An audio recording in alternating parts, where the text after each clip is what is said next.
There's nothing scarier than not having money, being born into a poor family. No matter how hard they try, the result is still those who live at the bottom of society, despised by people. So today these two friends decided to borrow money to have fun, because they will commit suicide together this evening. But just 1 minute of fun investing in virtual money seems like a joke. Turned their lives in a different direction. We invite you to follow the super series that will be released today. These two guys are staying in a luxury hotel, with modern equipment combined with a strange design. At first glance it looks extremely luxurious. They sat together at the sumptuous dinner table, dressed in expensive clothes. The sound of knives and plates rubbing against each other was deafening. Looking at this appearance, perhaps everyone would think that they belong to a tycoon family or a noble family, well-fed, well-dressed, and have a life with a finish line in mind. But that was absolutely not the case. He poured a bottle of expensive wine and slowly filled the glass. Tonight, they decided to end their lives. The sound of swearing rang out softly. He began to talk to the person opposite. Until yesterday, he had to live in a cramped, small apartment with low rent. But far from now, he is relaxing in a luxurious place, spending millions for a night in a large hotel. Last night's dinner was just a bowl of rice served with dried seaweed. But right before his eyes was a luxurious, fragrant plate of food. Not to mention the fact that he was still wearing a cool suit. He admitted to Junhyung that money really makes a difference. It has changed everything from the smallest things in life. Junhyung shook the wine glass in his hand, agreeing with his statement. This life is too simple. As long as you have a lot of money, life will be happier. On the contrary, the poorer you are, the more pathetic you will be. Junhyung gulped down his glass of wine and boldly placed it on the table. He found Weijin's words a bit ridiculous. Now they are no longer as miserable as before. They are rich, Weijin countered. What is rich? Both of them have spent 40 million out of the total 50 million they borrowed.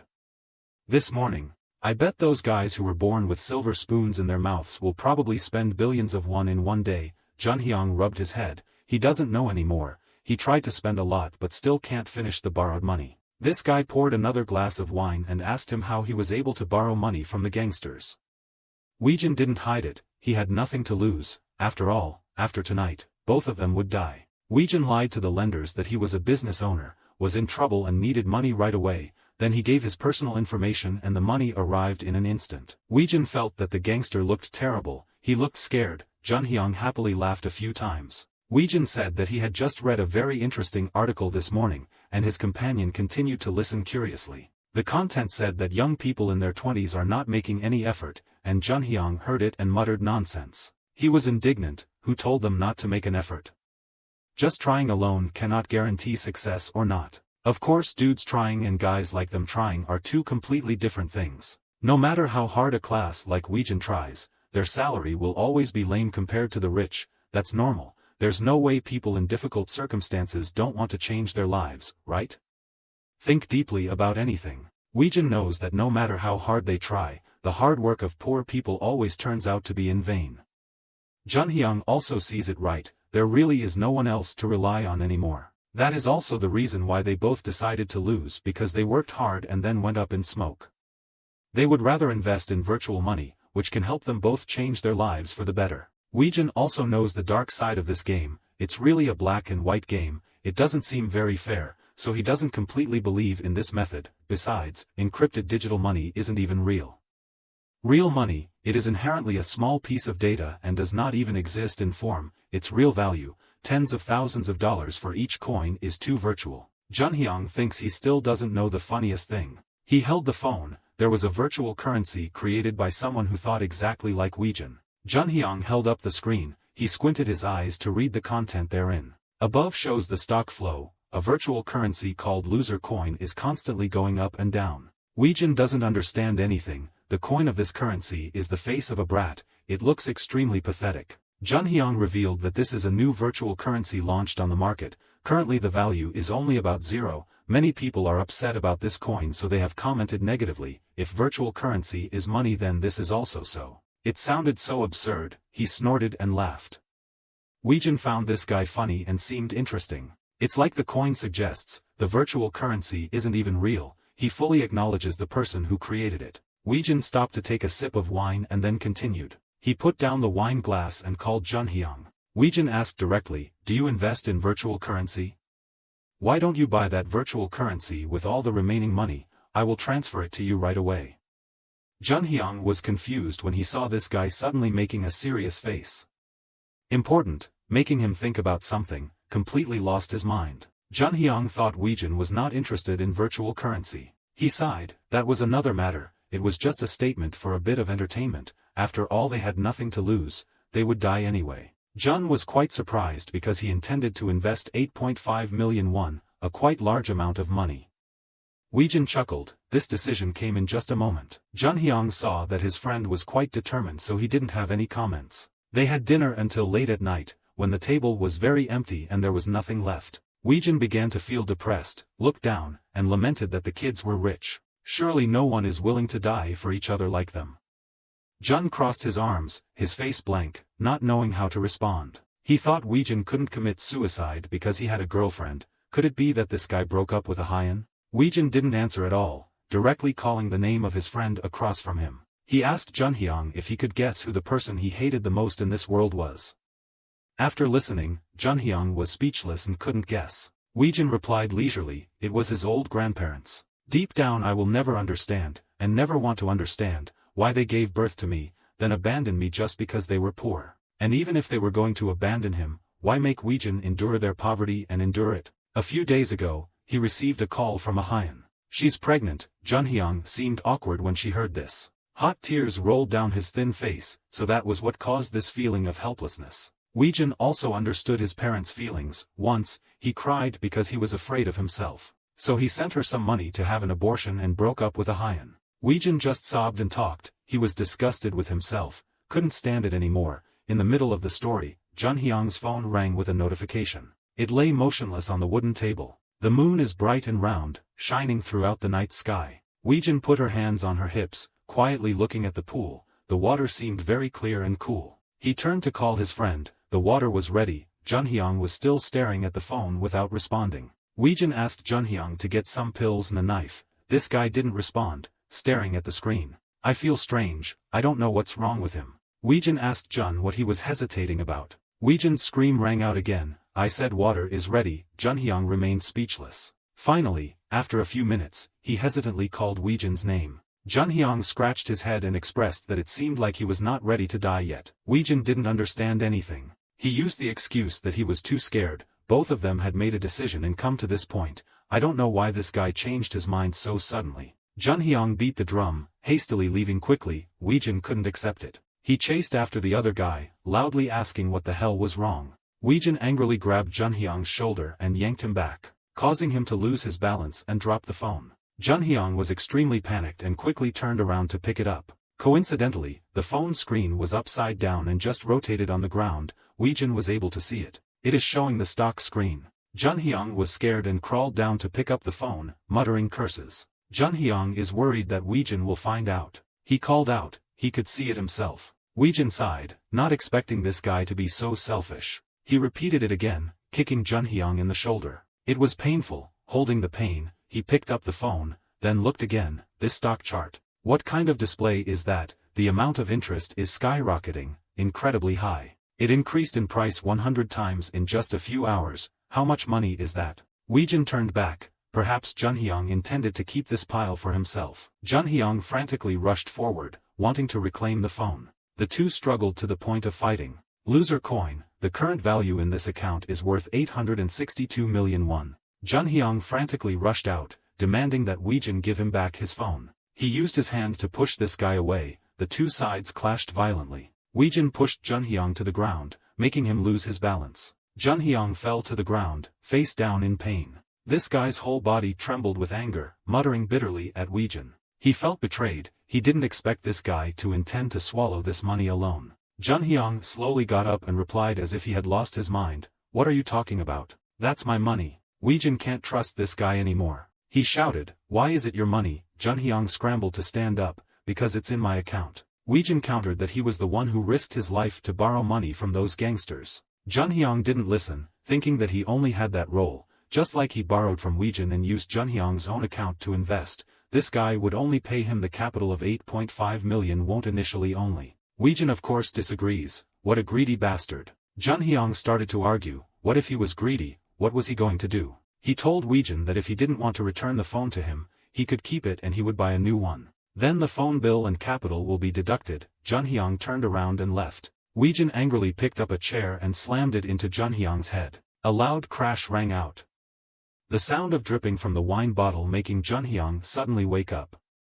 He opened his eyes dimly. His hands were tied, propped against the bed. In front of him was Weijin and an empty wine bottle. Weijin asked Junhyang if he was awake yet, only then did he realize that his hands couldn't move. At this moment, Junhyang panicked and cursed Weijin. What is going on? This guy wants you to release him, like this is committing a crime. Weijin held up the bottle of wine. Then he hit Junhyang straight on the knee. He was in so much pain that he was shocked. He told this guy to shut up, cursing Junhyang as a traitor. Weijin still refused to stop, hitting him a few more times, blaming him for the capital. The arm continues to swing. Are you human anymore? The wine bottle could not withstand the force and immediately broke. Weijin was breathing heavily because she had just released her secretions. Junhyang was in so much pain that both legs were shaking. Junhyang hoarsely tried to call the person in front. Only then did he admit that he was blinded by that large amount of money, which is why he acted so selfishly. Junhyang said that he owed someone 300 million won, worried that he wouldn't have enough money to both share with Weijin and pay the debt.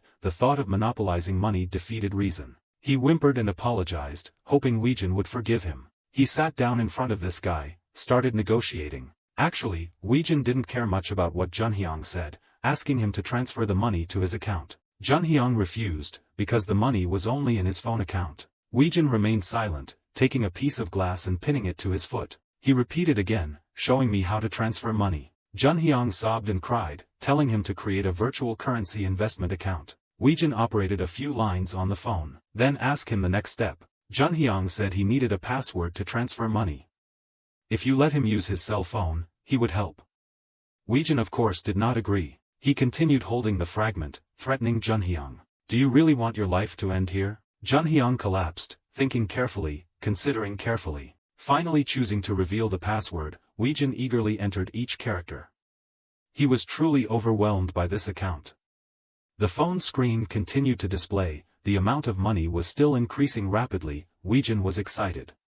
Finally, with this much money, he can escape this strange place and start a new life. But the only problem is this guy Junhyang. Weijin discussed with him. Junhyang was startled. Recently, we even talked about loyalty to each other and vowed to end our lives together. He asked directly, have you ever thought about giving me money? If I let you go, it will be more than just me and you will live happily. Junhyang really can't refute anything, because he said it right to the heart, blacking him. Weijin sighed in boredom. How disappointing. The current amount of money has reached 1 million won. I will share half with Junhyang. I promise to do nothing as inhumane as Junhyang, intending to steal all the money like that. Weijin gave him a condition. Leave the knife next to him, don't report to the police or call me later. In the end, the two will never see each other again. That's natural. Weijin heard a suspicious rustling sound, went around to check Junhyang's rope. When had it been removed? He blurted out in panic, it doesn't seem right. Junhyang suddenly jumped up. He's one-armed. Strangled Weijin, his other hand holding a piece of glass to attack. This guy pressed him down. Do you dare to beat me like this? Junhyang cruelly stabbed down but was held back by Weijin. There was no way to cover his mouth. Equal to 500 million, Weijin accused him of being inhumane. Junhyang refused to listen, threatening him to quickly reveal the password. Weijin promptly grabbed the wine bottle, hit Junhyang on the temple. The shock came quickly, making Junhyang unconscious. Falling on his shoulder, Weijin gasped in fear. What a bastard. He exhaled tiredly, but when he suddenly called Junhyang, he didn't react anymore and remained silent and motionless. This guy seems to no longer be breathing. Weijin panicked and shook Junhyang's body, calling out loudly. Wake up, you're just fainting, right? Weijin tried to reassure him. This guy's face is so thick, there's no way he could die from just one blow like that. However, no one answered anymore. Weijin is about to go crazy right now. He knelt down tiredly. He was dead. He was shaking, couldn't think anymore, didn't know what to do, whether to call an ambulance or not. But what if Junhyang is no longer alive? He will have to go to jail. Weijin couldn't believe the truth anymore. If Junhyang died, his life would be over. Suddenly the phone rang from behind, cut off the panic and fear. He turned around and picked it up. Look at the call screen.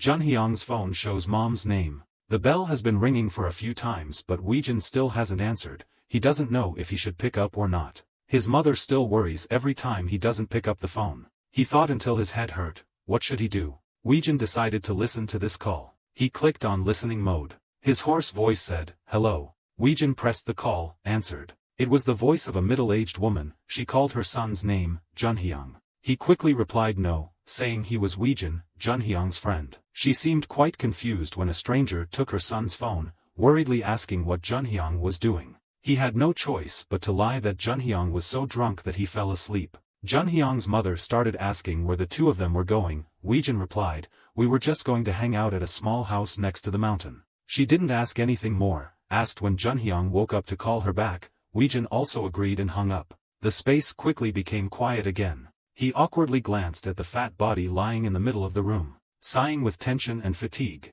Weijin was extremely depressed, not knowing what to do. When did things become so serious? In the daily choice question and answer game of ordinary people, 1 billion won is often given as the payout amount. That amount of money is definitely something that can change a person's life. It is an extremely large amount of money. Weijin bent down to listen to see if Junhyang was still breathing. His mouth was still breathing normally. It didn't seem like he was in any health danger. He also worried a little less. Luckily this guy was still alive. However, with the current situation, Weijin doesn't know what to do, and can't wake up Junhyang.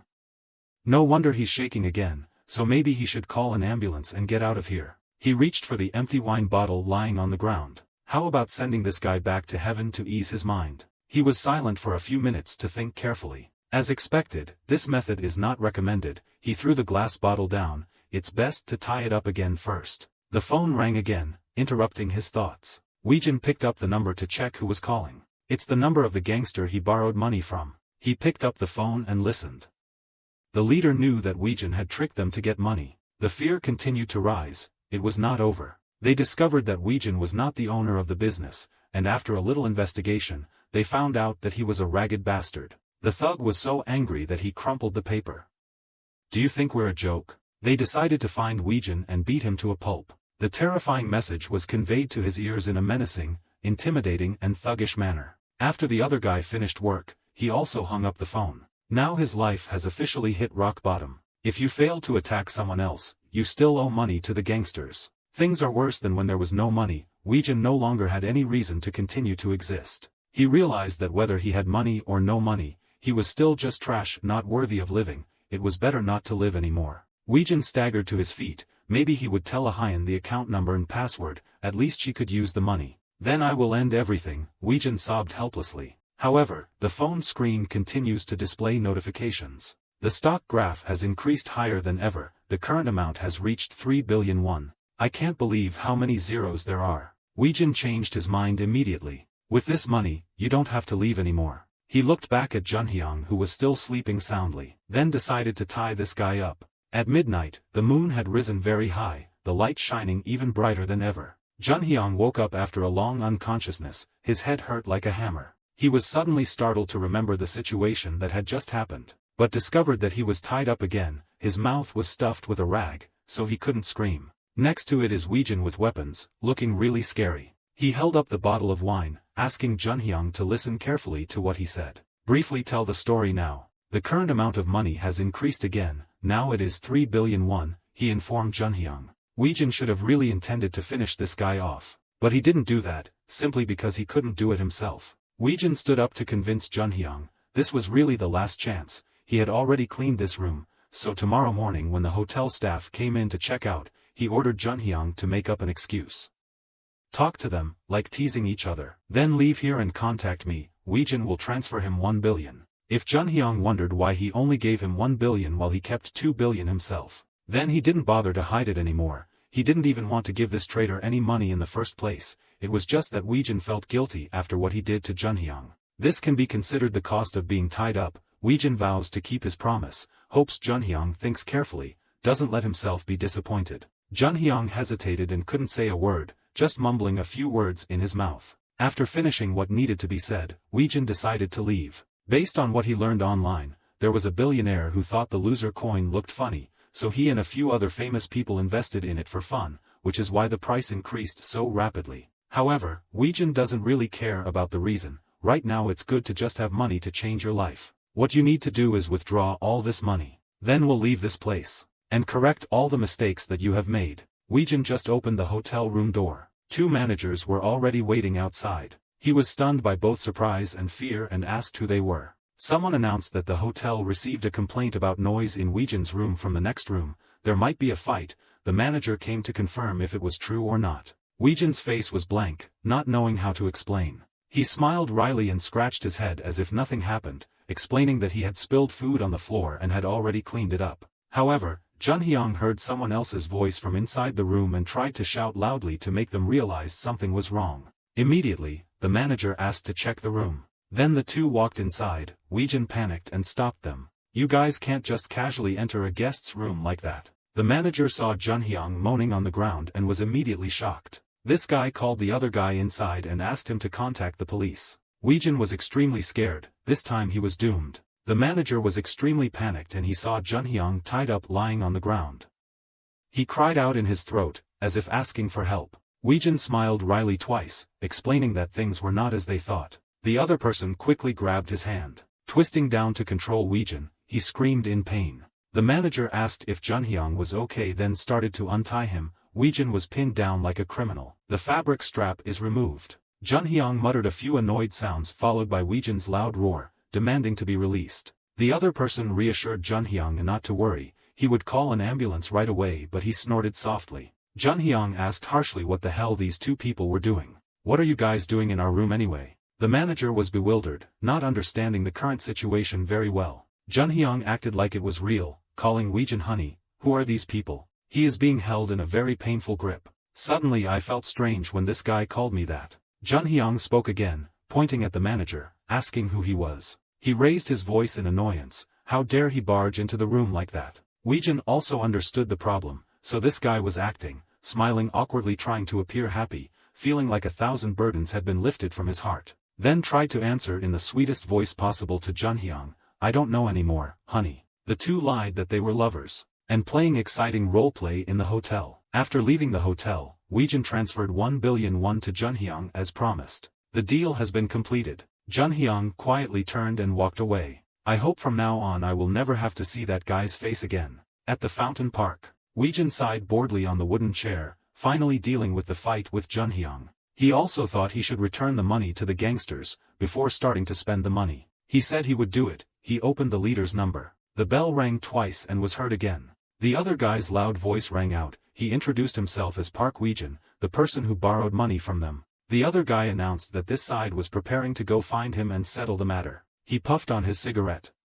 Coincidentally, Weijib called first. He asked where Weijin's current location was. He wasn't too worried. He calmly explained the situation. He didn't need to care where I was, nor did he need to prepare anything else to meet me because I had already paid you guys enough money. The gangster thought he was making up a story, so Weijin told him to check his bank account. Sure enough, huge amounts of money were transferred. He wondered where he got this money. But Weijin refused to reveal anything. He just needed to pay in full, so why was he curious? He suspected that he had borrowed money from another company to repay the debt. Weijin affirmed that he did not. He just thought again, so he did not use the borrowed money but sent it straight back. This guy thought for a moment. Then he pressed further, saying the amount was too small, lacking interest and compensation. He said he didn't have time to do such nonsense. This was the end of it. Before the other guy could finish speaking, he interrupted the call. Weijin carefully blocked the number just to be sure. I breathed a sigh of relief. Now there are no more problems. Looking at the phone screen, Weijin felt really tense just now. The amount of money announced on the app is currently more than 3 billion. Weijin smiled happily. It was still increasing in price. He happily left the park and walked. Decided to spend a little money to clear my head. At the towering shopping center building, Weijin was holding several designer bags in her arms, each side heavy and bulging, wearing famous brand glasses. Wearing an expensive, luxurious suit, he left the shopping mall. Now that he's rich, everyone treats him differently and likes him a lot better. Weijin picked up the bag and looked at it. Inside was a Chanel bag that looked extremely expensive.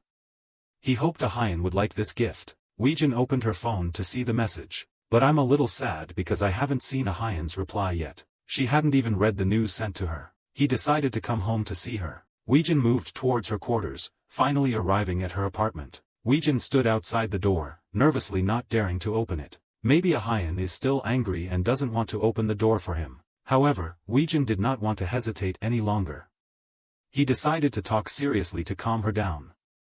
He quickly took out the key from his pocket. So he put the key in the lock. Weijin gently opened the door and stepped inside. Suddenly I felt something was wrong. Why are there men's shoes in a Hyan's apartment? Weijin stared into his girlfriend's bedroom. From there was a murmur of men. Suddenly he felt extremely uneasy thinking about the worst-case scenario. Could a Hyan bring a man home to cuddle? Weijin's heart was pounding, her steps became heavier. Please don't be what you think. The images in his head kept appearing continuously. She can't do that to you. But the truth is not what I expected. In front of Weijin was the scene of some random guy lying on top of a Hyan. She didn't realize someone was watching, giggling and telling the other person. She lied that she was pregnant to get some money before the two broke up, but she didn't expect him to be stupid enough to believe it was true, and even more so, demanding to end his life. The other guy also followed suit and mocked, not understanding how she could date such trash. A Hyan thought that there were many more despicable people around her, so there was no other way. She started flattering, but now I have you. Weijin heard everything and even witnessed the two of them cuddling each other. He was angry and clenched his fists. I feel like I'm about to go crazy right now. The sound of sobbing echoed in the cramped motel room. The table is littered with wine and snacks. Weijin sat in a chair devastated, only crying silently out of bitterness. He cried until his eyes turned red, they were extremely pathetic, and he kept muttering curses to those bastards. Weijin witnessed the scene of a boy on top and a girl on the bottom. He helplessly turned away, not wanting to look. A Hyan discovers Weijin's appearance. But in the end, he still couldn't hold back and vented, throwing the flower vase straight at a Hyan, insulting her terribly. The two of them were extremely shocked by his actions. A Hyan seemed confused as to why Weijin was here. He gritted his voice, grinding every word. Blame her for doing that to him. There are so many people out there, but he endured everything just because he wanted to be with her. And she went to bed with another man. Weijin could only complain but couldn't do anything more. That guy started to get annoyed by Weijin's attitude.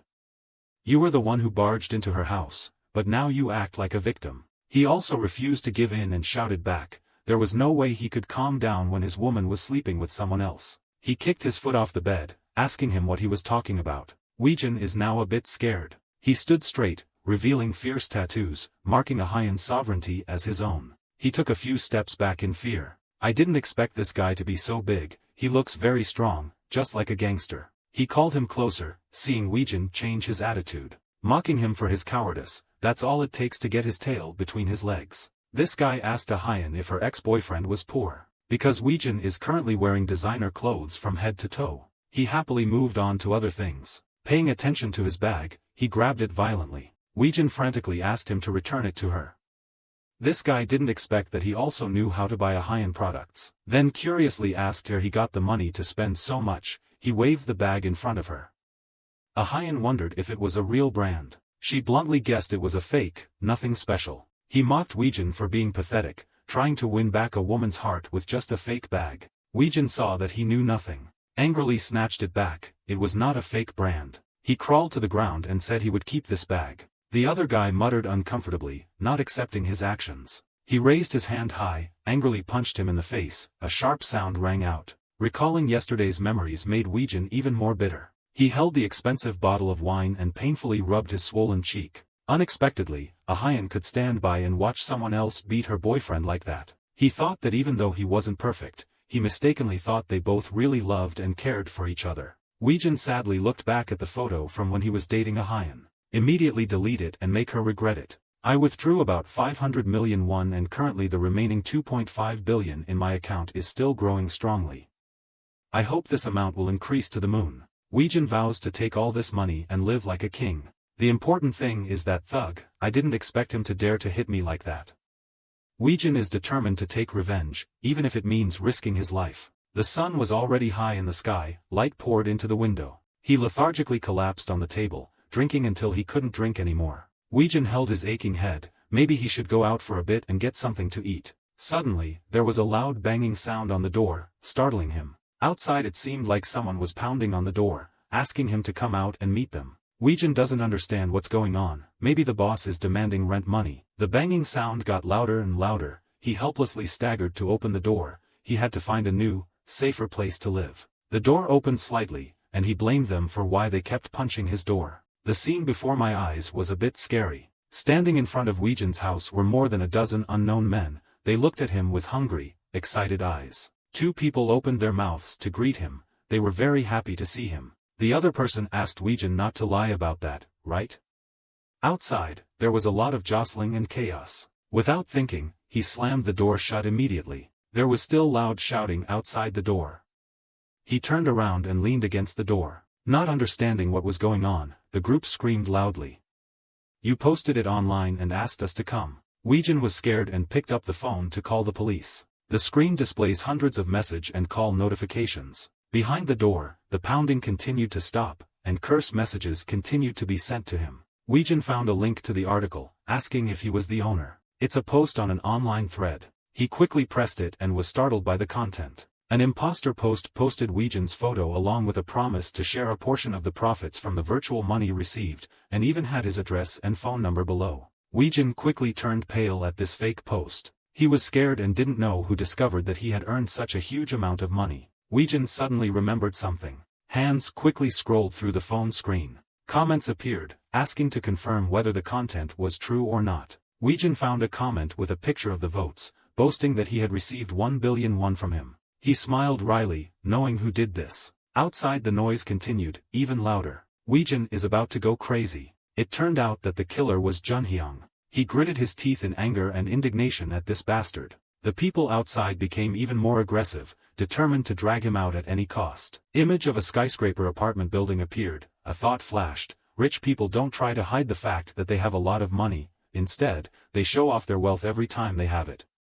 Opportunity. A personal account of a tycoon posted a photo of him with his girlfriend in a luxurious red car with the status line filled with boasting, "This is my luxury car." Next up is another post, "Looking at this luxury watch I own." However, those who get lucky in the blink of an eye, the image of a person winning the lottery and trembling holding his lottery ticket, have to hide the fact that they have a lot of money. Because people think that, through the image of society's eyes and prejudices, you were once poor people like us, and fellow human beings should help each other. And will stalk that person's money like hungry animals. Countless hands are rushing towards the person holding the money in their arms, especially those who make a living with virtual money like me. Weijin then appeared with an extremely scared expression on his face. The sound of pounding on the door continued to ring out and a loud shout, "Open this damn door quickly. You promised, what's wrong?" You're thinking again, the constant knocking on the door and sometimes sarcastic shouting. It's not like you worked hard to earn that money. The pounding on the door became stronger and more frequent. You earned it with virtual money. Outside is not just one guy but a group of people who are constantly cursing like real creditors even though Weijin doesn't owe them anything. Another person's voice rang out, "That's right, that is. We all contributed to your success. Those people look like a bunch of hungry pigs," constantly screaming in front of Weijin's room, "Open this damn door you bastard." One of them immediately called Weijin while swearing non-stop, "This bull-headed guy." Of course he refused to pick up the phone. Inside Weijin was extremely scared. "Junhyung, you bastard, can't you and I live peacefully with all that money?" Weijin's expression became more and more tense. The threatening sound continued to echo, "Why are you doing this to me?" After receiving 1 billion won. Then Weijin picked up the phone and nervously thought about whether he should call the police first. Suddenly there was an unusual noise at the door, causing Weijin to look over in surprise. He was extremely frightened when he saw his room's door handle moving. "Can you open it yet? The door handle keeps shaking." "I'm about to open it, just a little bit more." Damn, Weijin was extremely confused at that time. Weijin immediately rushed over to pull the extra door latch as a backup. But it was too late, the door was opened a crack. Weijin still tried to act as naturally as possible, looked at the group of thugs and said, "Wait a minute, everyone calm down a bit. Actually, I'm not the one who posted that post online." Looking at the scary faces of the people standing in front of me, Weijin tried to act well to get around. There was an impersonator who posted it. "I'm poor as hell, just like everyone else." Suddenly another guy said, "Shut up, you trash. So who is the guy who received 1 billion won from you?" It's obviously photoshopped." Weijin still tries to justify to deceive them. The thugs still try to deter them. "If you can't give us money then at least say you invested in it." "What kind of virtual currency?" Suddenly there was a thug standing in the distance because he waited too long, so he angrily shouted, "Fuck you, get out of the way, I came here to get money, and I have to get it right. Where is my money?" It didn't work. Then Weijin's face was drained of blood and he thought, it was like talking to a wall. In front of Weijin, the group of people rushed forward and shouted, "What are you waiting for? Break the lock." Weijin panicked. "Hey, wait." There was no way. Yujin immediately picked up the phone and shouted, "I will call the police if you don't stop, everyone go home." Suddenly the group of people stopped and said, "What, the police?" Yujin then thought, that was probably the biggest mistake I made that day. I naively thought they would leave when I threatened to call the police if they didn't stop. However, this member of the online virtual currency community, looking closely at each person's face, it looks scary. Yujin continued thinking, where those at the bottom of society gather. It's a place filled with more greedy and lazy people than you can imagine, filling the web with clickbait posts. Standing just a door away in fear, Yujin continued to think, these guys came here without knowing that the post could be just another bait post. On the opposite side, the group of people immediately became a little moved. Tai said, "Police." Yujin continued to think, and they were really desperate. Those people were indeed no different from hungry zombies rushing forward and shouting, "Okay, call. We don't care." They rush in and try to break down Yujin's door. "We can't let this life-changing opportunity slip away. It doesn't matter if he gets arrested or goes to jail." Hearing this, Yujin began to feel that something was wrong, so he took a few steps back. The other guys immediately said, "We could hire the best lawyer to get us out if we had that money."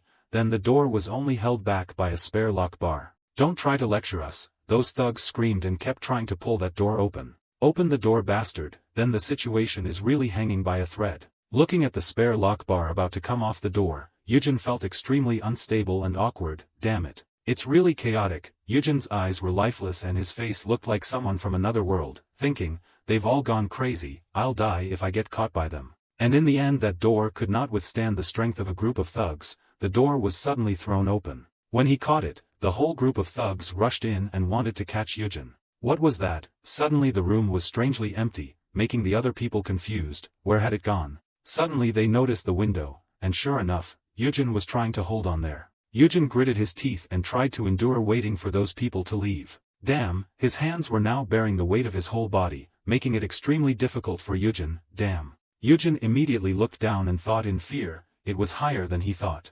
Suddenly Yujin discovered something. Below, two young men are standing and smoking next to the trash can right below. "Hey," Yujin exclaimed, making the brown shirt guy pay attention. "Guys." Yujin hung up asking for help. "I need it. I need help." "Here it is." A thug inside the house immediately discovered Yujin. "Are you okay?" The two young men quickly ran over. The situation was extremely rushed. Yujin only had time to cry out, I will let go after 3 counts. 1, 2, 3. Yujin immediately let go and fell to the bottom. Luckily those two young men were able to catch Yujin. Landing safely, Yujin breathed a sigh of relief. Phew. Yujin immediately replied with peace of mind, "Thank you both very much. I don't know how to repay you too." The young man in brown shirt immediately replied, "Of course, with virtual money." Those two young men turned out to be the ones who came to find Yujin. The brown shirt guy laughed and continued, "We gave up because there were too many people, but we didn't expect that luck would favor us like this." The shirt guy.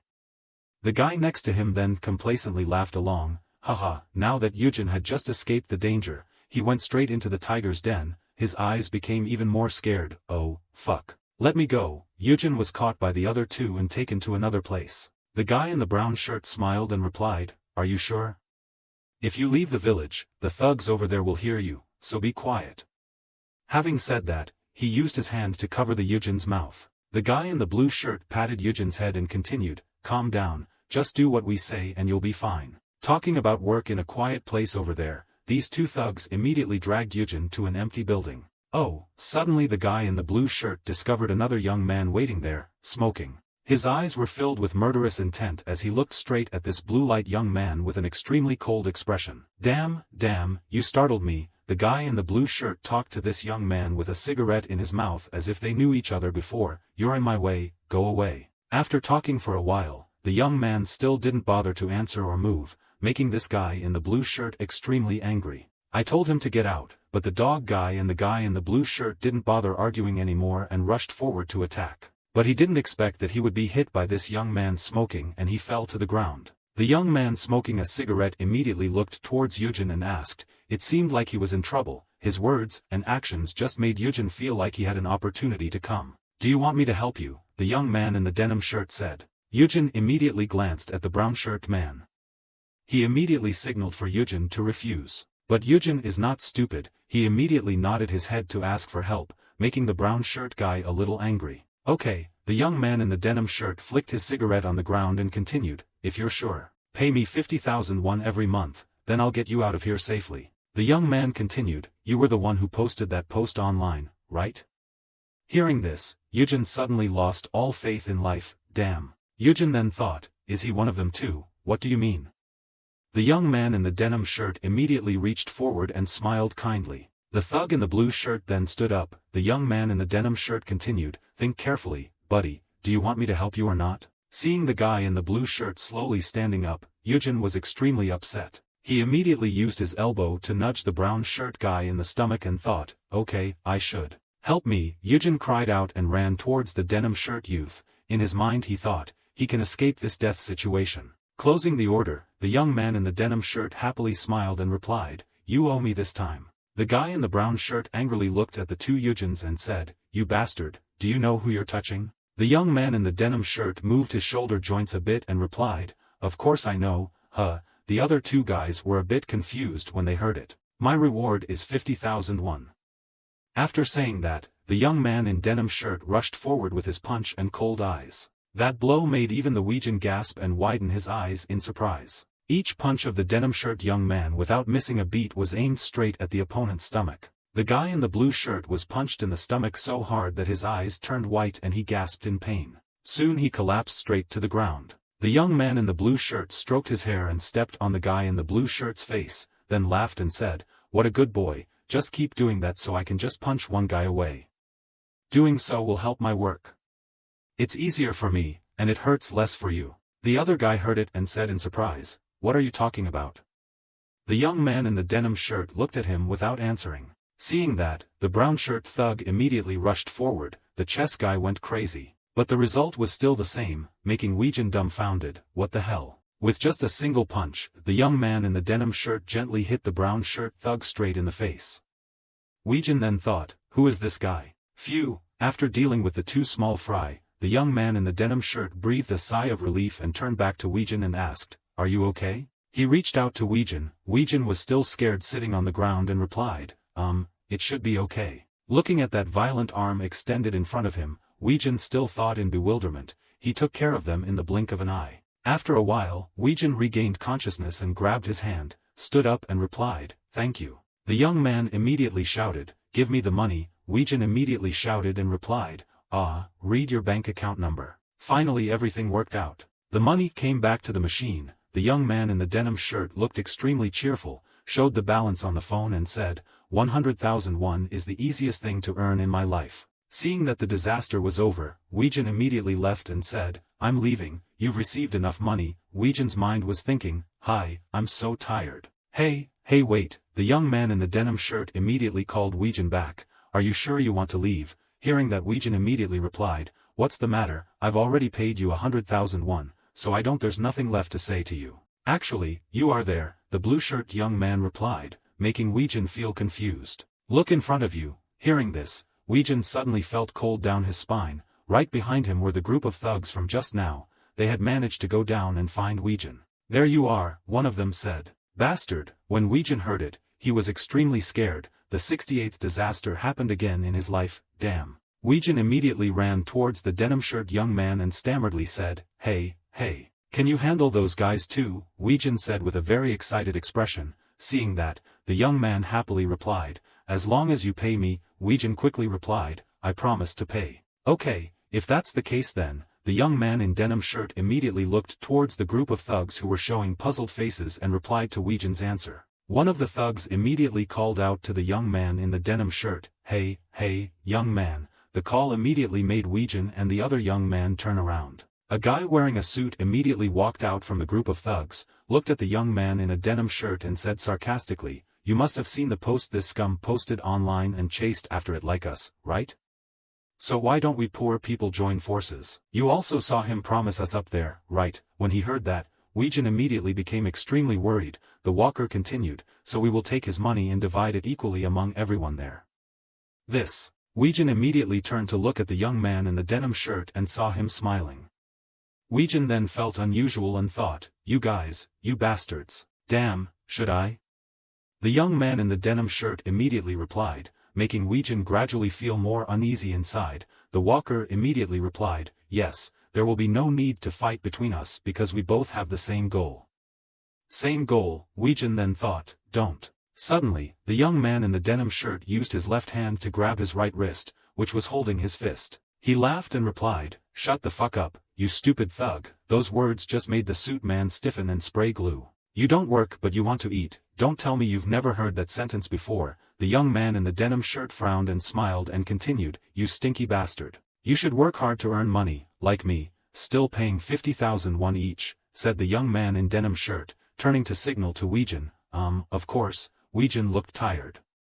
Replied. Hearing Weijin's answer, the thugs couldn't help but feel angry and looked at Weijin with extremely indignant expressions. Wow! At that time the young man in the denim shirt was extremely excited and covered his face with his hands happily saying, "How many 50,000 won bills are standing in front of me like this? Scumbag." Opening the bowl is the guy wearing the suit just now, and adding that curse just now is probably because he was too bitter because he lost a lot of sugar secreted from his saliva to be able to speak. Tried to dress the young man in the denim shirt but failed, so he rolled up his sleeves and walked towards the young man in the denim shirt and said, "So you think you're different, you little brat? Shut your mouth." It was indeed a peekaboo punch. The suit guy just glared and inhaled the denim shirt youth's punch and responded lovingly. The young man in the denim shirt immediately signaled to Weijin, "Go somewhere safe, standing here will only get in my way."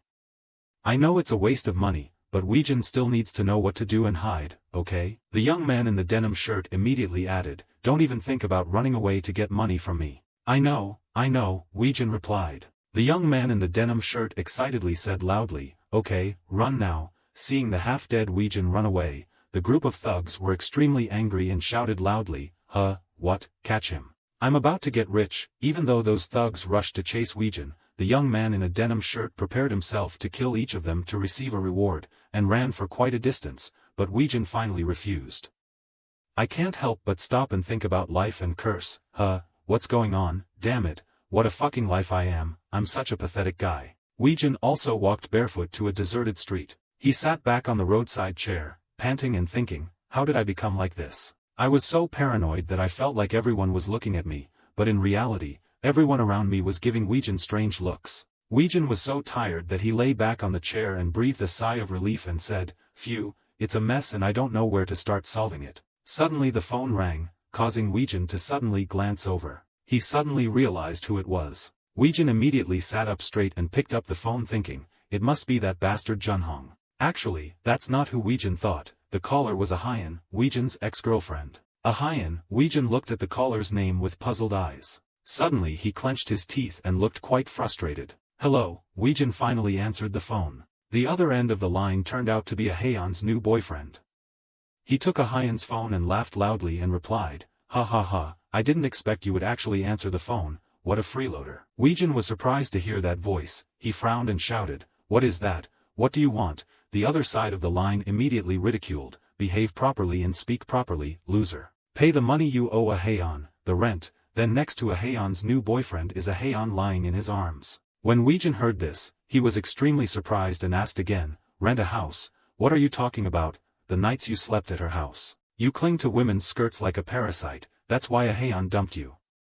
At this point, she suddenly leaned on Ahayan lying next to her and added, "Honey, that's enough. His nerves are so weak that he might intend to commit suicide again." Hearing this, Weijin glared, as if there were no words left to describe this countryside. His voice rang out on the other end of the line.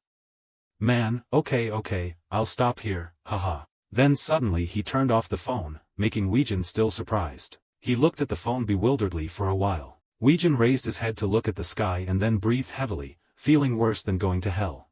Those damn bastards. Weijin was so angry that he screamed loudly. "Why the hell do you guys have to oppose me?" Weijin shouted with an extremely angry face. "I didn't even do anything wrong, what the fuck?" This crazy reaction of Weijin caught the attention of everyone walking around. "Why?" After shouting, Weijin hung his head down looking extremely helpless. "Why is everyone trying to take everything from me? I just realized it now." Suddenly, while sitting there in a daze, I suddenly remembered something. I've been robbed my whole life, and now I feel like I've wasted half my life on things that don't belong to me. Remembering his previous account balance, Weijin thought, his fate of poverty robbed him of the opportunity to live like everyone else. Remembering the violent scenes of my parents that I witnessed when I was young, my parents took away the trust one placed in my family members. Military service takes away precious time and health. Looking up at the sky below were tall buildings, Weijin thought, and most of all, this world continually pushes me closer to the edge of the abyss, to eventually take my life. Thinking back about the virtual currency, I thought that I finally received something for the first time in my life. But even that is about to be taken away from me, Weijin thought with her hands on her face in bewilderment. If that 50,000 won guy hadn't helped me now, those thugs would have wiped out all my last silver coins. Speaking of which, he seems to be one of those idiots who are thirsty for money. Thinking about the 50,000 won guy, Weijin only noticed, so why did he help me? Or maybe he pretended to be on his side and then stabbed him in the back. Thinking about the traitor, just like the traitor immediately appeared, the young man in the denim shirt who had been lurking behind Weijin whispered, he ran away. It's far away. Ah, Weijin was so frightened that he cried out. The young man immediately said, what kind of face is that? Looks like he saw a ghost or something. Don't tell me you're planning to leave without paying, Weijin quickly denied. I don't have anything. Okay, then look at this, the young man in the denim shirt said as he handed Weijin a phone. Weijin opened his phone to look at the photos and thought in surprise, what the hell, is this real? Did he really take care of them? Inside the photo album were photos proving that the young man in the denim shirt had taken care of all the thugs one by one. Immediately after, the young man in the white shirt added, these guys are so photogenic. Huh. Weijin checked the photo and looked up at the young man in confusion, thinking, who is this guy? The young man of 50,000 won immediately sat down comfortably on the chair and replied, counted the amount and sent me the money. Weijin replied, I know, no need to worry. Suddenly Weijin thought of some idea. Hey, Weijin immediately turned around and called the young man 50,000 won. He replied, what? Weijin happily said, can you help me with one, no, two more things. The young man immediately looked bored and replied, I'm hungry now. Weijin immediately said, 100,000 won each. Hearing this, the young man was suddenly no longer hungry. They eventually arrived together at an apartment complex. Opening the door, it turns out that it is the room of a Heian, Weijin's ex-lover. In front of Weijin is a Heian's new boyfriend with a familiar sarcastic voice. Oh, is it you, pathetic guy? I didn't expect you to have the audacity to appear here. But, what the fuck is wrong with you? He asked that question because Weijin's face is now showing a smile with an extremely scary look. Have you finally gone crazy? Weijin immediately laughed and replied, haha, it's to make it easier to punch in. Next to the hidden corner of the door, a young man of 50,000 won has already prepared a posture. At that moment, a powerful punch suddenly hit the new boyfriend's face, leaving him unable to react. That boyfriend just collapsed to the ground. Next to him was a Heian, who was extremely surprised and cried out, honey. The new boyfriend immediately sat up and covered his nose with his hand. The 50,000 won young man immediately said, so these two, is the one you will pay 100,000 won for each of them. Behind Weijin pointed at the other two and happily replied, that's right. Hearing this, the young man of 50,000 won immediately prepared his posture and replied, I always wanted to punch me because you guys dared to have an affair, here I come. A Heian was scared and covered her mouth tightly, not daring to scream out loud. A Heian's lover was beaten until his face was disfigured. Weijin stood watching and laughed coldly. Take good care of yourself, you bastard. An hour ago, before I left, I asked you something. What did you do for a living because you could fight on your own? Gmach heard Weijin ask and arrogantly replied that I used to be a bodyguard. Is also one of the best people in that industry. Weijin saw Gmach's proud look and was a bit speechless and asked, what the fuck are you doing here? Gmach calmly replied, of course I'm interested in virtual currency and I've invested everything I have in it. I look at virtual currency charts all day while I work. Then I accidentally punched my manager and got fired. Since then, no security service company has hired me anymore and I have lost too much money on virtual currency. Then I saw a post online. I saw your personal information being made public and thought to myself, heck, this could be an opportunity to make a profit. So I came here to look for you and the mission is complete, ha ha ha. Hearing that, Weijin quietly asked Gmach, were you a bodyguard? Gmach thought Weijin thought he was exaggerating, so he raised his eyebrows and asked, why do you think I was exaggerating?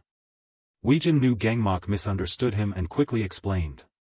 No, that's not it. I was planning to ask you to be my personal bodyguard for 3 million won a month. Gmach looked at Weijin suspiciously and deeply before opening his mouth to speak. Basic salary of 3 million plus bonus for each completed mission, huh. The order was finalized, but before Weijin could react, Gangmach shook his hand and said, "I'm Choi Gangmach," he introduced. "Just think of me as your brother or something like that." Weijin rolled his eyes and looked at Gangmach for a moment before speaking. "By the way, how old are you?" "Maybe I'm older than you, haha." Gangmach laughed and replied that your personal information has been leaked, you idiot. I'm much older than you. Anyway, you should feel lucky. I may be bad at other things, but he's the best at punching people to the punch. Back to reality, Weijin looked at Gangmach beating someone into a pig's head, excitedly thinking to himself, he knew right away. I know I was right in choosing to hire him. After beating that bastard into a pig's head, Gangmach calmly said and invited the next person. A hyena heard that and trembled in fear. "Don't worry, I'll handle it faster." When I saw Gangmach going to attack the person, Weijin quickly stopped me. Wait. Gangmach turned around and asked Weijin what else. Weijin hesitated for a while then said, "Let me finish this job, I will still pay you properly." Gangmach thought that Weijin wanted to handle it himself and a hyena then freely said, "If you want then okay. You better not lose, you hear?" Weijin walked over to a hyena and called her a question quietly asking a hyena, "Since when did you lie to me? I tried to take responsibility when I heard that you were pregnant and even provided you with money before attempting to commit suicide. Answer me." A hyena avoided Weijin's eyes and replied that it was probably about 2 months ago. Weijin heard that. "For 2 months, so you've been defrauding me of money all this time, to give it to this son of a bitch." The more Weijin thought about it, the angrier she got, the more he wanted to beat her. But when she saw her, she shrank back in fear. Weijin couldn't help but remember the beautiful memories of the two of them before. Weijin's eyes widened and he slightly shrunk. My hand trembled and I couldn't lower it. Weijin gritted his teeth. "Relax your fists, Gangmach saw that and asked him if he was going to fight. Weijin replied with a choked voice, I can't bring myself to hit her because deep down I really love her." Gangmach nervously called out Weijin. Gangmach sighed and rubbed his head to comfort this idiot. "Weijin, stop drinking something. You pay for it," Weijin replied as he wiped his tears, "even the food money."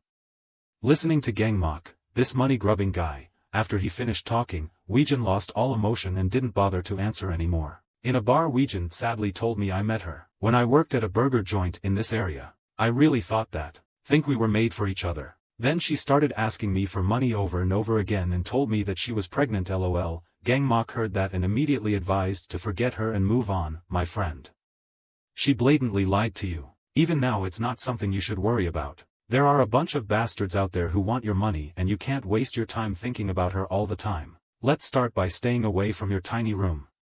You can stay at my place so I can protect you more until things calm down a bit. I understand, Weijin still replied sadly yes. Gangmach patted Weijin's back excitedly and said, "Cheer up bro, time will heal all wounds." Oops. Weijin fell into deep thought thinking he was right. I should be careful. If I lose this game I'm dead. And the source of all this trouble, Jungyang.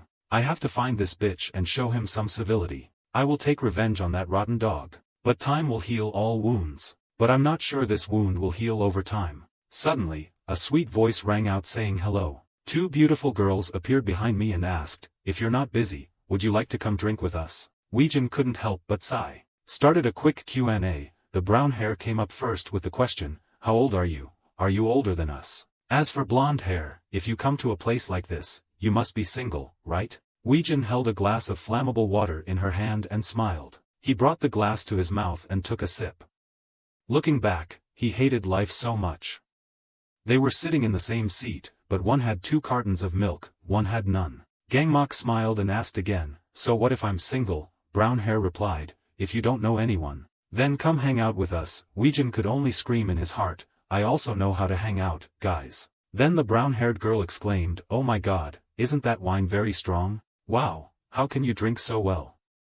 Just 1 sip of those things is enough to make me drunk." Weijin raised his hand to call the boss. "Give me a glass of the strongest you have. If there is demand, there will be supply." The boss gives the glass. Dr. Faust, 42.9 degrees. Weijin needs to come up and take a drink. Then he wiped his lips with his hand, thinking he was so cool. He nodded and winked at the girls as if to say, "I'm also a heavy drinker, you know." People are like, "What the hell is wrong with him?" Weijin once again woke up from flying thanks to that glass of wine, in the exclamation of the brown-haired girl, "Wow. You must be very rich, or something like that." The blonde said, "Well, isn't that whiskey very expensive?" Gangmach replied, "I'm actually quite poor." The brown-haired man couldn't believe it. "Come on, what kind of poor person can drink such good whiskey?" Gangmach smiled and replied, because my boss bought it for me. The brown hair was surprised. Boss. She blamed the boss at the counter. You gave him alcohol but didn't give it to us, boss. In front of the boss's bewildered eyes, Gmach explained, no,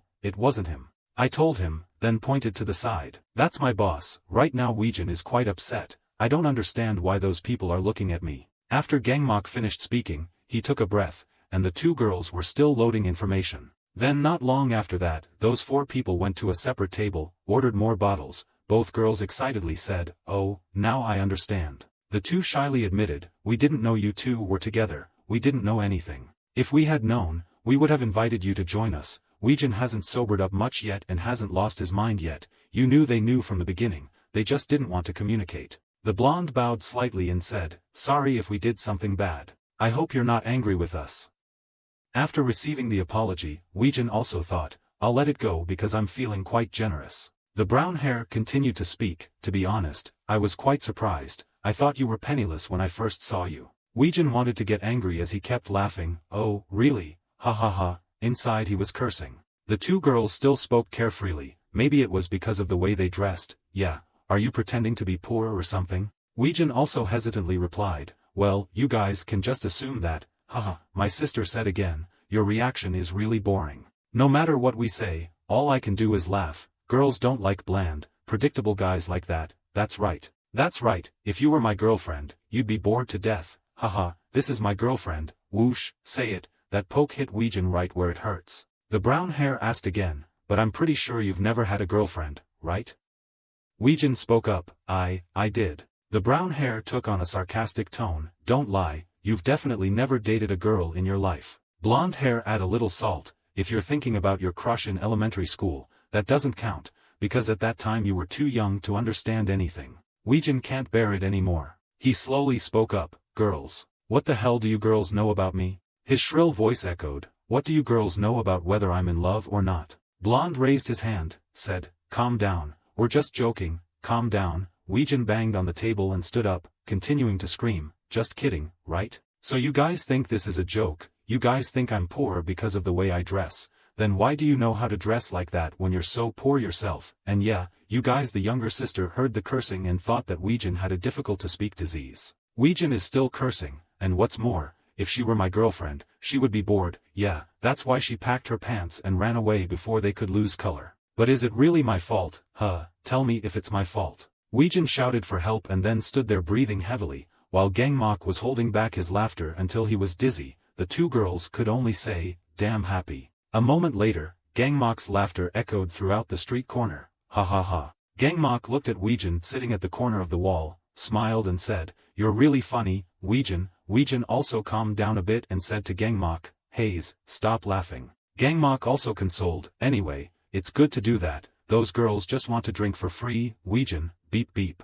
Weijin asked, have those kids texted you or anything? They asked for your number. Gmach said, those kids told me to ignore you and go out with them. Weijin continued asking, so why don't you go? Gmach replied with a disdainful look, are you pretending to be stupid or are you really stupid? If you get caught by thugs when you're walking around alone, who the hell will pay me? I thought it was just a brotherly cold, I almost thought someone cared about you. Weijin lamented again, sigh, really, real life is two green beans mixed with pennywort. His girlfriend cheated, other girls looked down on him. All these nonsense things happen just because of money. After hearing him complain, Gmach called Weijin. To be fair, you just don't know how to spend money properly. Let's go. Gmach held out his hand. Weijin asked confusedly, where to go? Gmach smiled and replied, I will show you how to spend money properly. Weijin is now like a bewildered golden deer. Then the next morning, the two went to the car dealership. Weijin looked at the pile of luxury cars and sweated. Gmach was talking to the seller. He looked at the information board and exclaimed, wow, this car is crazy, can it really go that fast? The seller asked, do you want to try it out? Weijin called out to him, Gmach. I don't have a driver's license yet. Gmach smiled and said, then go take the exam, never mind, give me your credit card so I can pay. Weijin stood still with a gloomy face. Then he was able to say a word. Change scene to another side. In the dark social office. The junior stood up to greet the person entering. Big brother, you're back. How was your trip? Big brother turned on the lighter and looked for a moment and said, very boring. Is there anything I need to know? Glasses scratched his head hesitantly. Well, actually, there's this kid who keeps telling us to get his money back. The boss didn't even look and went over there to get a drink, saying, "Dear customers, we lend money here, not do those cheap services, the exit is over there, disappear quickly while still there. Can go by yourself." That person asked, "Do you know who Park Weejin is?" Hearing the name, Big Brother reacted immediately. That person added, "You know, the guy who borrowed money from you guys and just recently paid it back." The blood went crazy. The boss came forward to question, "What the hell, where the hell did you come from, and then you even dare to ask about our customers?" The other person didn't say much and offered a price, 300 million won, about 5.5 billion Vietnamese dong. The Big Brother collected his murderous aura and asked again, "What?" Junhyang gritted his teeth and said, "I will pay you 300 million won if you agree to get your money back from that bastard. What do you think?" Sir laughed. "Can you explain more clearly, sir?" The sky is blue and the earth is blue. In a white luxury car, Gmach is complimenting the car's shape. He happily grew up and drove to catch them. Turning around, I saw that Weejin's face had no expression at all. He immediately reminded him to immediately correct that mood. Unjin happily told on to follow him. Go, all of them. Come on, the car goes fast. An extremely magnificent building towers over the city. They both went to the mall. Gmach after seeing him change clothes. "I think he looks great now. Looking at Weejin now, he looks more human." The car was then parked under the garage. Gmach put his arm around his shoulder and reminded him that he had to clear the grudge in the club tonight. He gently reminded him of Weejin's work. It's very simple data analysis. That's right, both looked at each other. Gmach happily patted him on the shoulder. He told him that he should have chosen this job instead of playing stocks. "No, I think data analysis sounds pretty cool." Inside the club, the lights flickered. There are two people sitting drinking wine. The two girls came over and started a conversation and invited them to go outside and play. Weejin now feels that life is unexpectedly meaningless. Even though he withdrew the money to live comfortably for the rest of his life. Even though the value of that virtual currency increases. But it's not important, he feels it doesn't really make him happy. After a while of mischief, Weejin was now vomiting on the side of the road. Gmach reminded him that he should know his alcohol tolerance. He turned away and told him to wait so he could buy alcohol at a nearby convenience store. At night, the crowd is noisy and bustling. Weejin sat absent-mindedly on the side of the road. He looked around. The people bustling about in his eyes were just distorted gait. Weejin noticed movement next to him and turned to look. "I just saw a girl and a guy having fun being intimate." The girl also fed the boy food. Seeing this scene, he unconsciously remembered the image of a hyena.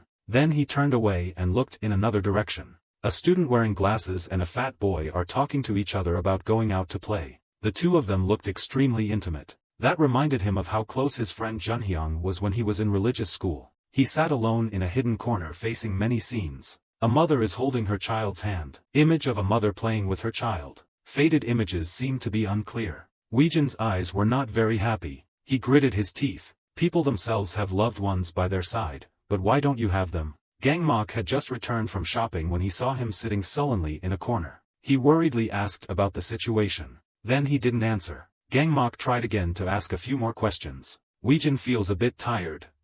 In the past, I really thought that having a lot of money would make me happy, but the truth is not like that. Wealth cannot erase the painful memories I have experienced in the past. He denies that the past has created the person he is now. Weejin feels that even if he has a lot of money, he won't be happy at all because everyone he used to know has abandoned him. Then he himself was lucky enough to get a lot of virtual money, and there was nothing fun about it. After hearing these thoughts, Gmach bent down and hugged his shoulder to comfort him. "I understand. But don't be mean to me again, if you don't want to die." But he himself felt that what he said made sense. Because buying expensive clothes and alcohol is not for people like you and me. We have to do the things we are used to have real joy. Weejin now understood the logic, so he ran to the shop. Karaoke is very fun to sing with Gmach. Both of them sang for 98 songs before stopping. Both of them went to register to play games. They played extremely happily and enthusiastically. Gmach felt excited and he felt nostalgic. Once upon a time, Weejin was also with a friend. Junhyang has come here to visit many times. Above all, he was his only friend, but now he has become his sworn enemy. But even so, Weejin turned towards. Gmach thinks about who he is. He feels that the two have narrowed the gap and become closer to each other. This side of the phone is filled with incoming messages. Weejin picked up the phone to look. Then you see the price of the stock you previously invested in. It's been reduced by more than half. Weejin felt a bit shocked. he realized he had forgotten. The angry, hungry thug and the guy sitting next to him. Everyone is chasing me for virtual money. He realized that if he didn't have money, no one would protect him. Weijin thought of the worst-case scenario. That's being beaten to a pulp. What the hell are you doing? Gmach shouted loudly, telling him to focus on the match because both teams were losing. Weijin could only obediently obey, but his hand still clutched the phone tightly. He told himself he would hide this as much as possible. Needless to say, Gmach was a little suspicious and turned to ask, "Hey Weijin, is the price of virtual currency dropping or something?" Stared at by glowing red eyes. Makes Weijin's skin crawl, huh? Gmach looked over with a dark face and asked, "Did the virtual currency drop in price or something?" Gmach's face showed anger, making Weijin scared when he saw it. After a few seconds, he spoke, Then he pointed at the phone and smiled. "No, it was just a text message from a friend," but Gmach said, "Well, you don't have any friends, you idiot." Hearing that, Weijin stood up and said loudly, "I have friends." As he said that, his phone made a notification sound. Weijin looked at the phone screen. Then he left and said, "I'll be right back." Gmach looked after him as if thinking about something. In the restroom, Weijin sat silently staring at the phone screen. Seeing the screen show a negative tone, he muttered, "Sigh, what the heck?" The more Weijin saw it, the more scared he became, thinking, why does it keep decreasing? Then he searched, online posting. When he found it, he paused for a few seconds. This post popped up on the internet. You should have ignored the anonymous comment. "Oh my god, I can't stand these bastards making money with this crap virtual currency. Curl your tail and run away, save me, I'll invest right now before it drops in price, mother of life." After reading it, Weijin lost his temper and cursed, "These stupid dogs. Instead of analyzing why it decreased, they just sit and complain." Weijin looked at the phone and bit his finger thinking, what should I do? Should I retreat now before it's too late? Withdraw or stay? Withdraw, or stay? Withdraw, stay. Go ahead, I'll retreat. I'm about to press the sell button. Suddenly Gmach appeared on top and asked, "So your friend is virtual money?" Suddenly startled Weijin and shouted, "Oh my god," Gmach said, "My friend. Get out." It still took a while for Weijin to calm down. Then in front of the game shop, Gmach smokes and he just stays silent. After a while Gmach turned to ask, "Tell me honestly how much you lost." Weijin hesitantly said, "Well, thinking, I'm the one." Then he hesitated and spoke slowly, "Well actually, he was still scared and thought to himself, if I tell the truth, this thug will also turn his back on me." Just after thinking about it, before I could say more, Gmach spoke, "Forget what I just asked you idiot. A virtual money expert like you always knows to invest in other bargains even if the money is lost somewhere. You have experience and I don't." At this point, Weijin realized and thought, oh yeah, in the first place he didn't even know what virtual currency he was investing in. It seems like I've avoided a difficult life, but now I'm 100% sure of one thing. He's just a thug who won't hesitate to abandon me, nothing more, nothing less. Once I lose all my money and am no longer rich, it's best not to get too close to this guy. Then when Gmach finished smoking, he went to the car and said, "Okay, can we go home now?" Then he got into the car. When he saw him still standing there, he asked, "What are you waiting for?" He said, "Gmach, I will stay overnight at a nearby motel." He asked, "What?" Then frowned and said, "Please, how many times do I have to tell you, you have to stay close to me?" Weijin absent-mindedly scratched his head and said, "Tonight I just want to be alone. I will find a motel near you and call you if anything happens, so don't worry too much." Saw Weijin's hand holding the phone. Gmach picked up his phone and said, "Transfer me 3 million won before you leave." He asked, he said, "It's a deposit, you idiot. How do I know if you plan to run away to get money or not? So I'll let you go if you give me 3 million won first." Weijin thought, "Depositing the damn thing like you'll pay that money back to me." After a while of listening, Weijin didn't say anything. Gmach leaned on the steering wheel and said, "If you don't want to, you have to come to me." Under bright lights in the middle of the night, Weijin cursed under his breath, "Son of a bitch, I know he's no different from the trash following me." He thought as he walked, after all the money we spent trying to have fun together, I was carried away, and pay for everything a Nueda Tau Alpha wants to buy. The only reason I didn't say anything was because I also bought things for myself when I was with Tau Alpha. He's actually worse than those crazy thugs. After thinking about it, he said, "Whatever." Then I took out my phone and looked at the virtual currency exchange, wondering how much more it would decrease. The longer I watch it, the more annoyed Weijin becomes.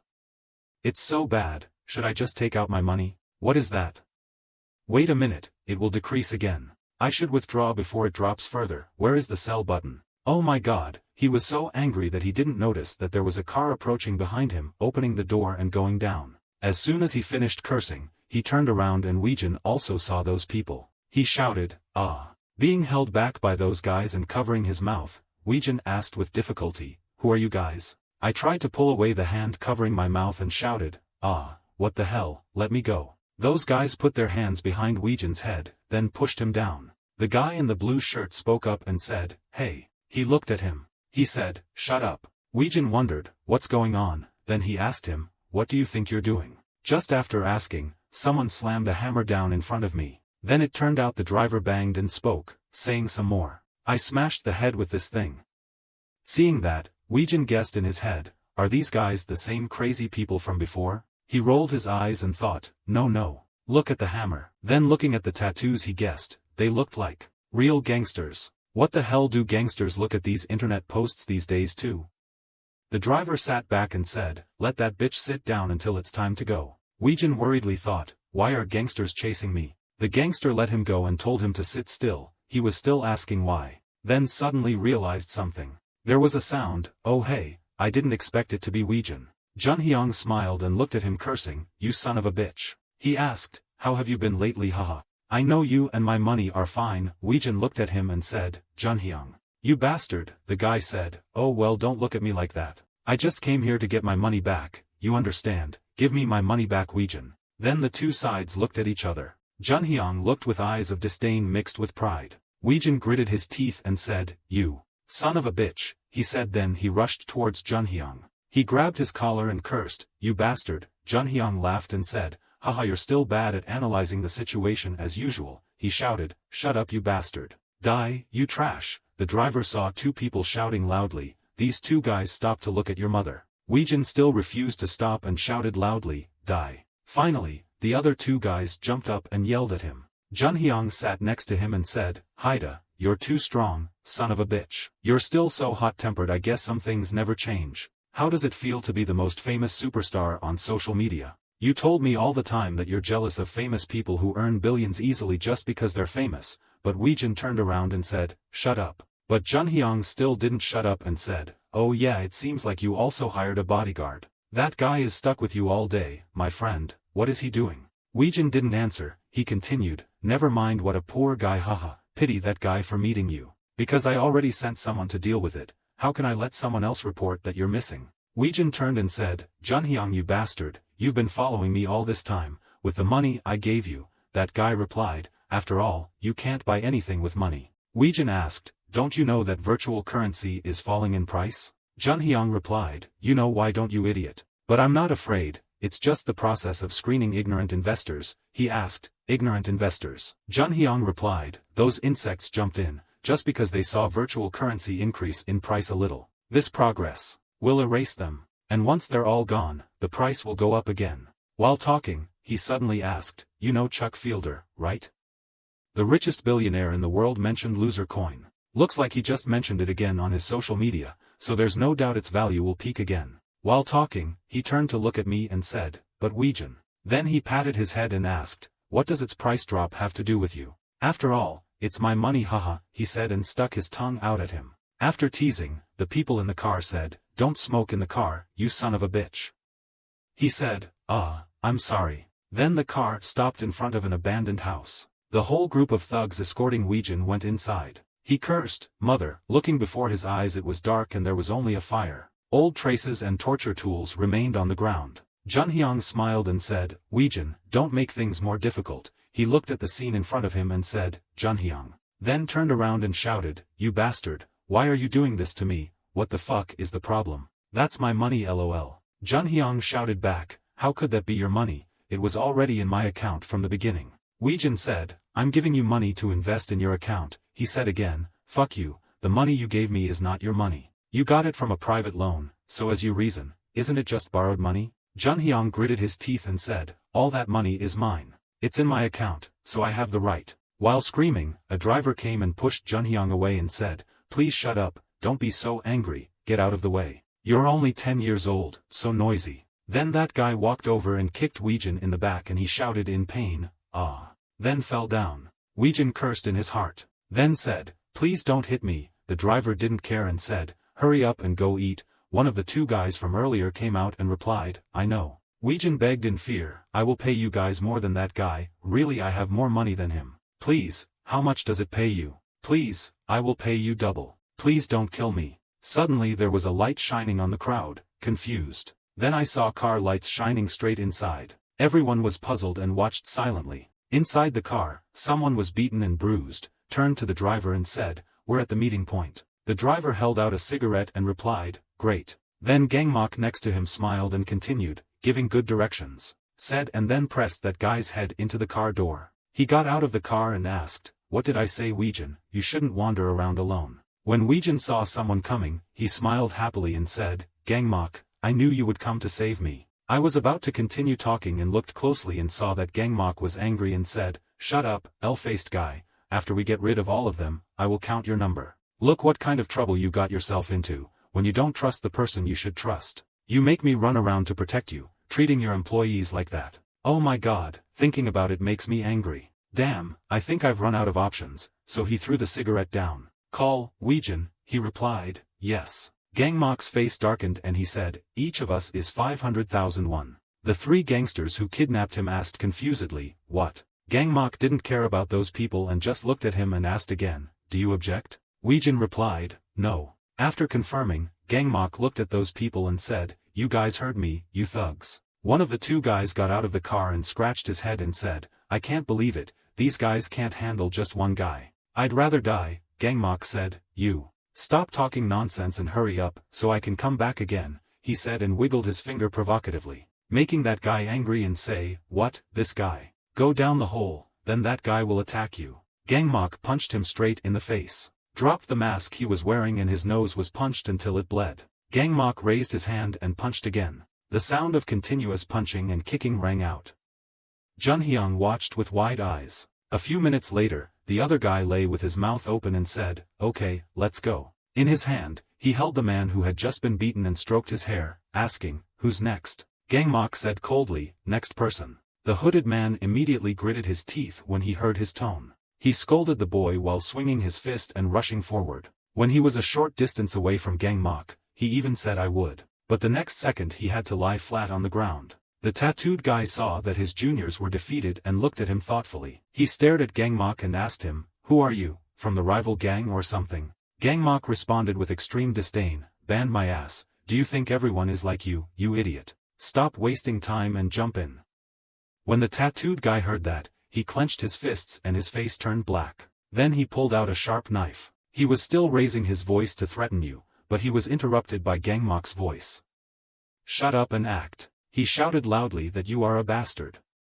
When he swung the knife this way, that hand was immediately held tightly by Gmach. A strong blow to his elbow made him scream in pain, followed by the sound of bones and joints being broken. This time he moaned miserably and continued. Weijin and Ahayan stood outside and saw that guy being dealt with easily. He was still foaming at the mouth as he lay on the ground holding his arms, constantly shaking and moaning. Gmach looked down from above and coldly said to him, let me tell you, you gang are the people I despise the most in the world. Bastards only behave moderately and obediently before those in power, and now his eyes have become cold and cruel. But you act like bullies in front of the weak, you guys take advantage of your prey like hyenas. Weijin makes your hair stand on end when you hear that. Until they collapsed and they rushed in to wash the body, then he lifted his foot and stepped on him. The blood-sucking disc, his eyes were so ferocious that he didn't see him as a human being. Looking at the tattooed guy lying still on the ground, Gmach casually blurted out two words. He looked towards the remaining two people and asked, is that guy with pork belly the last guy? Weijin looked at Junhyun with a smug expression, and Junhyun, after seeing everyone defeated, clenched his teeth and began to get scared. Gmach asked him, who are you? You're clearly not from the gang. I can tell by looking at you. When Junhyun was asked, your face turned pale. Weijin, who was now tied up and sitting on the ground, quickly shouted, Gmach is the mastermind, the guy who leaked my personal information online. This son of a bitch even hired gangsters to beat and tie me up to death. At this point, 2 lines of tears flowed out of his eyes and were about to fall. Gmach heard that and quietly asked how he dared to do that. Juhyung stood next to him and interrupted their conversation, hey, please excuse me. His attitude turned 180 degrees and happily asked Gmach, hearing that, Weijin must have hired you to be his personal bodyguard or something like that, right? How much does it pay you? I will pay you more than it should be. Gmach walked over and gave him a strong slap in the face and then scolded him and put the idiot away. You physically abused me while scolding me, why should I trust a bastard who dares to hire gangsters to kill people? A hyena could only cower and cover her head with her hands. And you're even planning to kill me, you bastard. The Weijin on the side laughed happily when he saw that. Gmach still continues to educate him, if you have so much money then go buy a gift for your parents, you idiot. Unless of course they leave you. The rope was thrown on the ground. Weijin rubbed his untied wrists and called Junhyang's name, while Gmach was smoking behind him. Weijin said the situation had clearly changed, while Junhyang cried and knelt on the ground, hugging her aching body because she had just been beaten. Weijin bit her lip as if trying to suppress her emotions that were about to explode. Somewhere, he rushed over and shouted loudly, "He's a rotten pig," and gave him a heavy blow with his hand. Junhyang was hit with his face thrown back and screamed "Oh oh." Weijin was so angry that he gritted his teeth. He kicked and angrily asked him, "Why did you do that to me? I gave you 1,000,000,000 won. Isn't that why you had to push things this far, and besides, you two used to be friends?" Junhyang rubbed his scratched face and asked again, "Friend?" Then we immediately shouted loudly to Weijin, "There's my ass. He loudly criticized you and broke my head." Weijin also got angry and scolded the brat even more when he said that. He continued to say and more. He sat on the ground, looked straight at Weijin and said loudly, "I never considered you my friend." Weijin was surprised and asked what. Junhyang still supported and told the story. "Even when you and I were being bullied at school, you acted like you comforted me with words like let's get over it together. At that time, the two of us were still going to school and suffered from school violence. Who broadcasted together? But you keep it quiet like you're different from me." Because of his low self-esteem, Junhyang feels that Weijin doesn't really consider him a friend. "When we're all struggling to put food on the shelves, you lecture me and tell me to get a minimum wage job like you're better than me. In the end, you gave up everything and tried to commit suicide." Hearing this, Weijin's face also changed. Junhyang was still loudly saying that you were just as pathetic as me. "But you show such a condescending face, you think at least this life is better than mine. I can't swallow that nonsense anymore. Even playing with virtual money, you played the role of charity by giving me a portion of the money that should have been all mine." Weijin felt it was very unreasonable to respond, "How could I say it was all yours?" Suddenly his tone changed, which surprised Weijin. "But now that I think about it, I think that it's all my fault. I'm so sorry, Weijin." He suddenly put his hands together and begged for forgiveness. "I won't do it again, I promise I'll keep quiet and disappear."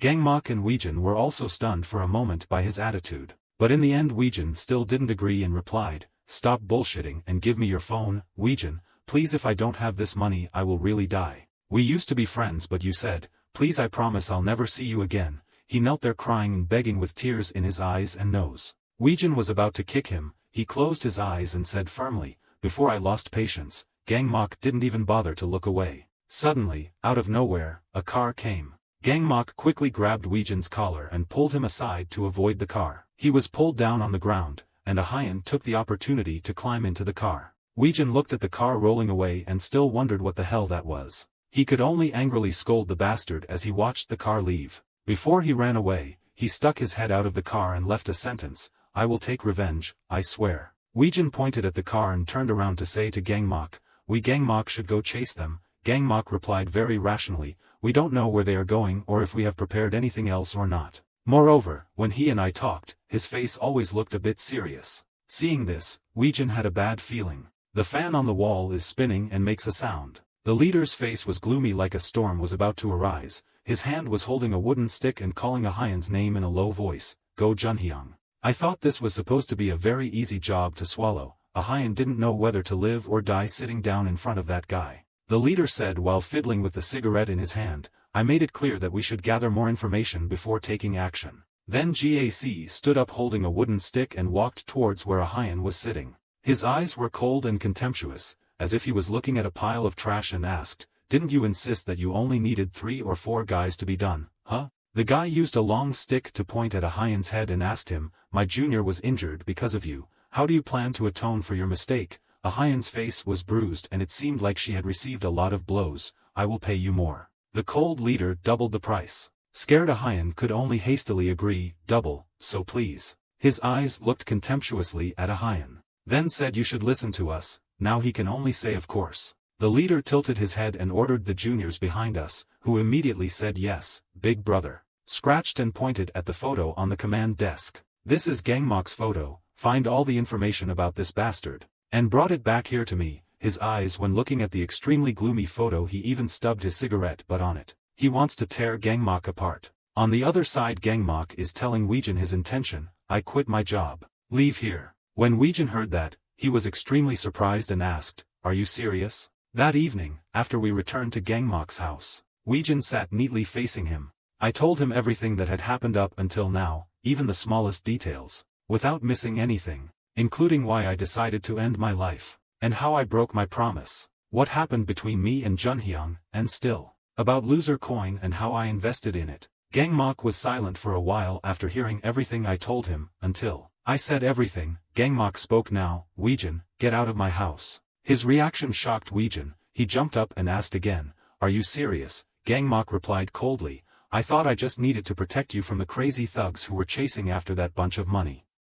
It's just your fantasy. But the next gangsters, I really didn't expect this is too dangerous. Also, I thought you were a cryptocurrency guru or some shit, but, coin loser, are you kidding me? Weijin immediately showed a scared expression, begging Gmach, please, you have to help me. Weijin quickly clasped his hands together. I will listen to you and won't go anywhere alone again. Gmach shouted angrily, shut the fuck up. Why the FY do I have to face real gangsters? Call the police or something. It's not like you're living in a place with no dharma or heaven. Weijin retracted his head and replied, I can't trust the police. Gmach looked at him for a moment, couldn't help but exclaim, are you crazy? Weijin clenched her fists on her thighs, speaking in a low voice, telling him the truth. I have never received any help from anyone, in my entire life. Since I was just a baby, my parents, they always argued and blamed each other for my birth. And every time they stop arguing, I'm always the one who has to take the fight. One time I got tired of being tortured and beaten,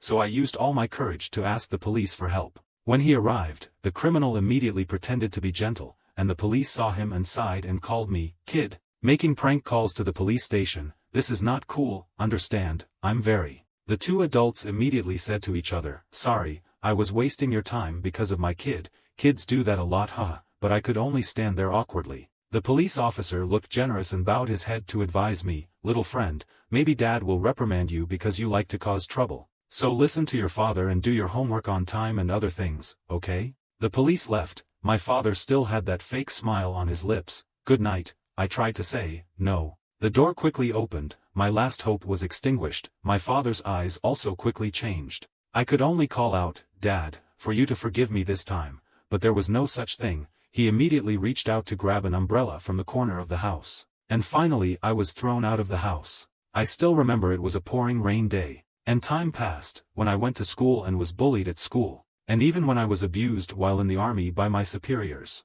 No one in this society has ever cared to help me even once. Rather all of them left me on the brink of death. So please think again. Weijin Great Vojung kneeled down in front of Gmach. You know this society, there is no altruism towards someone like me, no status or relationships to rely on. You are the first person to help me in my 25 years of life. You are the only person I can trust. Gmach is now tilting his head back, not sure what his current feelings are. Weijin, I don't care, he said coldly. No one asked about your life story. What the hell should I do for your misfortunes? Do you think I'm going to be like, oh my god, you've been through so much, and offer to stay by your side until death do us part or something? Like you're the only one with a story to tell, and no one else needs to suffer misfortune in life. Why the hell should I risk my life to save yours? Besides, now that you have money, you can build status in your relationship with that openness. Weijin pleaded in a low voice, then I will pay you more, so please. Gmach asked directly, how much?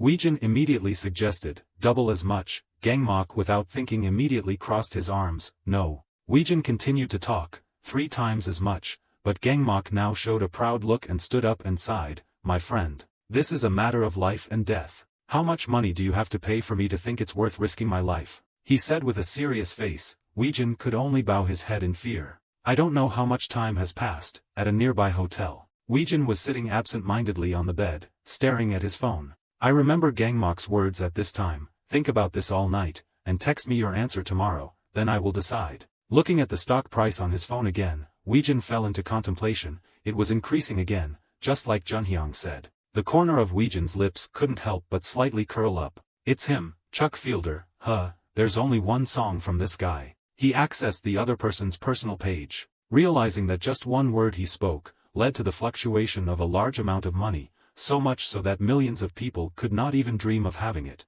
That means his life is worth more, the lives of millions of people, right? Worth it, huh? This makes Weijin ponder again. How much should I pay him, Gangmok? The next morning, at a bright building on the street, on the shelf are 2 urns of a certain couple's ashes, along with a family photo of the 4 of them. Gangmok was now squatting in front of the 2 urns, staring blankly for a moment. The owl sat still like that, looking at the photo of his family and parents in a small jar in front of him, as if thinking about something for a long time. Then he sighed and looked at the image of the happy family of 4 in the past KLA. He couldn't help but mumble and scold him, stupid bastard. Does he think he's the only one with unfortunate stories to tell? Gangmok remembered the scene in another place. On the shelves there were many jars of precious soaked wine. A person was sitting with his back turned to look at the cabinet, when suddenly there was a knock on the door. He turned around, spoke in a low voice, "Come in." 2 people wearing solemn suits walked in and respectfully called him, "Senator." The evaluating senator asked, "So, is that the new person's name you told me about?"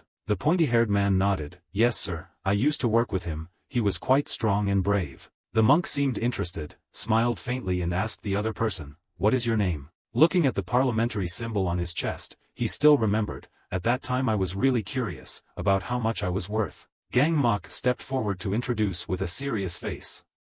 "Play Gangmok sir." Now moving to another place, at the small shop on the street, Miran House Stew Soup. The younger sister held out her gloves and asked coyly, "Can you help me wash the dishes, Gangmok?" As expected, Gangmok looked at the girl, then grumbled as always and said, fuck. The poor sister continued to beg him, "Come on, you can't do that to your cute sister, right?" Gangmok coldly replied, "You said you would wash the dishes, sister."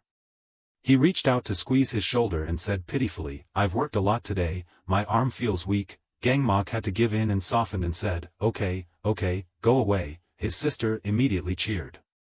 "Laugh, really. You are a wonderful person, the best." As soon as she finished speaking, a hand slapped her in the face from behind, "This brat." The mother stood behind her and scolded her sister, "Thanks to her brother's loan. You are the only reason we can reopen the restaurant. And you let your brother do all the work like that and then you just sit and play." The sister held her swollen face and sobbed, "It hurts so much," she protested, "I don't have anything." "Sai Viet on, he said he would do it for you." The mother couldn't help but look at her and click her tongue. "Really? Don't get used to it when you come here."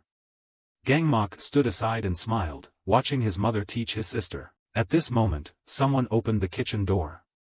Gangmok thought it was a staff member so he interrupted and asked, "Hey, how's everything?" But the person who walked in surprised him, "Oh, father, my father was carrying a package in." The father saw his son and smiled gently, "It's Gangmok, I didn't know you were coming." The afternoon fell, the sunset was beautiful in the sky. Gangmok and his father were sitting outside in front of the shop. His father smiled and said, "Son, Dad kept worrying about what kind of person I would become, because I kept fighting all these years in school." Gangmok frowned and replied, "I told you I was just kicking the ass of a bully bastard." "Braggarts who bully," the father replied in a low voice, "that's exactly what I'm worried about." Hearing that, Gangmok stopped drinking water and glanced at his father in confusion. His father looked far away and said, "I'm still worried even though it's not your fault, because I don't have anyone to ask for help or have connections to help you, so you should apologize to them. That because of our family situation, I can't live my life to the fullest." Gangmok smiled faintly and asked, "Why are you suddenly thinking so much? You've seen with your own eyes how much money you still brought home." "My son is worth that much money." The father smiled and looked at the glass of water in his hand, repeating what he just said, "Worth, what?" "Gangmok, it's good that you earn a lot of money, but with the money you earn, your responsibilities will come with that money. Because you are my only son, worth more than anything in this world." Gangmok felt a bit shy when he heard those words. He didn't dare look at his father anymore but silently turned away. "The two of you weren't used to talking like that, so you quickly stood up. You need to wake up early tomorrow, right?"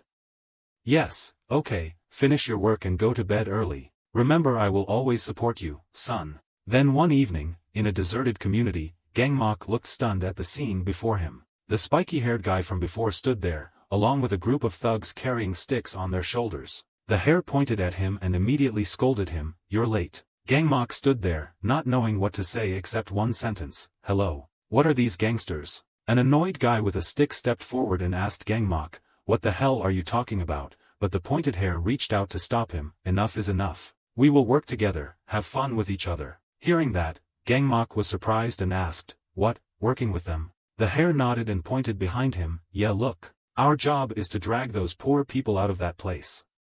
Even though they were notified of land recovery, they still refused to leave. Gmach looked at the protest sign hanging there. "The planning of this area only benefits the rich." His hair was cut short. "Now let's drag them all out, with the help of this group." Gmach put his hand on his forehead and scolded, "Damn it." He asked annoyedly at that guy with pointed hair, "Jinwan, are you kidding me? Do you think I came here to work with street thugs?" The guy with the pointed hair also looked impatient, so why not call him to be a security guard, mother of this idiot? He patted Gmach on the shoulder and said, "Come here to talk." The two of them quickly went to a nearby corner.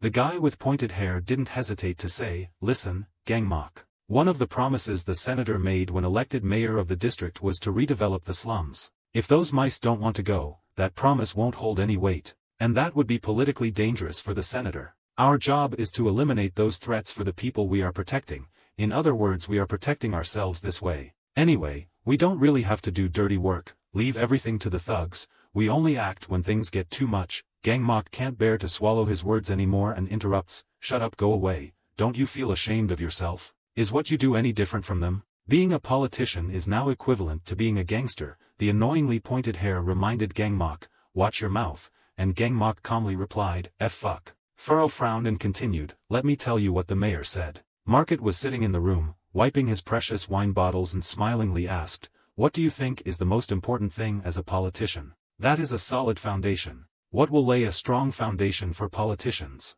"Most people think that the people are the main supporters." "Meaningless, not at all what they think. The public are just worker ants, they only care about the small immediate benefits. We cannot build a strong country with such ignorant people, it is unstable and too dangerous. When they feel uncomfortable or see sweeter candy, of course they will turn and run away.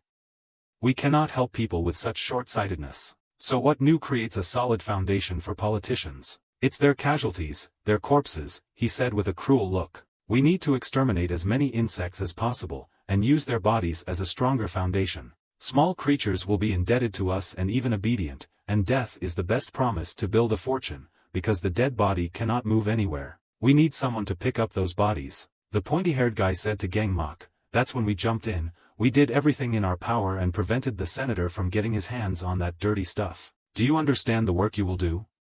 Gmach closed his eyes and crossed his arms and replied, "I understand. It's simple, we'll have to do the dirty work, keep our hair straight, that's right." "If you understand then," who would have thought that at this moment, the fist was swung in front of him. Gmach angrily punched hard in his direction. "But my hand was grabbed by that guy, you." He aggressively asked Gmach, "What the hell are you planning on doing?" Gmach calmly asked again, "Didn't you just say that our job is to clean up dirty things?" The guy with the curly hair frowned and said something. Gmach turned cold again and raised his fist at him. "I'm just trying to finish the job, do my job." He raised his fist to punch the pointed hair, but he quickly dodged it. Gmach hasn't stopped yet. He continued to wrap his arms around the other man's neck, then forcefully pressed him against the wall behind him, threatening, "Hey, you know how I was raised and you still have the audacity to force me to do things like this, do you?" At this time, those gangsters heard the noise and rushed over, calling, "You," with pointed hair, reached out to stop them. "It's okay."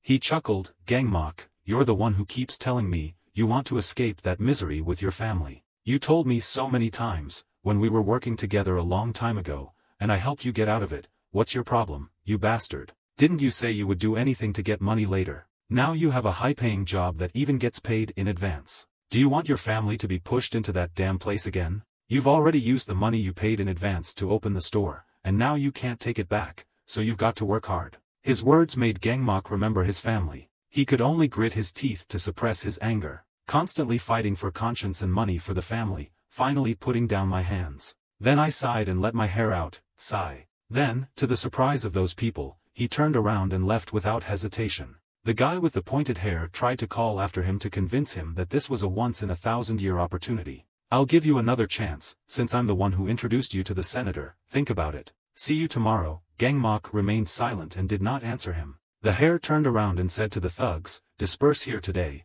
They heard that and were bewildered. What? So what about our money today? The angry-haired man shouted loudly. If you don't work then you won't have any money. Now you bastards get out of here. A moment later, that shabby neighborhood became quiet again. Gmach was walking when he heard footsteps behind him approaching him. Someone was holding a stick raised, then hit Gmach on the head so hard that it broke the other stick, shouting loudly, son of a bitch. The thug angrily said, luckily we lost a day's salary. What the fuck? Everyone suffers because of a bastard who doesn't want to work. You should go die, you bastard. Gmach's head was bleeding. He raised his face and stood up. He said in a low voice, what generous people. The two thugs heard that and asked in surprise, what? Gmach smirked at them and said, I just wanted to relieve tension. The two thugs heard that and sneered and mocked.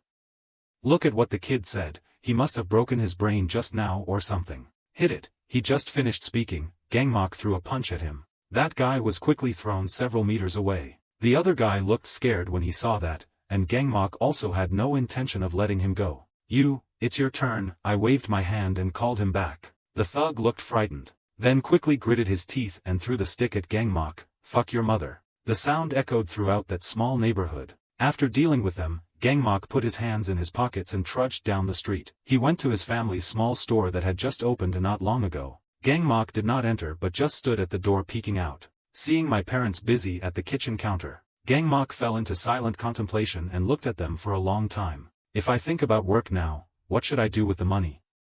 The discomfort made me angrily swear, *ck it. Early the next morning, in the area that needed to be cleared, the guy with the pointed hair was already there, tilting his head to look at the person coming. Seeing the two thugs with bruised faces, he wondered and asked them, what's wrong with your faces? And of course they were embarrassed so they didn't answer. At this moment, he saw someone coming again. Oh, there you are. Gmach looked at him seriously. The other two very obediently bowed their heads towards him, greeting Big Brother. The spiky-haired guy also smiled, very happy to see you again. Gmach replied without any respect, shutting his mouth. Just tell me what to do. Hare looked at him for a few seconds then smiled faintly. He said, you don't have to do much. Next, curses rang out in the ward, you bastards. With pointed hair, he stood to one side and said to Gmach, just make sure these thugs don't do anything too outrageous. The thug is currently carrying a shirt and threatening an old man. I told you to go away. The Gmach's job is to observe. When the job is almost done,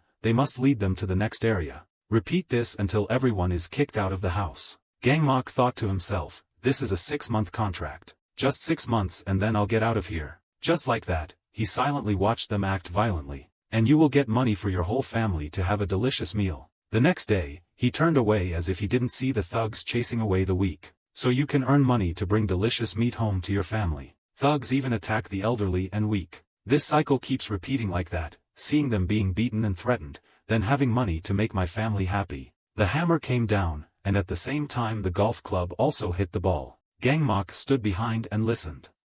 The guy with pointed hair clapped his hands in flattery and thought, what a beautiful shot. The secretary followed suit. It must have been a very accurate shot, sir. The senator smiled complacently. Just as things were going, the redevelopment project went according to plan. Even the people of the surrounding areas were happy to know that that shabby village would soon disappear. Winning the upcoming election would be a piece of cake. He turned around and praised Kim for doing a great job. He found a gem like Gmach. He completed the task just as you said. He happily bowed his head, thanking him. The senator once again bowed his head and prepared to hit the ball. We are reaching the final steps. Make sure everything is resolved neatly so as not to attract unnecessary media attention. Getting caught up in them is very troublesome. He accurately hit the ball into the center of the target, his hair pointed and his head bowed to receive orders. Yes sir. Over here, the thugs' hammers are still beating down. They brutally destroyed people's belongings.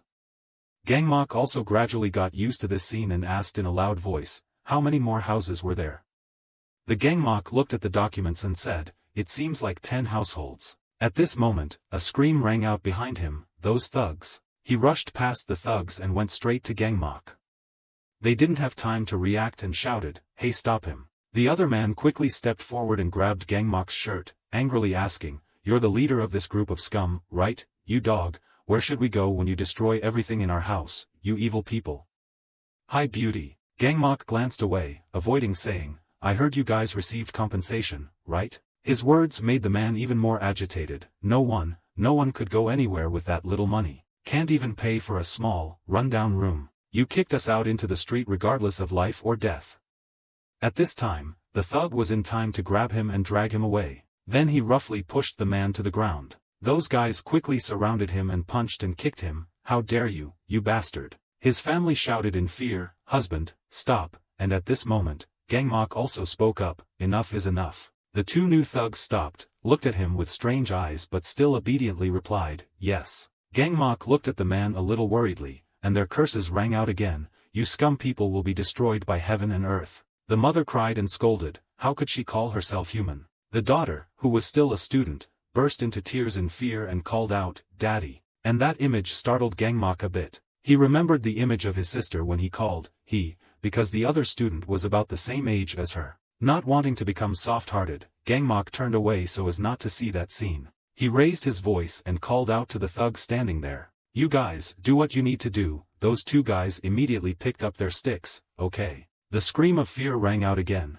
please call an ambulance. Gmach stood to one side clenching his fists without turning around to look. The girl's desperate screams kept ringing out, Dad, Dad. At this moment, the scene changes, an envelope is presented in front of everyone, this is for the whole family. Gmach gave it to his family and said, I received a bonus at work. The whole toilet was very surprised and happy, oh my god how much, don't touch this girl, Mom, why do you always scold me, I just want to see. The father smiled and stepped forward to pat his son's shoulder, I'm proud of you, Gmach nodded, it's okay, Dad. The mother was arguing with her daughter and called out to him, dinner is finished. Gmach walked towards his room, smiled and said, no need, I don't really want to eat today, I'm a bit tired. Good night everyone. I turned away without looking back. His parents looked at him a little worriedly. His younger sister said in a low voice, he must be feeling unwell. Entering the small room, Gmach did not turn on the light but took off his tie. He lay tired on his bed. Just like that, thinking about those things. And so, until a few days later, Gmach discovered that the couple he chased away were dead. A lot of cigarette butts fell to a corner of the floor. Gmach was smoking when he heard a voice behind him say, hey. The curled hair smiled faintly and walked over to ask him, since when do you smoke? Gmach coldly said, mind your own business. Hair pointed back and continued, there's no need to worry too much about what just happened, there were a few articles but the senator said he would deal with them. Surely he wouldn't mind such small things, Gmach said with a frown, hey, do you really think I care what those damn people think about me? The pointed hair silently assessed him, Gmach also looked straight at him. At this moment, some noise was heard behind them. A little girl was walking aimlessly on the street, mumbling something. Dad, Mom, the little student called out while crying. Hair pointed at the girl for a moment. Then tell Gmach, okay, great job today, same as always, see you tomorrow. Gmach is still paying attention to the little girl, where is everyone, parents? He felt extremely uncomfortable in his heart and sighed. The next day, everyone saw the little girl walking awkwardly, damn, here she comes again. The two thugs said to each other, hasn't it been like that for the past few days, it keeps coming back here like a zombie, leave it alone. It was already a failure, the girl now rolled her eyes. Seeing a familiar figure standing nearby, she looked at Gmach smoking on the other side. Gmach still didn't know she was looking at him. At this time the scene changes, a pot of water is cooking on the stove. The mother turned to ask him, are you quitting your job next week? Why is that? Gmach told Mom, it's just that I feel this is not the right job for me, I will find a new job. Meanwhile, maybe I'll help people at the restaurant. Hearing that, her sister immediately smiled brightly, so you will also work with the whole family, right, Gmach? I'm so relieved, I feel like my body is exhausted. The mother couldn't help but scold me, you brat, you've been staring at your phone all day and can't do anything. The younger sister immediately objected, I only turned on the phone for 3 seconds. For some reason, Gmach saw that little girl through his sister. He looked unnatural, looked down. And the father standing in the back also saw this scene, looking worriedly at his son. A moment later, outside the store, it was already dark. Gmach was sitting outside smoking when his father came and called him, Gmach. Dad didn't know I knew how to smoke, Gmach quickly said, I'm sorry, I'll put it out right now. The father saw him like that and worriedly asked, is everything okay? You don't look well. Gmach was silent for a moment then hesitantly said, Father, what if, just suppose but what if? What I did to help my family became the suffering that others had to endure. In that case, what did I think I would do? I mean, what will you do? Gmach asked his father in a very confused mood. The father looked at him silently for a moment. Then asked Gmach, are you talking about your current job? Gmach bowed his head without speaking. The father spoke a few seconds later, if I were your son, I will blame my parents for putting me in a situation where I cannot refuse such a job. You didn't do anything wrong, Gmach. I'm very sorry for being a bad father, putting you in such an ironic situation. Gmach closed his eyes and said to his father, please don't say that. The father approached and patted his shoulder to comfort him. You will soon quit your job, so forget about it, don't think too much, let's focus on our family's small restaurant. They didn't know that the student girl had followed Gmach all the way here, was hiding and staring at the father and daughter from a corner. Gmach nodded, yes father. Soon the next morning arrived. Gmach was smoking in a corner as usual when he heard someone calling him. Her hair came forward to praise him. Great job today as always, can you make a can of coffee? Gmach turned his head away and refused. Don't go and thank him. Longhair opened the can of coffee and took a sip, then looked towards the other road and said, surprise, I didn't see that girl today. Gmach asked suspiciously, what? Straight Hair replied, you know who I'm talking about, that girl was crazy after her parents died. What a pathetic thing, born to failed parents, and now her life is ruined. How pathetic, what? Think about it, don't you see how selfish they are? I mean, they just died like that, leaving their daughter alone. If they had no intention of raising it, it would have been better not to have given birth to it in the first place, or at least to have it die with them. What else can she do now? It's miserable for her because if she's responsible, she'll be irresponsible. Actually, maybe it's his fault for being born in such a poor place. He was talking but stopped because the lighter in his hand was broken. Fuck me. He turned to call Gmach. Let me borrow the lighter, fat. Gmach put his hand in his pocket and walked over. Lighter, here. He held the lighter in his hand, and under the other guy's surprise, he threw a fist at his face. That guy took a hook kick and fell backwards because of his ugly mouth. But Gmach still hasn't let go of his anger with just that much. He quickly rushed over and grabbed the hair of the broken tooth that was lying on the ground, under his fear. Wait. But the thunder fist has no ears. At this time, the monk was playing golf, thoughtfully looking at the ball. He asked the secretary, after all, nothing is easy, right? The secretary immediately bowed her head. Yes sir, the monk is in his position to scold. Those useless people are dead but still bothering people. A big deal, we need a big deal. Big enough to turn everyone's attention. That night, there was a big fire. Firefighters are working to put out the fire, and calm curious residents. Gmach stood behind the crowd, looking bewildered at his family's store. He quickly rushed into the group of people blocking the front. Get out of the way, get out of the way. The firemen rushed to stop him, asking him to leave because it's very dangerous. The Gmach shouted, it's my restaurant. At this moment, his eyes widened and he saw something. There was a body covered with a blanket and taken out. Gmach almost went crazy, rushed up, shook off the firefighter's hand. Let go. Under their chaotic screams, stop, you can't go in there. Gmach rushed towards the body. He immediately pulled off the bandage that was covering it. It was a scene that he would never forget for the rest of his life. His younger sister, who had happily asked him to clean up just yesterday, was now completely burned black and lying on the board. Gmach could barely stand. He knelt to the ground, desperate for them to take his sister's body away. The voice of the police rang in his ears. No more taking photos, everyone quickly get out of the way. The suspect was found and handcuffed by the police. Being escorted to the police station, passing by where Gmach was sitting, and that person was none other than the student. Gmach looked at her in surprise. Yet the girl smiled at him, looking very happy because she had taken revenge. Gmach looked almost in disbelief. The girl was escorted away. Photos of his parents are hung in white frames, neatly placed in the funeral room. Gmach now sat quietly in a corner, presiding over his family's funeral. At this time, a customer just arrived and exclaimed, "Oh my God! I'm so sorry for your loss." The one who came was the senator. "I'm so sorry, boy." Gmach looked at him coldly. Images of Gmach's parents are solemnly placed on the altar cabinet. At the Gmach family's funeral the senator came and said, "How bad? I'm so sorry for your loss." Gmach looked at him and asked, "What are you doing here?" He turned around and said, "Well, let me get straight to the point. Gmach game manager. Or you can continue working for me." Gmach asked again, "What did you say?" The senator said, glancing at the bodyguard who was beaten on the other side, although there were a few minor frictions from time to time. "You are still an excellent individual and I don't want to waste you, Gmach. Is that so?" Before he could finish speaking, Gmach interrupted, "So I refused." After listening, the senator rubbed his chin and said, "Refuse? Then he sat down and said, Gmach.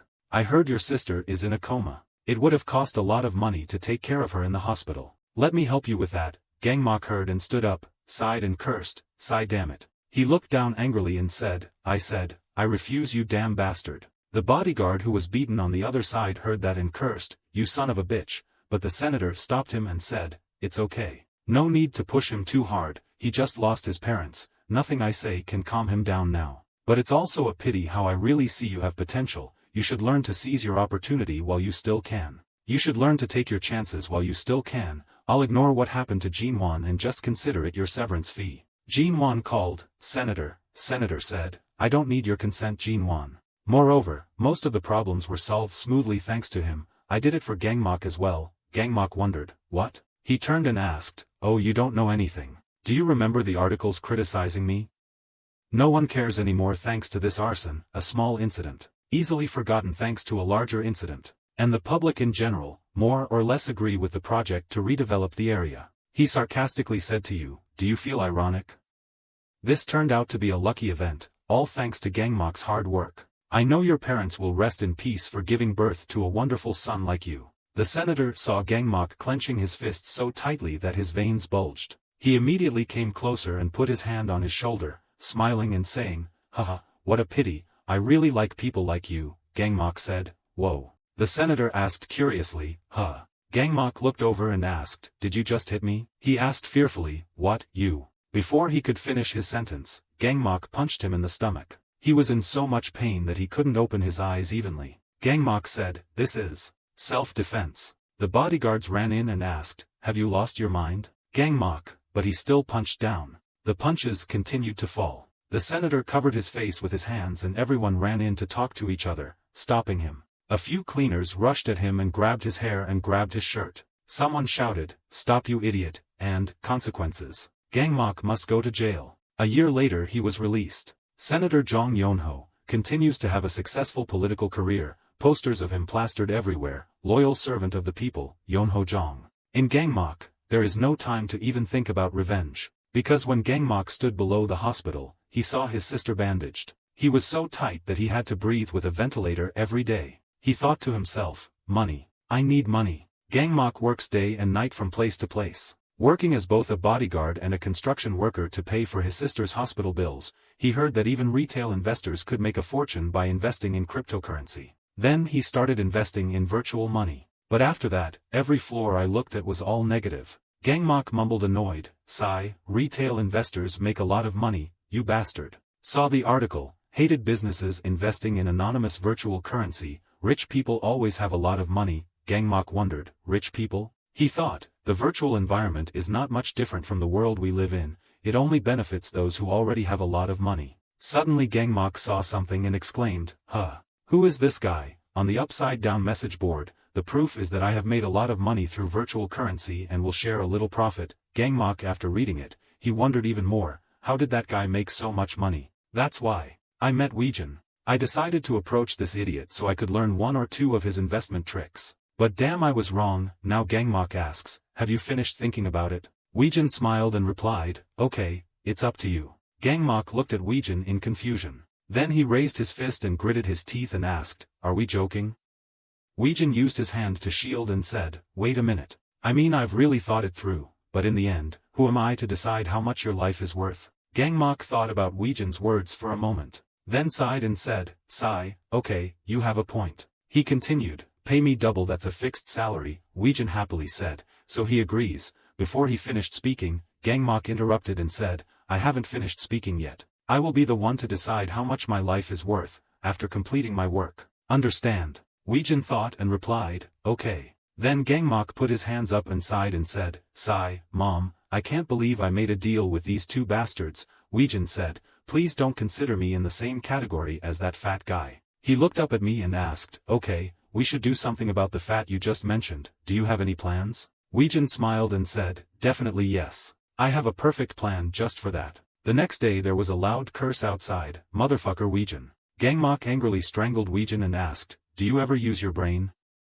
Weijin asked with difficulty, what? Gmach looked at the shabby house in front of him and said, you think that fat man is so mean that he would let his mother live in a place like this after having so much money? Weijin replied, no one knows for sure. Then Gangmak let him go and said, "Sigh, maybe I'm stupid to think you really have a plan." Suddenly there was a sound of the door opening, making them both look over. Among them, an older lady came out and asked, "Who was that?" They both said, "Oh." She covered her mouth and didn't understand the question. Weejin. Weejin smiled wryly and scratched his head and said, "Oh hello, it's been a while since I last saw you." She came out and asked, "Yes, what's the matter with you coming here today?" He hesitantly said, about Yunhyang." She walked closer and asked, "What?" She suddenly shook him and asked loudly, "Did you hear any news from Junhyang?" Seeing that he didn't answer, she called out, "Weejin." Weejin replied, "Yes." Her face showed concern, asking where the boy was, and what he was doing recently. Again, Weejin didn't understand the question.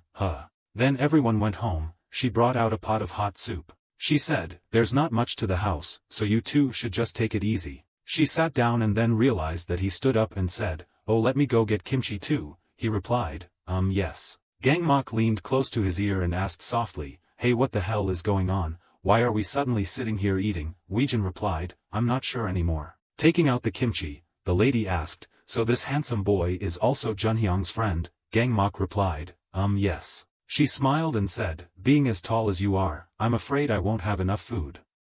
If I knew Junhyang's friends were coming to visit, I would have gone to the market to buy some things. Oh, do you like to eat eggs without scrambled eggs or soft-boiled eggs?" After a while, everyone finished eating and put down their chopsticks. Weejin said, "Thank you for the meal." Junhyang's mother coughed a few times, cough cough. He asked, "Are you okay?" Junhyang's mother replied, "You went to the hospital but your cough still hasn't gone away. The doctor told me to go to a bigger hospital to diagnose the disease, but I didn't expect that a simple test like this would cost so much money, so for now I'll just stay home and rest." Weejin said, "Not the fat guy," but Junhyang's mother asked, "Fat guy?" Weejin quickly corrected the question, "You mean Junhyang didn't give you money?" She said in surprise, "Money? No boy has money." Weejin asked, "So you don't know?" She also asked, "What do you know?" Seeing that, Gangmak angrily cursed, "What a son of a bitch," but Weejin stopped him in time to say, "So I haven't heard anything from Junhyang yet." She said sadly, "Well, a while ago the boy came by.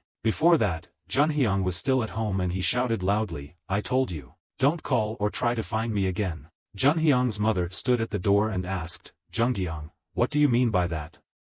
Junhyang said as he put on his shoes, "Mother, do I still have to hit her to make her understand? I don't need a mother who can't give me anything but poverty like her. Because of her, my life is nothing but suffering." Seeing him west, she asked in confusion, "What's wrong with Junhyang?" Then she held Junhyang's hand and said, "I will try to be a good mother." But he shook it hard and said, "Let go of my hand." She just had time to raise her hand and call out, "Junhyang, Junhyang." Junhyang's mother said, "Now, I can't say anything more, maybe I've never thought about things that way. The boy must have suffered a lot.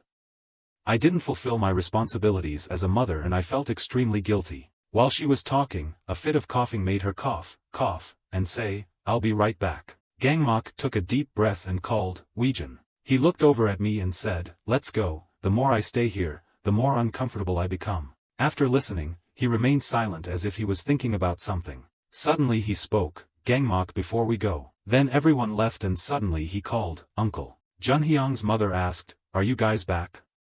He held a paper bag in his hand and smiled, "Yes, I just remembered I forgot this. Here you go, I should have given you this," said and then gave the paper bag to Junhyang's mother. She asked, "What is this?" Received a paper bag and looked full of money. She asked, "Where did you get this money?"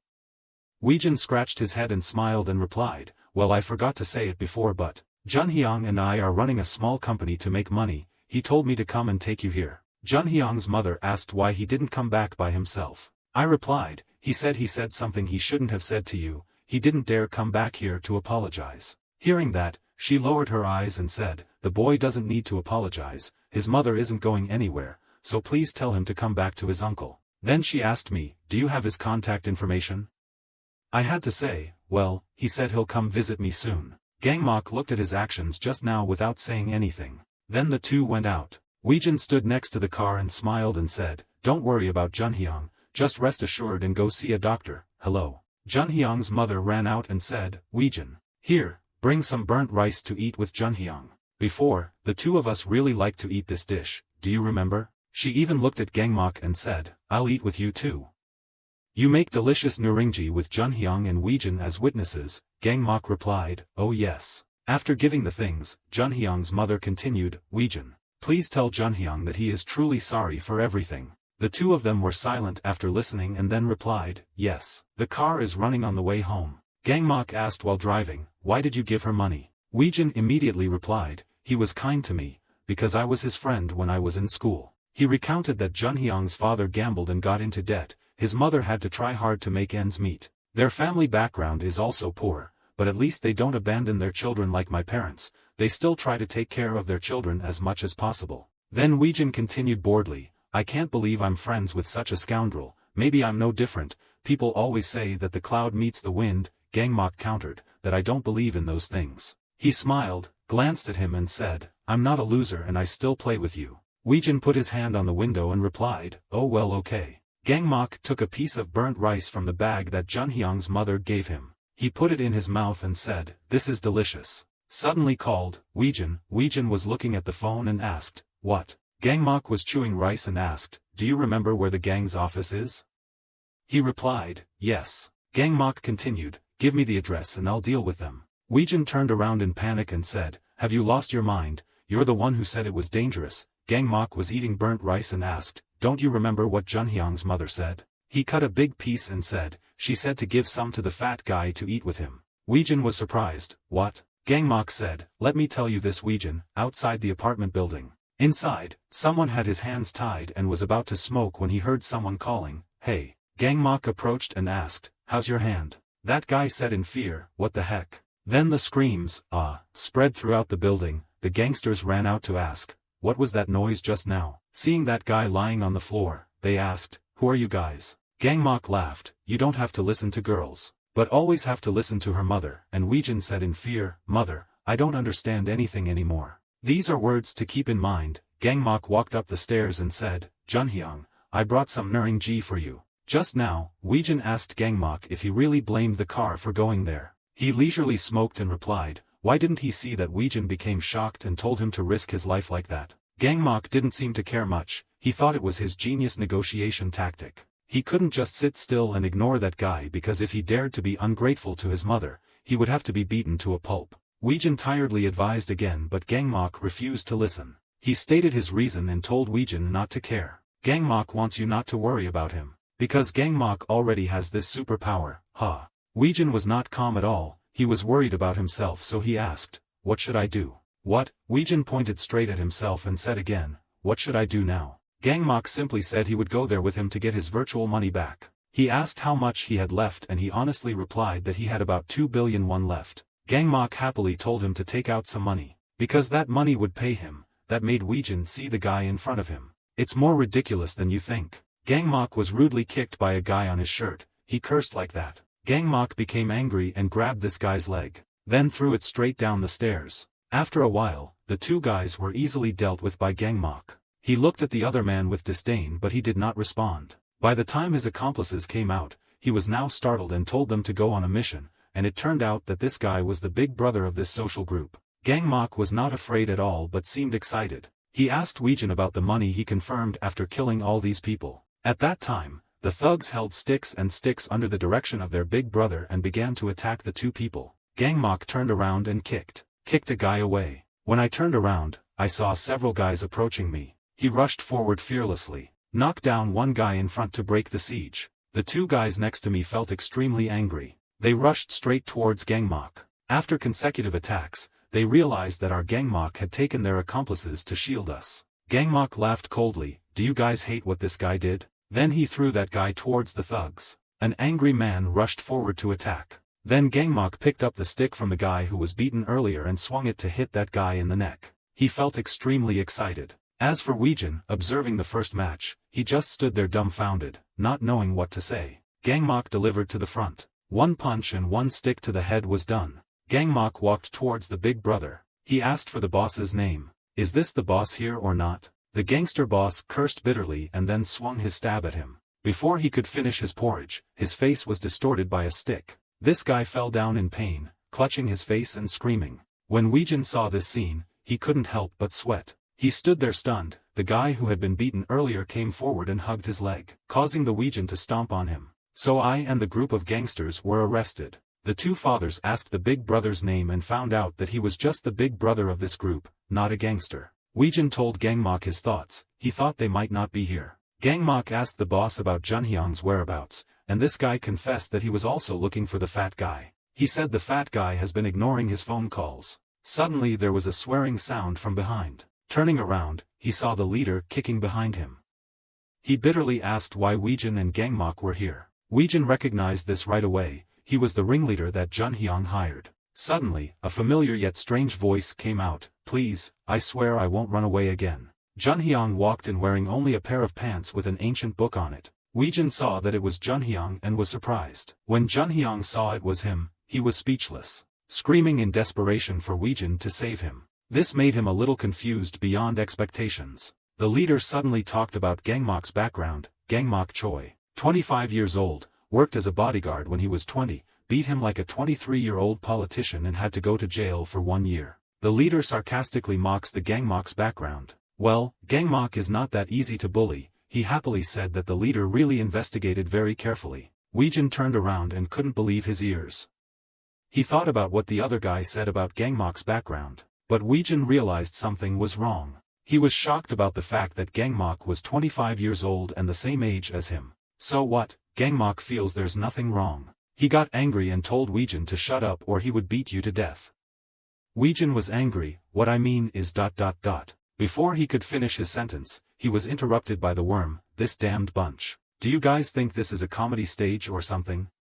He pulled out a knife from his shirt. Gangmok turned to ask him, hey Weijin. He thought how much he cost. Gangmok pointed at the boss. The boss was extremely angry. He said the two of them should take care of how much the funeral costs. Well, you have to try it to find out. Look at me. Gangmok cracks his arms and prepares to fight. The big brother rushed forward with the goods. Gangmok gently dodged aside. I just used my hand to block his attack. Then the leader put his other hand in his pocket, took out another item, slashed up from below, causing Gangmok to release his hand to support himself. Gangmok with a torn jacket complimented him. Very good, big brother is also different from those petty subordinates, right? The big brother also said with a bored look, what a pity, I should have cut a little deeper. Weijin stood behind in shock and called Gmach. Happy Gangmok, Gmach, it's decided. Gangmok pointed at the boss and said, you're worth 1,000,000 won, about 18.5 million Vietnamese dong. Big brother is not happy,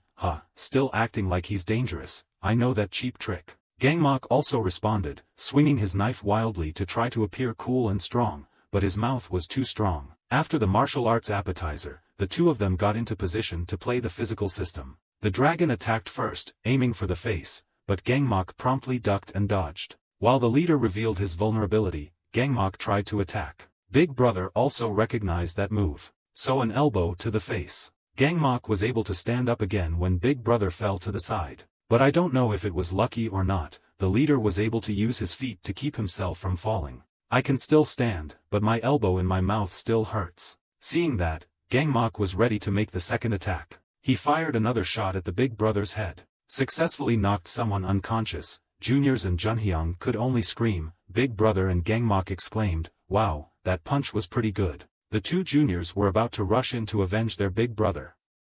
Gangmok asked dejectedly, stupid, when will you learn your lesson? A few curse words with your weapons won't scare me. He picked up the cold food from the ground and continued, saying, it's not right for you to use cold and short products like that. Do you need me to teach you? So teacher Gangmok's class is over. The two juniors were sent off by Gangmok to the dreamland hoping to gain more knowledge. Weijin asked in confusion, what if they sell salt? Gangmok Lao Ketchup said, that's not the case, idiot. Then Gangmok turned around and warned Junhyang, fat guy, where do you think you're going? If you make me move again, I'll send you down to the Golden Stream to play right away. The big brother spoke up with difficulty, bastard. Do you think we can escape after this? When asked, Gangmok replied, of course, I'll be fine, I mean, there's nothing you can do. The big brother immediately spit out a name, Choi Seo Yun. Seeing Gangmok's reaction, he knew it. He smiled and asked, is that your sister?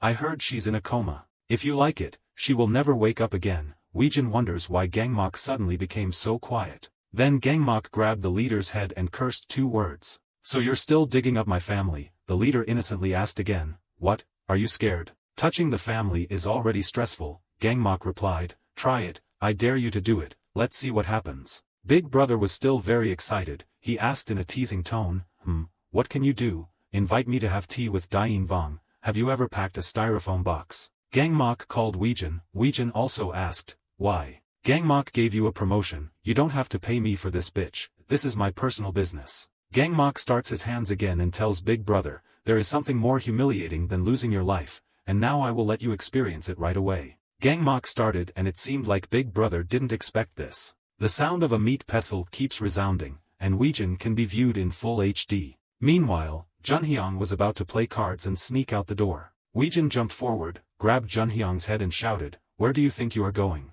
The two struggled with each other, one calling for release, the other calling the other's name. Then Weijin had to scream again, Junhyang, that dog, listen clearly. Weijin was so angry and helpless that he cried, damn you, don't you feel sick of these games? We used to try to kill ourselves because we were so poor, now we actually have money, we just sit and enjoy life all day. So why are you still trying to get into all this chaos? Junhyang said, because all that money is mine. Weijin shouted again, Junhyang, calm down. Do you really think it's your money? Wake up, you just want to believe that. Just think Junhyang, how much longer do you want us to live like losers? Answer me, you dog. Junhyang just kept quiet like that. Gmach finished dressing and walked over to the two people. He asked, are you done yet? Weijin replied, yes. Then took out the phone again. Weijin said, tell me the password. Junhyang said angrily, I have sweatpants. I'd rather go on a one-way tour to visit Pluto than tell you the password. So a punch flew to Junhyang's face, but he wanted to help pay for Junhyang's tour. Gmach looked at Junhyang holding his face and said, Sai, it seems like you're busy thinking about how to save yourself from here. Without realizing what I did to the gangsters here. Gmach sat down to be friendly and asked, do you want to be friends with them? To find out if there is anything worse in this world than your tour to visit the king of Pluto. I see that Master Gmach has succeeded in enlightening another person. Junhyang sat down on his knees properly, tears welling up in his eyes, stammering, the password is. Gmach walked over and quietly asked Weijin if he had pulled it all out, and Weijin replied yes. Damn, Gmach got a little angry and scolded the fat guy to stop whining. Junhyang cried loudly and said, Weijin, what is it? I said I'm sorry, but I'm serious. I swear I'll never do that again in my life. Please give me my money back. Just 300 million won, not 100 million won. Weijin angrily said you should have stopped when you had the chance, but you still continued and became more and more greedy. Gmach lost patience and said, forget about that money, I have something better. Here, take it. Your mother gave us this delicious dish. Junhyang asked suspiciously if they were joking. Gmach glanced at him and said something funny. Do you consider your mother's love a joke? Let me tell you, you son of a bitch, if it wasn't for your mother, would have killed you. Smile, you dog, laugh out loud. Junhyang hesitantly called Ui Weijin. Suddenly a countdown of 3 was heard. Junhyang still doesn't understand anything, huh? Second, when he saw Gmach's expressionless face counting the numbers one by one, he was scared. Wait. 1, okay, I understand, I'm leaving. I will leave here. But at least lend me some clothes. Gmach impatiently shouted to get the hell out of here. Be a little filial to your mother, bitch. Hearing what Gmach said, Weijin was stunned for a moment, watching Junhyang turn and leave. I thought to myself the last thing that crossed my mind as I watched him walk out the door. I really feel sorry for Junhyang. But at the same time, I can't shake this feeling, maybe because I'm no different from that loser. Weijin suddenly laughed and said it was really pathetic. Gmach didn't understand anything but still replied, yes, that's right. It seems everything is okay now. Weijin softly called Gmach a Gmach. I just sold the remaining coins. Gmach was so surprised when he heard that. On the drive back, Gmach told me his story. What he has been through and why he needs money so much. Damn, once he finds it right, he definitely won't think twice. I thought he was just a greedy bastard, but behind that desire is a long story. In other words, Gmach couldn't stop his curiosity and asked, why did you decide to withdraw all your money? Weijin replied blandly, oh, I think it's because of loser coin that I'm in this mess. Although it is true that it saved my life, I don't want to be affected by it anymore. I want to start doing something meaningful. Unless it's just sold out and then the price goes up again. What's that? Anyway, Gmach, do you want to live together? Hearing that, Gmach's head jumped up. Have you lost your mind? Knowing that Gmach misunderstood what you meant, Weijin quickly explained, no, that's not what I meant. I realized people were still posting online about me and how much money I made and stuff like that. No one knew what dangers I was about to face. What I meant was, could you stay by my side until everything calms down?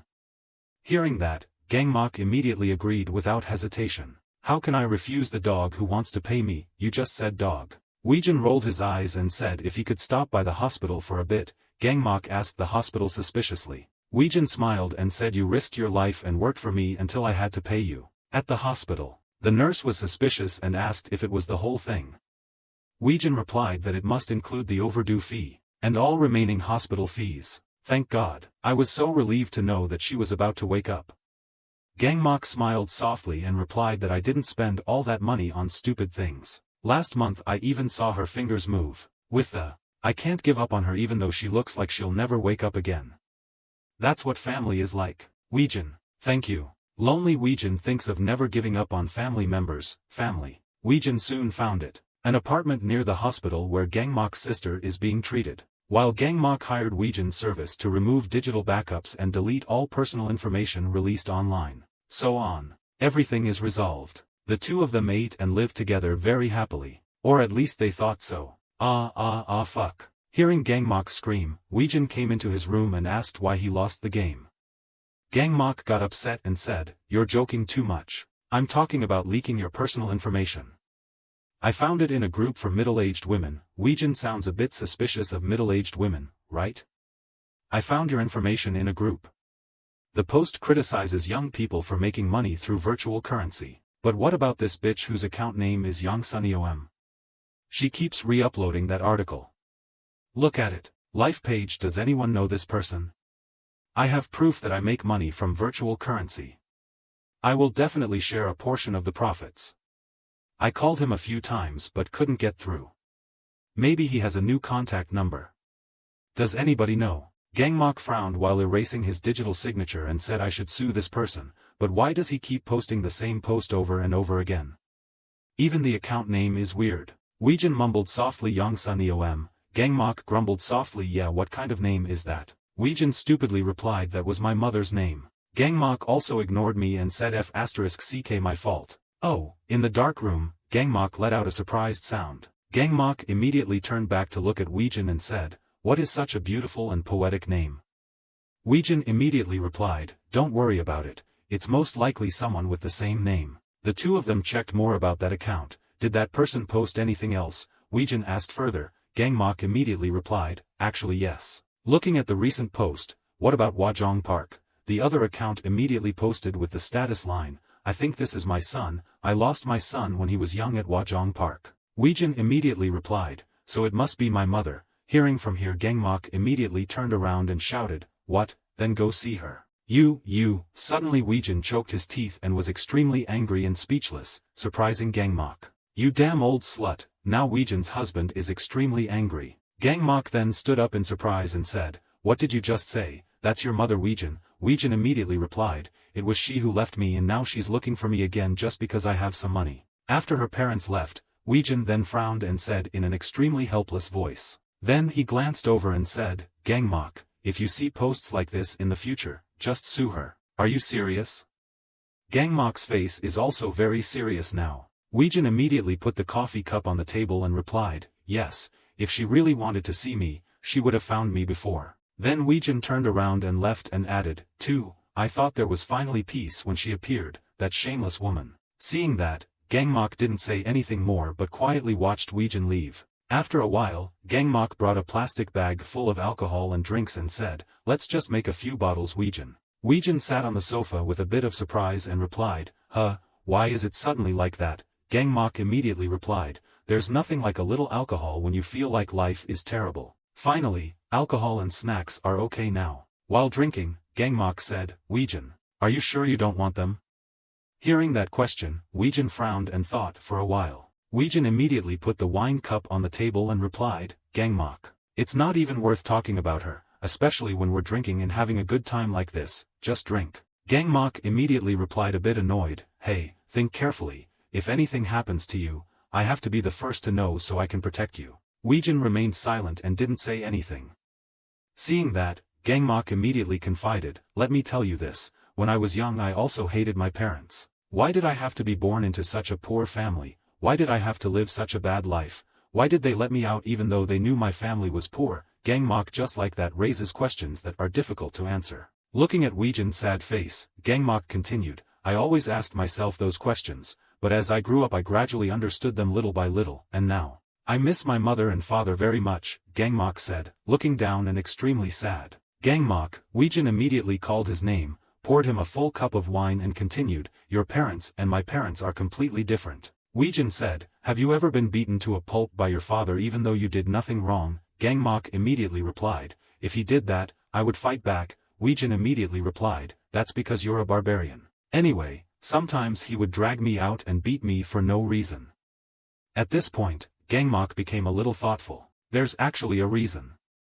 Looking down at the wine cup, Weejin continued. Because I was born, Weejin said as he lifted the bottle of wine with a careless smile on his face. What the hell, I don't want to be born. Gangmak just pick up the cup to hold the wine and listen to Weejin say. Weejin continued, worse yet, even my mother hates me. Gradually the memories of that time reappeared. At that time Weejin's boyfriend threw a bottle of wine at Weejin's mother's ticket, but he missed the throw, causing it to fall into the cabinet right behind her and break. Whore, he cursed and beat Weejin's mother extremely badly. Weejin stood behind the door and saw his father grabbing his mother's neck and cursing.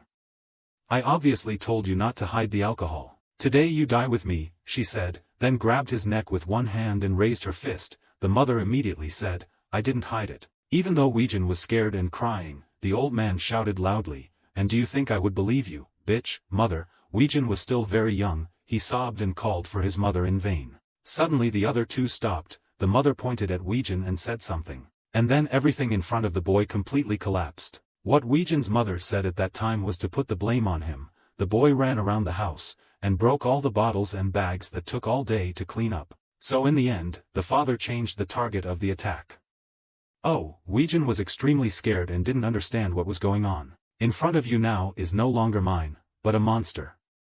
You broke all my wine, right? Weejin could only look up at his father. Then he bewilderedly turned to look at his mother. Mom, before he finished speaking, an arm reached straight for his eyes. My parents are like that every day. When they return to the drinking table, Gangmak is extremely surprised by Weejin's story. Then, Gangmak slowly replied, did he ever intend to meet them again? Weejin just picked up the wine cup and smiled, then replied, I want to know if it gets worse. After finishing the cup of wine, Weejin said, actually I also have, even if it's small, some good memories with my mother. If she intends to abandon her child, why does she sometimes act like a good mother? After a while, the two of them were also sad about the remaining bottles of wine, looking at the pile of wine lying around and Weejin swearing, damn it. Weejin lay flat on the floor and kept cursing, mother and son are old bastards. Gangmak saw that and immediately replied, just a small mouth. Now the drunk Weejin slowly falls asleep. I want to eat Jayukbakium. When Gangmak heard this part he frowned and replied, you bastard, do you want me to buy it? In a drunken stupor, Weejin said, my mother. Back then, making Jayukbakium was delicious. Then suddenly he kept muttering to himself, Mom, hoo, Gangmak is so confusing, what the fuck is wrong? 2. Gangmak sighed. Weejin finally fell asleep on the floor. Gangmak said, I understand why he whines about life all the time. The next morning at the apartment complex, Weejin was now wide-eyed speechless. Weejin, I haven't seen you for a long time, and in the end, whatever happens must happen. Gangmak brought Weejin's mother to meet him. As soon as she opened the door, her face was extremely cheerful and greeted Weejin. What the hell? Weejin immediately turned around and asked Gangmak with a very confused look. Gangmak replied that I contacted her while he was sleeping. Gangmak, seeing Weejin frown, Gangmak continued talking, I guess there must be some misunderstanding here. What does this mean? Weejin said with a very cold expression. Weejin, just try talking to him. But before Gangmak finished speaking, Weejin stopped him. He quickly shouted loudly and chased her away. Go away, get out of my sight, Weejin shouted. Weejin's mother was in tears. Weejin, Gangmak cried out, Weejin, that bastard. At least try talking to her. Yesterday the conversation was so sentimental, but why is it like this now? Talk to her. Why? Weejin glared at Gangmak and said. Suddenly he smiled darkly and replied, okay, let's do this. Weejin's mother could only say his name, Weejin, and Weejin immediately replied, I'll take the trouble to bring her here. Why don't you beat her to death for me too? Weejin smiled devilishly and pointed at his mother and said to Gangmak. What? Gangmak now extremely excited and surprised. Weejin immediately said, isn't that how you usually handle favors? I'll pay you 5,000,000 for her. Let your fists do the work. After hearing those words, Gmach immediately became extremely angry and cursed, this bastard. Listen clearly, you dog. Gmach came forward and grabbed Weijin's neck. Huh. Are you out of your mind? He gritted his teeth and looked at Weijin. I said I would pay him. Weijin still insisted on responding. I got what I wanted and you got the money, what's the problem? Listen, Gmach has nothing left to say to this stubborn guy. You will regret saying that, Weijin immediately replied. I told you. Weijin immediately shouted, didn't I tell you not to look for her? Why don't you mind your own business and stop prying into other people's family matters? Gmach was stunned when he heard this. Gmach immediately raised his fist and said, that will be his last words. Suddenly Weijin's mother rushed to stop him. Please stop. Honey, please, stop. Weijin's mother kept stopping. Gmach saw that and immediately released his hand from Weijin's collar. Weijin's mother immediately said, Weijin, there was a reason why mom couldn't come that day. Weijin immediately turned around and shouted, shut up. Go away from here, please. Weijin quietly said her last words. Seeing that, Weijin's mother finally tearfully replied, okay. Before mom left, she suddenly took out something. She gave Weijin a piece of paper with an address and said, Mom opened a small store a while ago, this is the address. Mom will cook you a delicious meal if, before finishing speaking, Weijin immediately grabbed the paper in her hand, surprising her mother. Weijin didn't think anything of it, but ripped the address paper into pieces in front of the surprise of Gmach and Weijin's mother.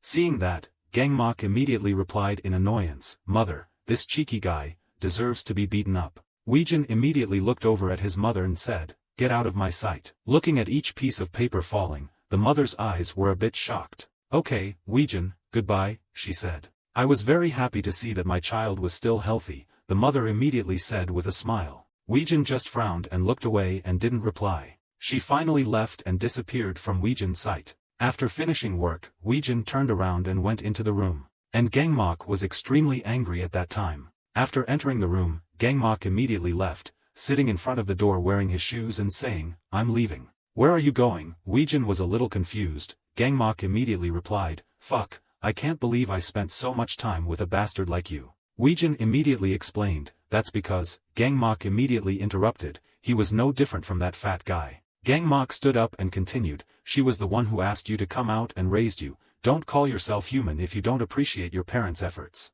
Hearing this, Weijin was a bit surprised. Weijin then looked at Gmach and said, just because they gave birth to him, do they have the right to be forgiven even though they have done terrible things to you? Weijin asked. Gmach immediately replied, hey, do you want to know what the most despicable thing in this world is? Two victims fighting and slashing each other while the culprit ran away somewhere? Don't you think the person who should bear your wrath is your father for protecting you, and your mother is also a victim of domestic violence? Hearing this, Weijin thought a little. That day, there was also a pile of wine bottles lying on the floor, and next to that pile of wine was Weijin's father. And the boy was now bruised and swollen all over his face, sitting in a corner. Suddenly Weijin's mother spoke up, Weijin, are you okay?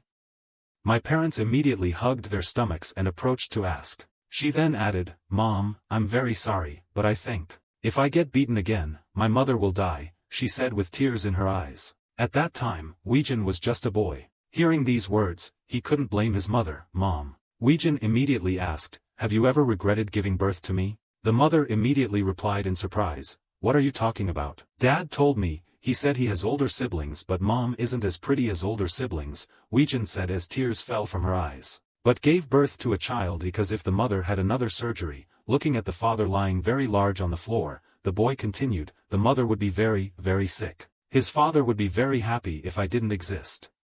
Hearing this, my mother was extremely surprised. She immediately glanced at her father. Looking at the mother's frightened eyes, the boy continued, maybe you would be the same if I weren't here, Mom. She then turned around and looked at the boy for a long moment. Then she said, Weijin, tomorrow my mother and I will go to the park, a saying that I think every child would love, but it is a new beginning in Weijin's life. That day, Mom bought Weijin a portion of rice that looked very delicious. Weijin then looked at the rice and said with saliva, there was meat. Weijin's mother sat next to her and said, Weijin, the boy who was eating greedily stopped and replied, yes. Weijin's mother continued, when your father goes out to play billiards, I will sneak into the house, pack my things and bring everything out here. I'm here to eat. Be good and wait for me. I won't be gone for long. Then the little boy Weijin obediently replied, yes. Weijin, the mother immediately rubbed the boy's back and said, I have never and will never regret giving birth to you. She still tried to be cheerful in front of her son and continued, or rather, I was able to live until now thanks to him. Weijin immediately replied, yes. Having said that, she immediately stood up, I will be right back, remember not to come back home, I promise I will come back here with you. Watching my mother's back gradually leave, along with the innocent face that still hasn't healed the bruises of the Weijin boy, that is, the last time I saw her, until today, Weijin told her story with a somewhat sad expression. Even after I realized she had left me behind, Gmach was a bit thoughtful when he heard this. Weijin continued, I still waited there, day after day, and she never appeared. Only then did I realize that I was the one who took away the happiness of my mother's life, that's why she left me. Which also means, coming here, Weijin couldn't hold back his emotions and clenched his hands to hold the last bit of warmth. Weijin said with tears in her eyes, I should never have been born into this world in the first place. I know my father is the one who started everything, but to me, my mother is no different, she is also the culprit. Looking back at the room where he was staying, Weijin said, now I no longer have to worry about finances, and no one wants to fight and kill me. I felt like she was trying to steal happiness from my life. While sobbing, Weijin raised her hand to her chest and said, what I do now is simply the price to pay for her actions. Not all families are like yours, there are miserable families like mine. After hearing Weijin's words, Gmach turned around and opened the door and said, go out. Weijin wondered, what, let you beat me to death? Gmach replied helplessly, no, you idiot, go get some air. After that, the two of them walked around the city together. Okay, Gmach said while puffing on a cigarette, perhaps I'm being a bit one-sided towards your family. I'm sorry, I will never talk too much about your family again. Weijin walked next to him and didn't answer but just pondered. Gmach spoke again, and the reason why I brought your mother here without warning. Because I saw his behavior with his ex-girlfriend. Gmach immediately remembered the time he was hired to take revenge on Weijin's cheating lover. And with that fat guy's mother, then the memories of recent times. Gmach looked at Weijin and continued, I think this guy will always be bored with life even though he has a lot of money, because he has no one to love and no one loves him back, that's why I came to find her. Besides, you're the one who got drunk and cried, Mom, come here, Weijin immediately argued, no kidding, did I really say that? Gmach replied, that's right, crybaby. Gmach's expression turned serious again and he replied, so don't think I want to anger you or anything. Okay, now maybe Weijin has thought through a few things. Gmach immediately asked, is that more fun? Weijin replied, a little bit, okay that's good, Gmach replied. I will beat to death anyone who dares to destroy your happiness, Gmach said as he raised his fist, making Weijin laugh and reply, it's up to you. However, Gmach suddenly thought of something and said while looking behind him, it's best not to let such things happen.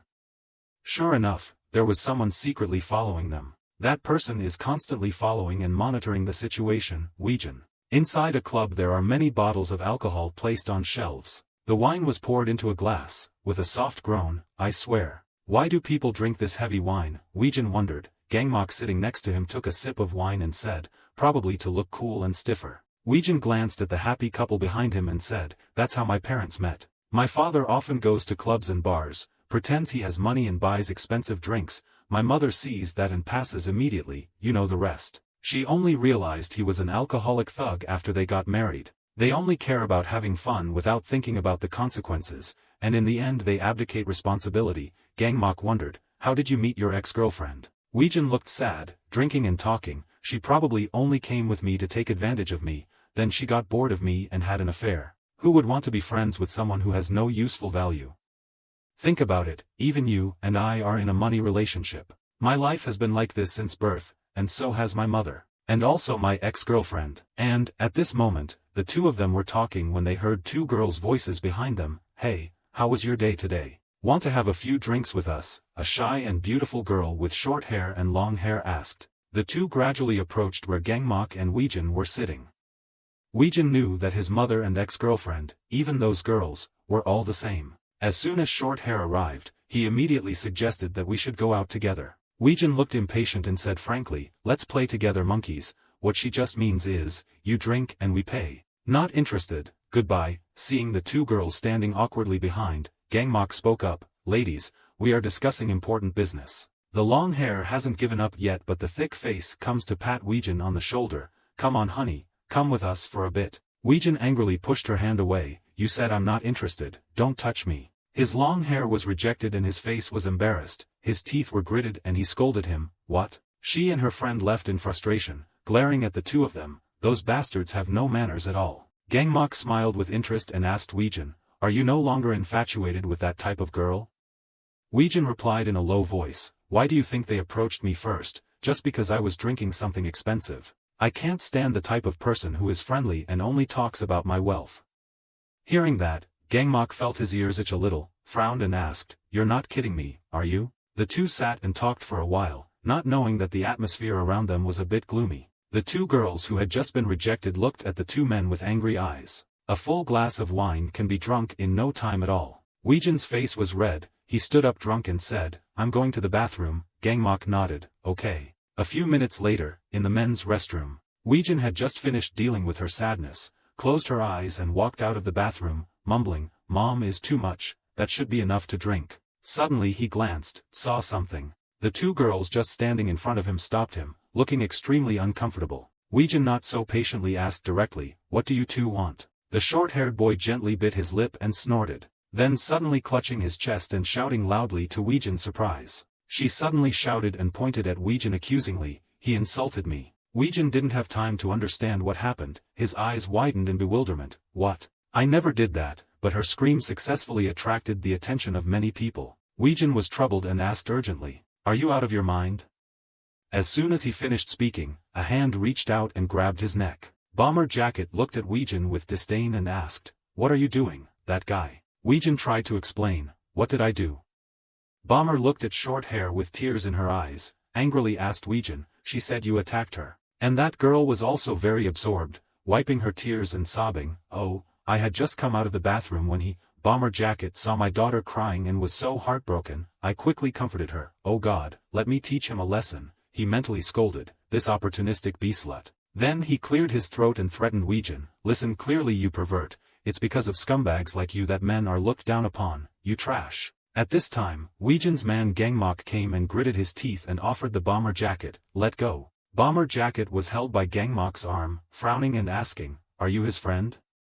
Gmach did not answer him but turned to ask Weijin, what's wrong? Bomber Jacket smiled contemptuously and said, you shouldn't go with a lecher like this. Gmach couldn't help but glared at him and reminded him, if it's good, say it again, then you'll know what politeness is. Weijin stood between two men who were preparing to start a fight and whispered, damn, things are about to get out of control. He was so angry that he looked at the short hair that was pretending to cry, winking at him to provoke him, that devil. At that moment, another girl interrupted and spoke, stopped. The five people actually stopped and looked at the girl who had just shouted. As a girl with a beautiful soul accompanying her friend holding a selfie stick, Bun Hair told everyone, we saw everything, he really did nothing wrong. The guy with short hair heard that and immediately argued, what, he obviously fucked me and then left the bathroom, his hair tied in a bun and smirked, oh is that so? She took out her phone and said, that's strange, because we were filming a video to post online. And coincidentally, the video was recorded when the two of them were waiting for him to leave the bathroom.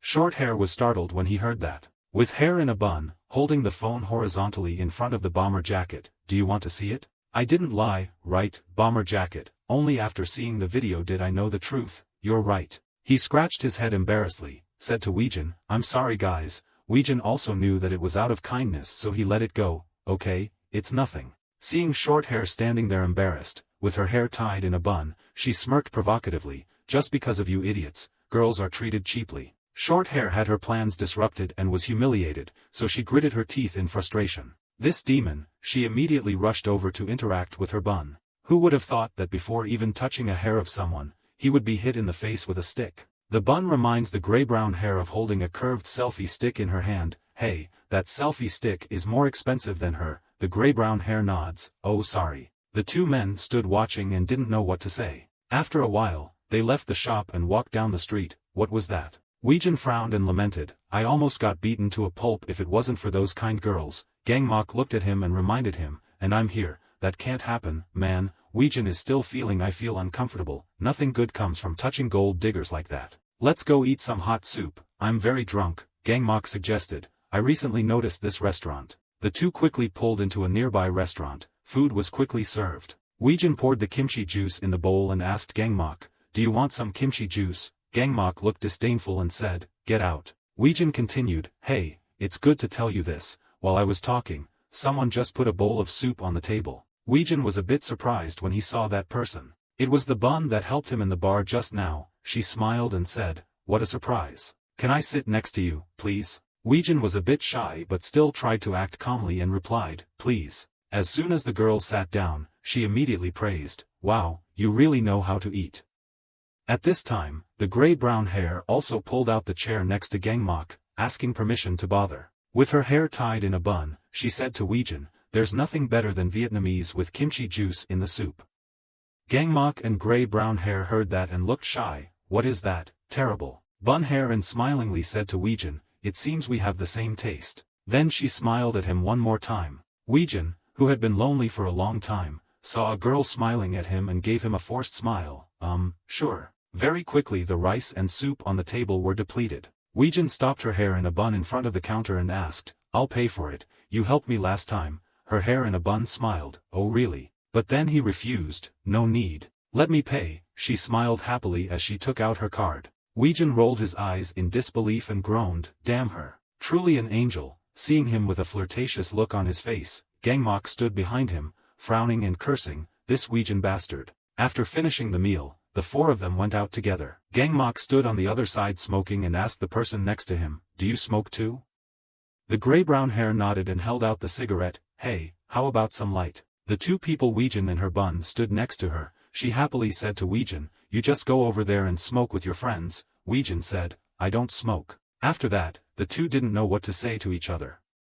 They stood there a bit awkwardly. Bun hair was silent for a while then smiled and asked, "By the way, how old are you?" Weijin replied, "I'm 25. Bun hair replied, "Oh, so you're older than me, I'm 20. She continued to ask, "What's your name?" "I'm Hyunju Seo." Weijin nodded shyly, "Oh hello Seo, just call me Weijin Park." "Seeing you call me by my last name," Hyunju immediately said, "Calling me Hyunju is fine." Weijin awkwardly replied, "Well we just met so I want solemnly." Hyunju nodded, Okay if you say so." At this time, Gangmak and the other girl finished smoking and came back here. "We're done, let's go." Weijin nodded, "Okay." Then he scratched his head and turned to say to Hyunju, "Thank you for helping us today." Hyunju immediately replied, "If so, do you mind if I want your phone number?" Her question stunned the two men. A moment later, the sound of cursing rang out from their apartment. "This idiot, didn't you say that no one approaches anyone without a reason? Then you fell in love and gave her your phone number without any doubt as to why she wanted to approach you?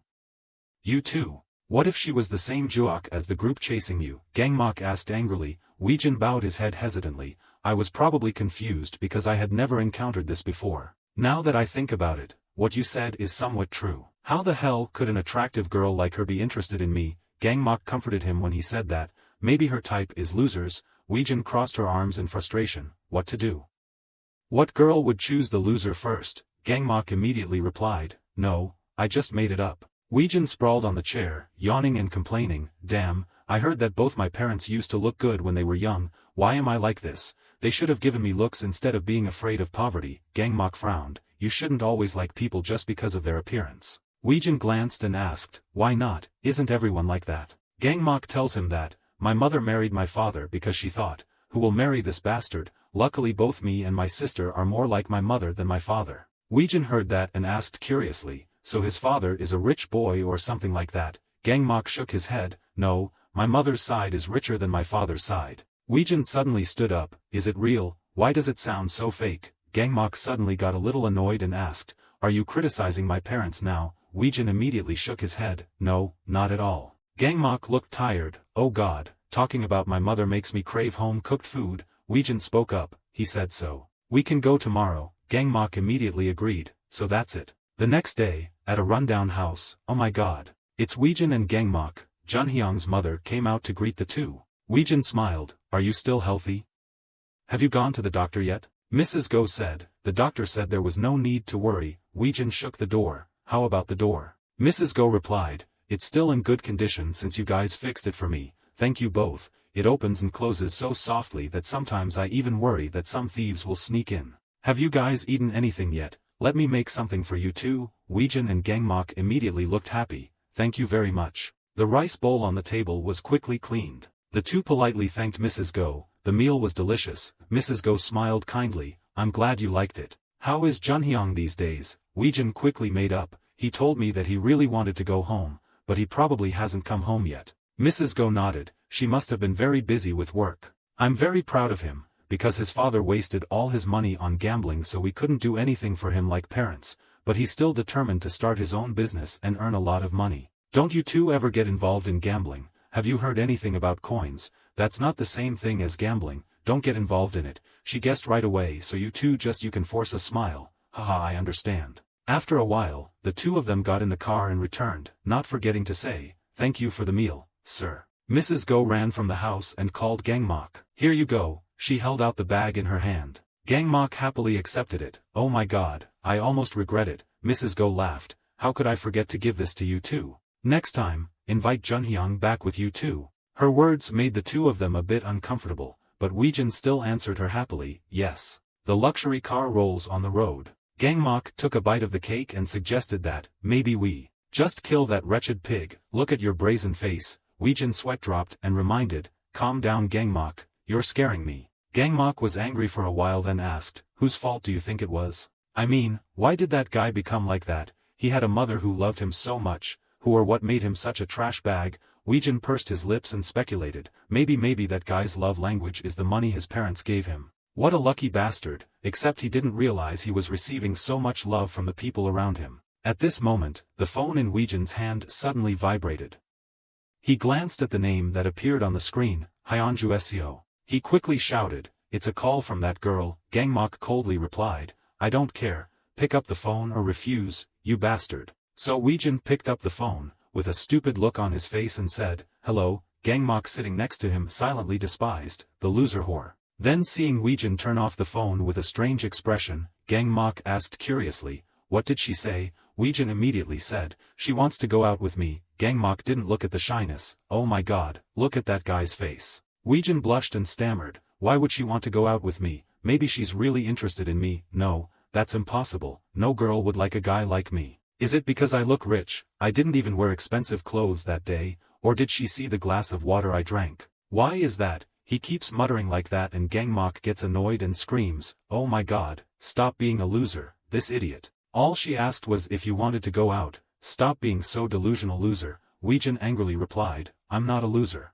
The sky gradually gets dark. Hyunju appeared with her gray-brown-haired friend, waving and smiling, saying hello. Weijin stood next to Gangmach shyly scratching his head. Hello. Hyunju said, this is the second time we meet, so just call me Hyunju. Weijin nodded, okay Hyunju. What do you want to do today? Let's go clubbing. Hyunju shook her head, it's too sad not being there. This side with gray-brown hair asked Gangmach, can I also call you Gangmach? Gangmach replied with a serious face, no you don't. Hyunju put her hand in her pocket and said to Weijin, I know what we should do. Very quickly she held out 2 tickets and smiled, let's go see the movie. I bought the tickets. Weijin smiled wryly, oh, what a great idea. Hyunju blushed slightly and looked at him. Then he stepped forward and grabbed Weijin's hand, so excited. Weijin was a bit surprised to look at the beautiful and daring girl holding his arm. Oh my. He smiled crookedly and thought, what should we name our first child? Gangmach walked in front and scolded in a low voice, forever a failure. The ticket counter staff stood in front of the counter with a sweet smile, hello customers. Weijin jumped in and said, let me pay for the popcorn. Hyunju smiled, let's get the cheese flavor. Gray-brown hair followed suit and said to Gangmach, I want the caramel flavor. Gangmach's face turned cold, okay, go buy it. Gray-brown hair said angrily, I already paid for the ticket. Gangmach pretended not to listen to her. Weijin stood above and thought to herself, when I watched the movie with my ex-girlfriend, I paid for the movie ticket and got burned. Corn. And she gets bonus points. But now I understand. The 4 people quickly divided into 2 pairs and sat in chairs. Weijin happily looked at the girl sitting next to him. She also smiled at him, making Weijin even more certain that his ex-girlfriend was the devil. It was gradually getting dark outside, the street lights were turned on brightly. Hyunju smiled contentedly and said to Weijin, it was fun. He nodded, right. Hyunju smiled slightly, so now we've finished watching the movie. Why don't we split up and hang out separately, just you and me? Weijin immediately agreed, that's a good idea. Gangmach next to him immediately jumped up, what the hell? Hyunju smiled and replied, I have something important to discuss with Weijin. Gangmach said coldly, Say it right here, I'll cover my ears. Hyunju looked embarrassed.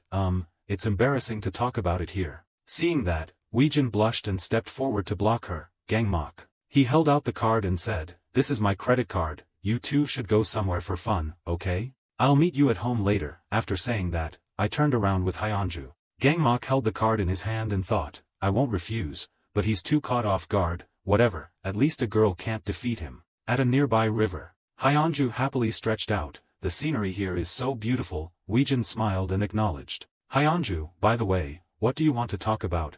Hyunju replied with a smile, you really don't know how to be patient. Do you really want to talk about it right here and now? Weijin nodded slightly expectantly, yes. Hyunju smiled faintly and sat down next to him. That's okay. She blushed and said, Weijin. Weijin nervously replied yes. Hyunju continued, I have. A moment later, Gangmok looked surprised and asked, are you officially dating her? Weijin, after telling the whole story to Gangmok, sat on the chair and laughed foolishly. Haha, it seemed like that. Gangmok couldn't help but punch him in the head. This idiot. Weijin was so hurt that tears came to her eyes. She raised her head and asked, why did you hit me? Gangmok asked angrily, take a break you walnut, don't you think this is really strange? Weijin was bewildered. What's strange? Gangmok said in a low voice, I asked her friend about it yesterday. Gray-brown hair sitting on the bed said, I don't know, she's always been a strange person, so I'm not sure what she's thinking. Gangmok frowned. She also found it strange, right? After a stable girl like her, she pursued a loser like him. Gray-brown hair said as she dialed the phone, it was strange, but only because she's never been this enthusiastic with anyone before. Gangmok angrily took off her cloak. Never been enthusiastic, I'm sure she was born with the ability to attract men. The gray-brown hair blushed and looked at Gangmok's six-pack body, pouting, looking at who had the innate ability to seduce and say. Weijin was annoyed when he heard that. Wait a minute, you told the whole world about my acting shortcomings. Gangmok replied with his hands on his hips, I'm just telling the truth. Weijin spoke again, maybe it was. That's fate, don't you think? Gangmok angrily gritted his teeth and scolded the son of a bitch. What I want to say is that everything is going too fast. Even the webtoon will be criticized for having unrelated spontaneous events, let alone real life. It must develop reasonably, enough for everyone to understand.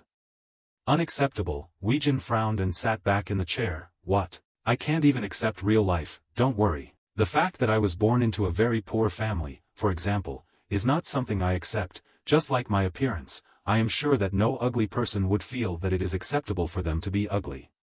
Born ugly. If you cannot accept reality from the moment you are born, then what is the point of expecting reasonable development? And you also know that reality is sometimes even more false than webtoon. Just letting people doubt for a while won't lose anything. Weijin stood up and said seriously. Who knows, maybe she's like your mother, and thought, who will marry this man, and decided to give me some love. Gangmok frowned in protest, except that my father did not fail like you. Weijin remembered asking, by the way, I thought you and that friend wouldn't get along, because she was quiet when we hung out together, but it seems like you two got along well after all. Are they together? Gangmok coldly asked, what do you mean by silence? She's very noisy in bed. Weijin replied annoyed, you don't need to talk about that with me. Anyway, I'm going on a date with Hyunju, so don't worry if you don't see me tomorrow morning. Gangmok frowned, you're really hopeless. At this moment Weijin suddenly let out a fufufu sound, then suddenly burst out laughing loudly. Gangmok frowned and asked, what's so funny? Weijin wiped his mouth and said, Gangmok, don't worry too much. Gangmok looked upset, how can I not worry about this bastard? You've only met her for less than 3 days, and now you're acting like you've met the love of your life or something. Weijin slowly walked towards him and smiled. Do you really think I'm such a hopeless idiot that any girl would play with me and turn me around like a cricket because they gave me a little affection? Gangmok didn't hide it. Hyde replied, that's right. Weijin said again, that night. She asked if I could sleep over at her place. But I didn't pass. Do you know why? What if she makes me lose my control and then uses me for personal gain? She could really be one of those crazy people like you said. Really, don't worry too much, I'm just joking, when I say it could be fate or it's okay for people to suspect. Gangmok sighed in confusion, then why are you dating her? Weijin didn't turn around and said in a low voice, because I'm lonely. She doesn't take advantage of me, she's beautiful, she's young and she says she likes me. Who wouldn't want to date a girl like that? If things don't go well, just break up. He entered the room, said the last sentence, okay, I won't be at home tomorrow somewhere. Gangmok, good night. And that's how Weijin and Hyunju start dating. However, right now the two of them were holding hands walking down the street. Hyunju asked in a low voice. Weejin, you have to go home tonight too? Weejin nodded. Yes, it's hard to sleep in someone else's bed. Weejin didn't ask much but just said, that's all he said. They were a bit different from normal couples. Time passed without any problems occurring. Until that day, the sky was still as blue as ever. Hyunju smiled brightly and called out to Weejin. He also happily walked over there. Hyunju asked with concern, have you eaten anything yet? Weejin shook his head. No, because he wanted to eat with you. Hyunju suggested, I know this place is great, do you want to change your mind to that restaurant? Weejin nodded, okay. A few minutes later, at a small gimbap shop, Korean-style seaweed rolls. Hyunju excitedly said, this place makes super delicious jeukbokkeum. Weejin smiled, oh really, how did you know I like that jeukbokkeum? Two people walked in, saw a woman cleaning the table smiling at them. Hello. What the heck? Weejin was surprised to realize she was his mother. His mother was also shocked when she saw him coming. Weejin laughed softly at himself, just like he said. Hyunju next to him was a bit surprised. Huh, do you know that person? Huh? As soon as his mother saw her son, she couldn't hold back her tears and called out in a low voice, Weejin. Weejin smiled faintly at her. The reality was perhaps even more false. As soon as she saw her mother's face, Weejin immediately turned around and said, let's go somewhere else. Hyunju. Hyunju said in surprise, this place is fine. Suddenly Weejin's mother spoke up, Weejin. The call made even Hyunju turn around in surprise. Mom and Dad happily said, stay and eat something before leaving, son. When Hyunju heard this, she was extremely surprised and replied, oh, you are Weejin's mother. Hyunju immediately spoke quickly and happily greeted, hello teacher, it's nice to meet the teacher as his girlfriend. As soon as he finished speaking, the Weejin next to him shouted loudly, let's go Hyunju. Finally the two of them left, but before leaving Hyunju turned to look at the person claiming to be Weejin's mother. On her face she was also extremely sad looking towards Hyunju and Weejin. Weejin. On the way out of the store, Hyunju asked, Weejin, are you okay? Are you arguing with your mother or something? Weejin aggressively stepped forward and replied, she's not my mother. Hyunju immediately frowned and replied, but she called him son just now, right? Weejin immediately replied, she is not worthy to be anyone's mother. Seeing that Weejin's expression and attitude suddenly became confusing, Hyunju himself also became silent. That's it, Hyunju immediately replied with a sentence that sounded extremely meaningful. She immediately followed behind Weejin and said, maybe now you know why. Weejin turned around a bit surprised and replied, Hyunju then said, I want to know why I found you interesting at first. It's because I saw the sadness in your eyes. Hearing this, Weejin immediately felt a bit nervous and replied, what are you talking about?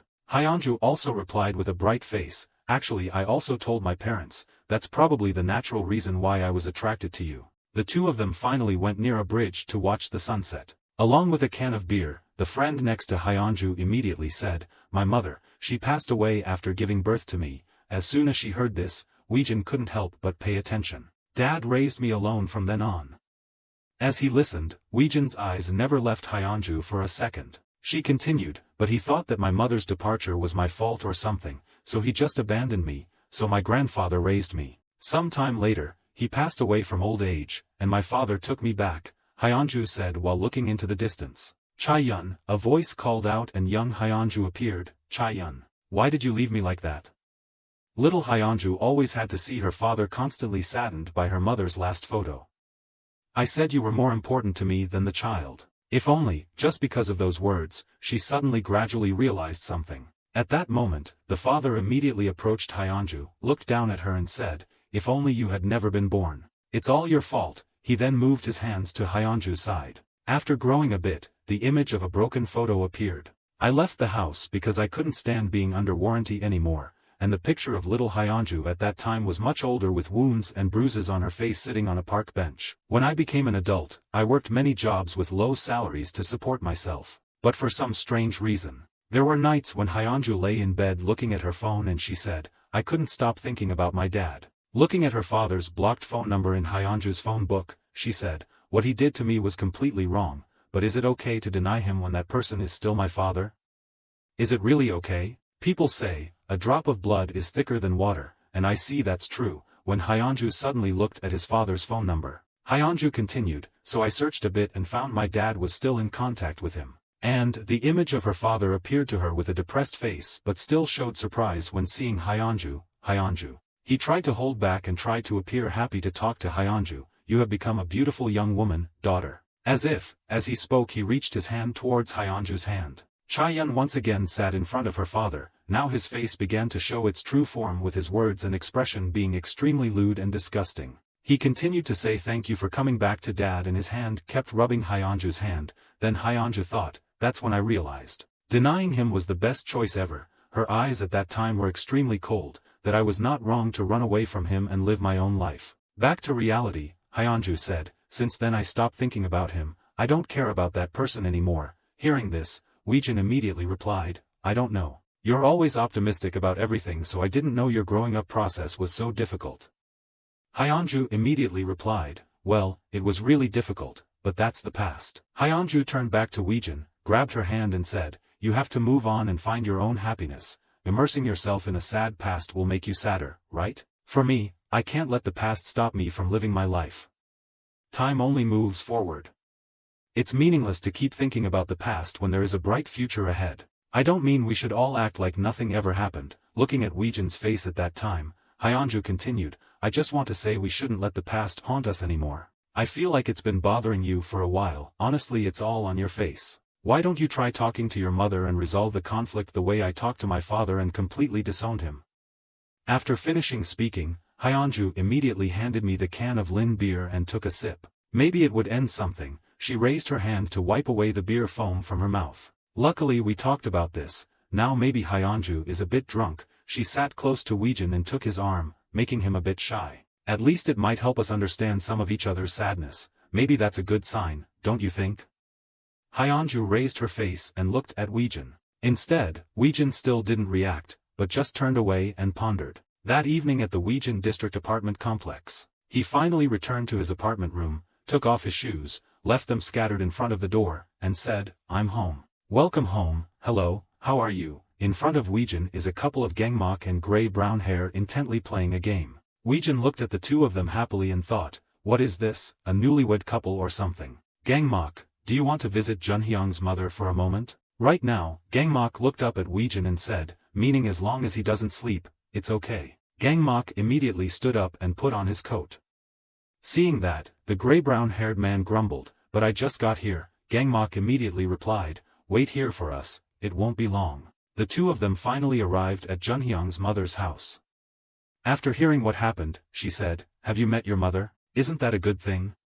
When I was little, I used to look for my mother all the time, Weijin replied, that's true. He then looked up at Junhyung's mother and said, why do you think she was looking for you after all these years? Junhyung's mother happily replied, maybe she just wanted to know how her child was doing and chat, just like you guys always want to see and talk to your Junhyung. Weijin thought now, after seeing the smile on Junhyung's mother's face, I was starting to hope that my mother wasn't looking for me for money, but simply because she wanted to know how her son was doing. At the same time, Weijin suddenly stopped smiling. He thought again, I can't get rid of the thought that I'm a hopeless idiot again. The two of them finally returned to the apartment, Gmach carrying a plastic bag containing something in his hand. Gmach looked at the plastic bag and said, this is at least 3 days worth of nurungji. Gmach, Weijin immediately called out, causing Gmach to suddenly turn around and look. Weijin continued, can you do me a favor and come with me to another place? She was right, Weijin finally decided to do something that should have been done a long time ago.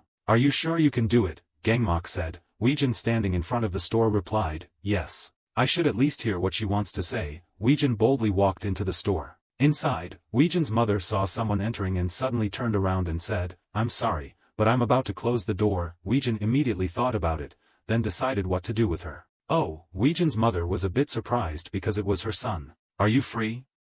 Weijin looked at his mother and asked, making her a bit surprised. He continued with cold eyes, I want to talk. And in the end, the shop still could not be closed, the shop lights still glowed in the night sky. Inside are Weijin and Gmach sitting opposite Weijin's mother. At the beginning of the story, she asked Weijin, have you eaten anything? Weijin felt a little uncomfortable and said, listen, I didn't come here to eat or drink. Seeing that, Weijin's mother went silent and said nothing. Looking at the coffee cup, Weijin continued, getting straight to the point. He looked directly at his mother like an assassin and asked, why? She finished looking for me again.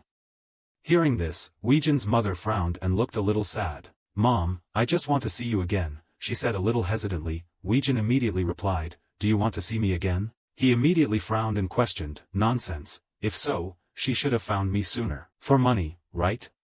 Weijin said bluntly. He started to get angry and lost his temper, so he slammed the table and stood up to yell.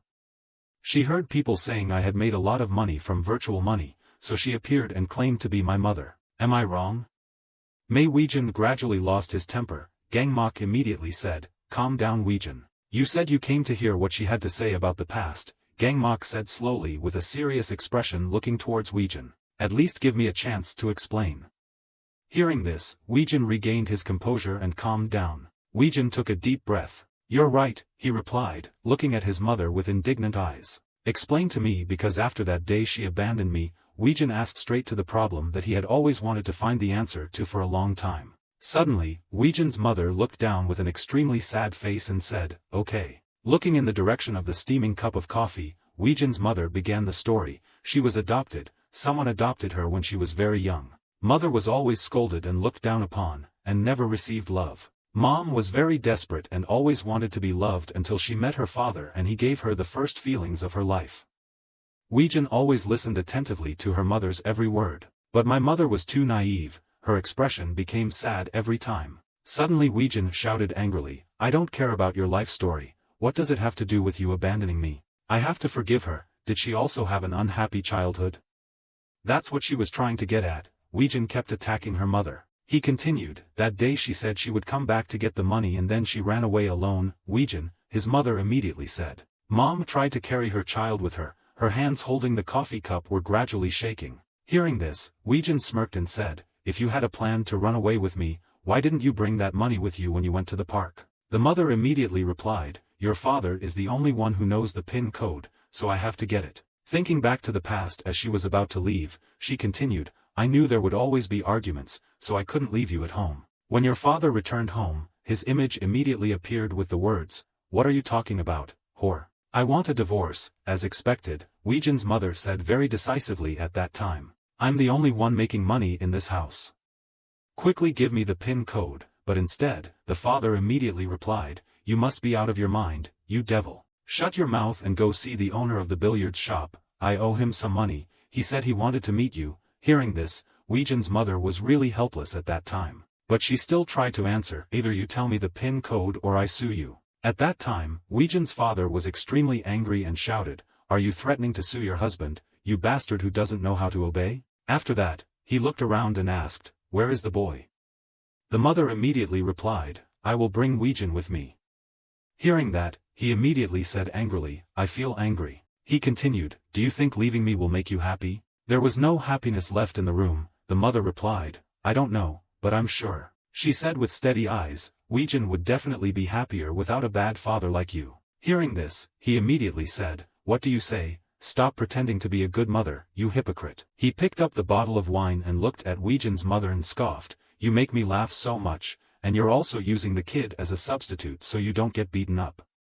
The mother shouted loudly, that's it.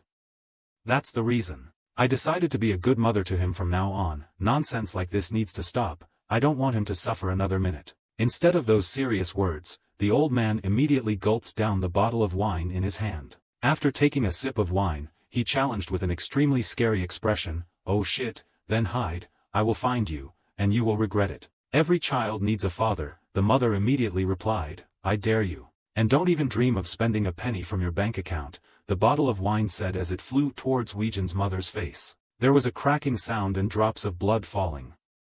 This time, unlike the last time, she was seriously injured and bleeding, and in front of her was still a terrible drunk husband swearing, whore. Damn. He immediately frowned and rushed over to beat and curse her, what did you eat? Fuck you. As always, the woman could not resist but instead lay there to suffer the attacks of a demon.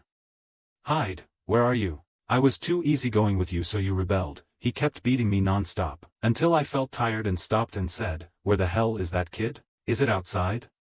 He immediately turned his gaze towards the door. Then he was about to go out of the house to find Weijin, while Weijin's mother was trying to reach the bottle of wine lying on the floor. Hide, find happiness. The husband tried to stand up from behind, he was still busy talking, you are eating me like a parasite and now you dare to use that tone of voice with me. I'll try to remember next time. But behind me, my mother suddenly used all her strength to hold a bottle of wine and rushed forward. Because she had been beaten until she was tired, her last blow was not strong enough. Looking for a wife, but someone rang out again. In front of her was her husband holding his head in his hands. But when he came back to pick me up, there was no harm done to him. He immediately turned around angrily and said, "You're crazy." But before she could protest, behind her back Weejan's mother was holding the remaining half of the bottle along with the small books that she had broken from the beginning.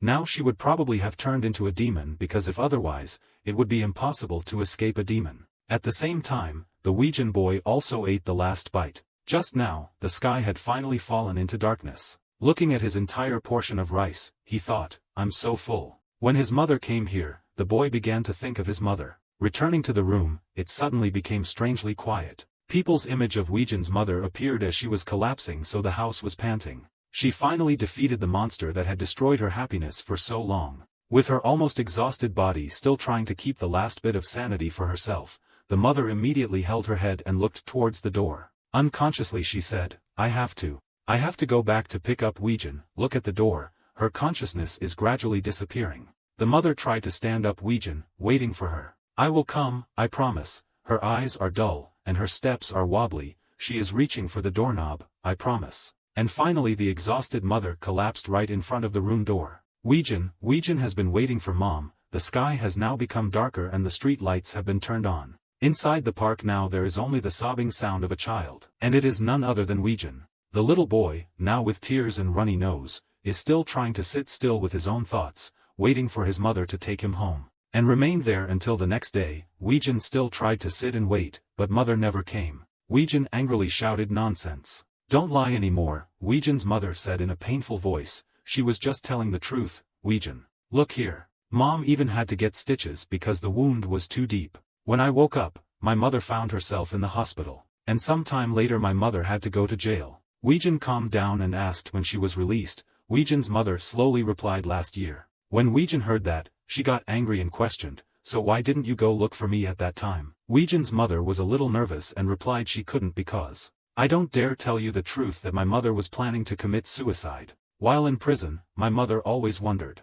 do I deserve to live? I swore I would not become the person who abandoned my child like my parents. But I didn't expect that I would repeat something that I once hated, abandoning the very child that he gave birth to. I will never forgive myself for that. Even if I get out of prison and find Weejan, I will only be a burden to him. Look at the small debris under your feet." She couldn't help but feel dazed. Slowly sitting down and picking up that broken piece is the only way. But here they have taken away all their rights, including the right to die. After many failed suicide attempts, the doctor sitting across from her praised her. It seemed she had gotten rid of suicidal thoughts, an encouraging progress. She smiled and replied, "Yes, I decided to die after being released. However, after being released from prison, your money was 3,701.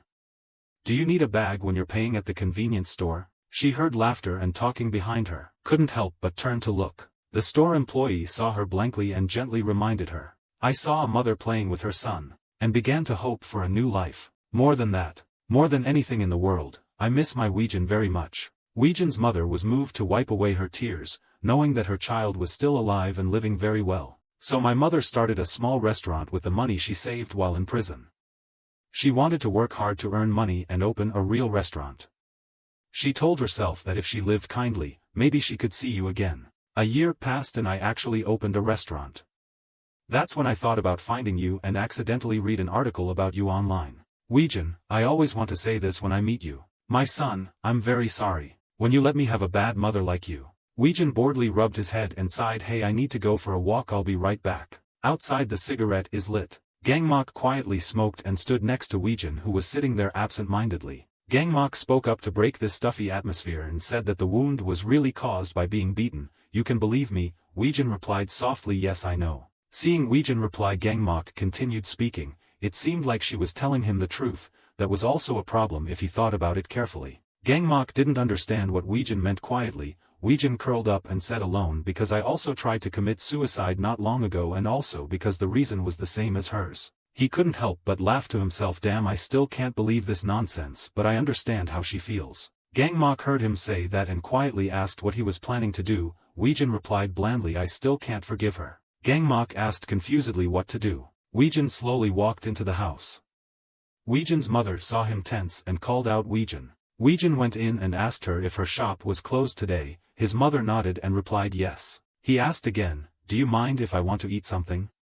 His mother was a bit surprised when she heard that, but still replied no, not at all. Weijin heard that and said okay, so can you make me a portion of stir-fried pork with vegetables? Gangmach martial arts, you say, 2 parts. A moment later, a delicious meal was prepared on the table. Weijin blankly looked at the food in front of him. He picked up his chopsticks and took a piece. Put it in your mouth and enjoy. Just eat and say nothing. After finishing eating, he put down his chopsticks and sighed and said, Mom. Mom thought she was the only one going through those bad times, so it was even more terrible for her child. Mom, do you know what I've been through since that day?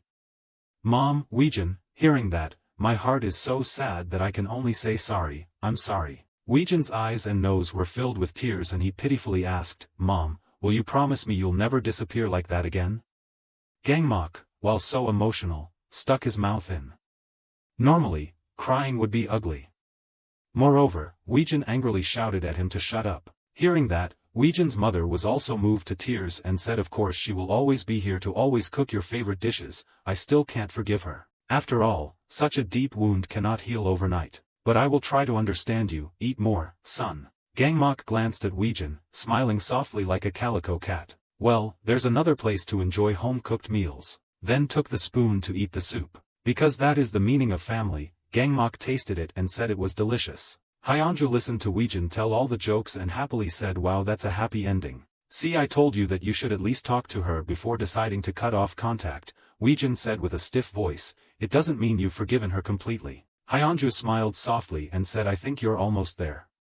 When Weijin heard her say that, he replied with a gentle smile in his eyes, to be honest, he also hoped so. Hyunju, also thanks to you. Hyunju blushed and whispered if he really thought so. So I can go somewhere to play without spending the night. Weijin bewilderedly asked, overnight, do you mean book a hotel room or something?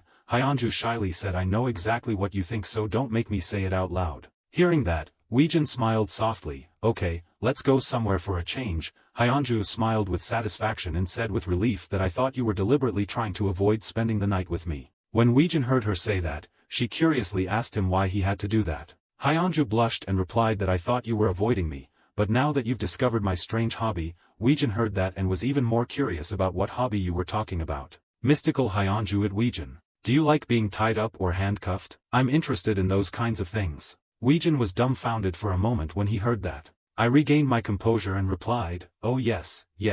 At the apartment Weijin is staying in. Gangmach stood leaning against the door and asked, are you going on a trip? What place? Jeju Island or somewhere? Weijin said while packing his luggage. No, I'm just looking for a nice place to admire the scenery. Gangmach came in and asked, how long will it take? Weijin said, well, I'll probably stay the night. Gangmach asked again, when are you leaving? Weijin replied, we will meet tonight and then leave. Gangmach also hummed like okay, then another gray-brown still sleepily appeared in front of Weijin's room, muttering, good morning. Gangmach saw her like that and said, damn, let's try to wake up early for once. Weijin also said hello back. Gray-brown saw Weijin packing and asked, where are you going, Weijin? Weijin felt strange and asked her again. Hyunju didn't mention that we were going out. Gray-brown also thought for a bit and answered, oh, well, he and I aren't actually that close, so. Weijin listened to her explanation.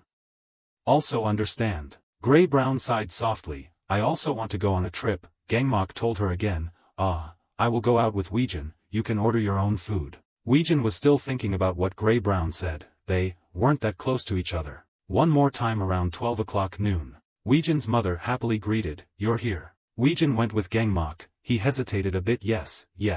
Gangmach spoke up, the restaurant was really crowded. Mom. Weijin wiped away her sweat and said, I couldn't stop talking. Glad it was like that. Weijin coughed lightly. She shyly asked, do you need, any help? Seeing her son like that, she happily said, that's great, thank you very much. So another 2 hours passed in Weijin's mother's small restaurant. Gangmach was working as a waiter and was being flirted with by girls. Did he have a girlfriend?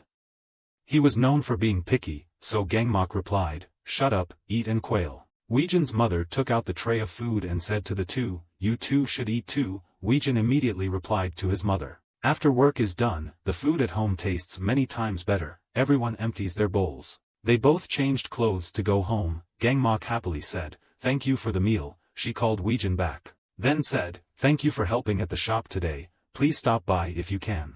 Weijin shyly replied, yes. Then the two went out again. Gangmak drove and asked, friend, are you feeling better these days? Weijin slowly replied, well, at least I don't feel depressed anymore, reconciling with my mother, it's better, I have a pretty girlfriend, and other things. Not to mention, I have another good friend by my side. Gangmak looked at the road and said, good. Let's go get dessert, so he stepped on the gas and sped away. Then I went to visit my grandmother's house. When she heard Weijin's story, she was happy for him.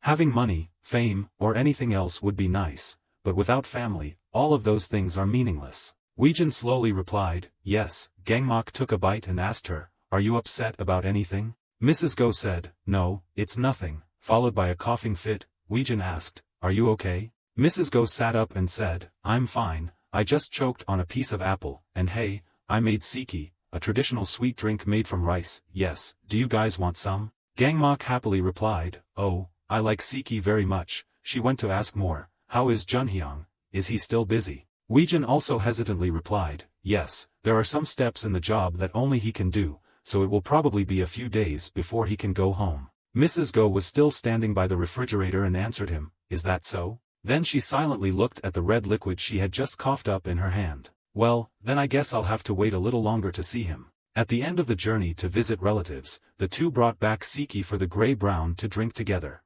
Gangmak, who was exercising, asked her, isn't it delicious? The brown-gray drinker happily replied, wow, it's really delicious. Weijin then carried his luggage and went out, saying, see you guys later. Gangmak advised, Weijin, if anything happens, remember to call me right away. Weijin smiled and replied, don't worry, it's just going out with your girlfriend, nothing could happen. Gangmak still doesn't feel secure, and Grey-Brown also says hello to Weijin, have fun. Weijin feels like, my life has been filled with only happiness lately, what a change from the completely opposite life before. Although I'm a little nervous about this whole thing. Is it really me? Weijin's train of thought stopped for a moment due to detecting a presence of a girl with shiny black hair flying in the wind. When Hyunju smiled and greeted him, once again, Weijin wondered if he deserved to be this happy. Then the two went into the hotel. After putting the things away, Weijin asked, so now let's go for a walk in the park. Hyunju said, no. Then she pushed him hard. Both fell on the bed. Weijin lay in extreme confusion, and Hyunju gently said, can we come there later? As she said, she got a roll of pink tape with a crazy look in her eyes. Weijin's brain turned a little black, making his blood flow a little faster. He stammered, hi Hyunju. Hyunju just kept smiling and continuing her actions. Weijin's waiting cry mixed with the sound of tearing tape echoed throughout the room. As a result, Weijin's limbs were glued and fixed to the four corners of the bed. Once again, Weijin spoke up in confusion and called out the name of the person who tied him, Hyunju. Weijin asked again, no, aren't you a bit hasty? Hyunju's eyes lowered again and she asked him, have you put it in yet?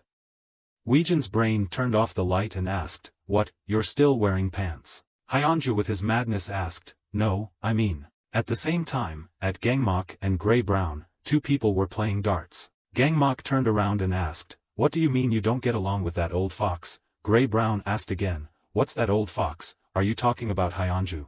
Gangmak confirmed that it was true. Grey-Brown continued to shoot darts, while telling him, yes, we were in the same class at university, that's all, we didn't even talk to each other for a whole semester, but after when the semester ended, she suddenly contacted me again. I didn't have any friends anyway, so I was like, okay, why not, and we hung out a few times. Gangmak nodded, oh really? Grey-Brown continued, yes, I was surprised that she did that, and now we don't talk to each other much. By the way, Weijin also plays virtual money, right? Gangmak frowned slightly and asked, how do you know? Grey-Brown said, last time when playing games on my computer, I saw a notification pop up that some online posts were deleted at your request, so I took a look. Gangmak got angry, what the heck, do you want to get beaten up? That's the way to get beaten up. Grey-Brown took out his phone to answer him, just that once. Besides, there's no problem with virtual money, in fact, I also play virtual money. Gangmak raised his eyebrows and asked, what?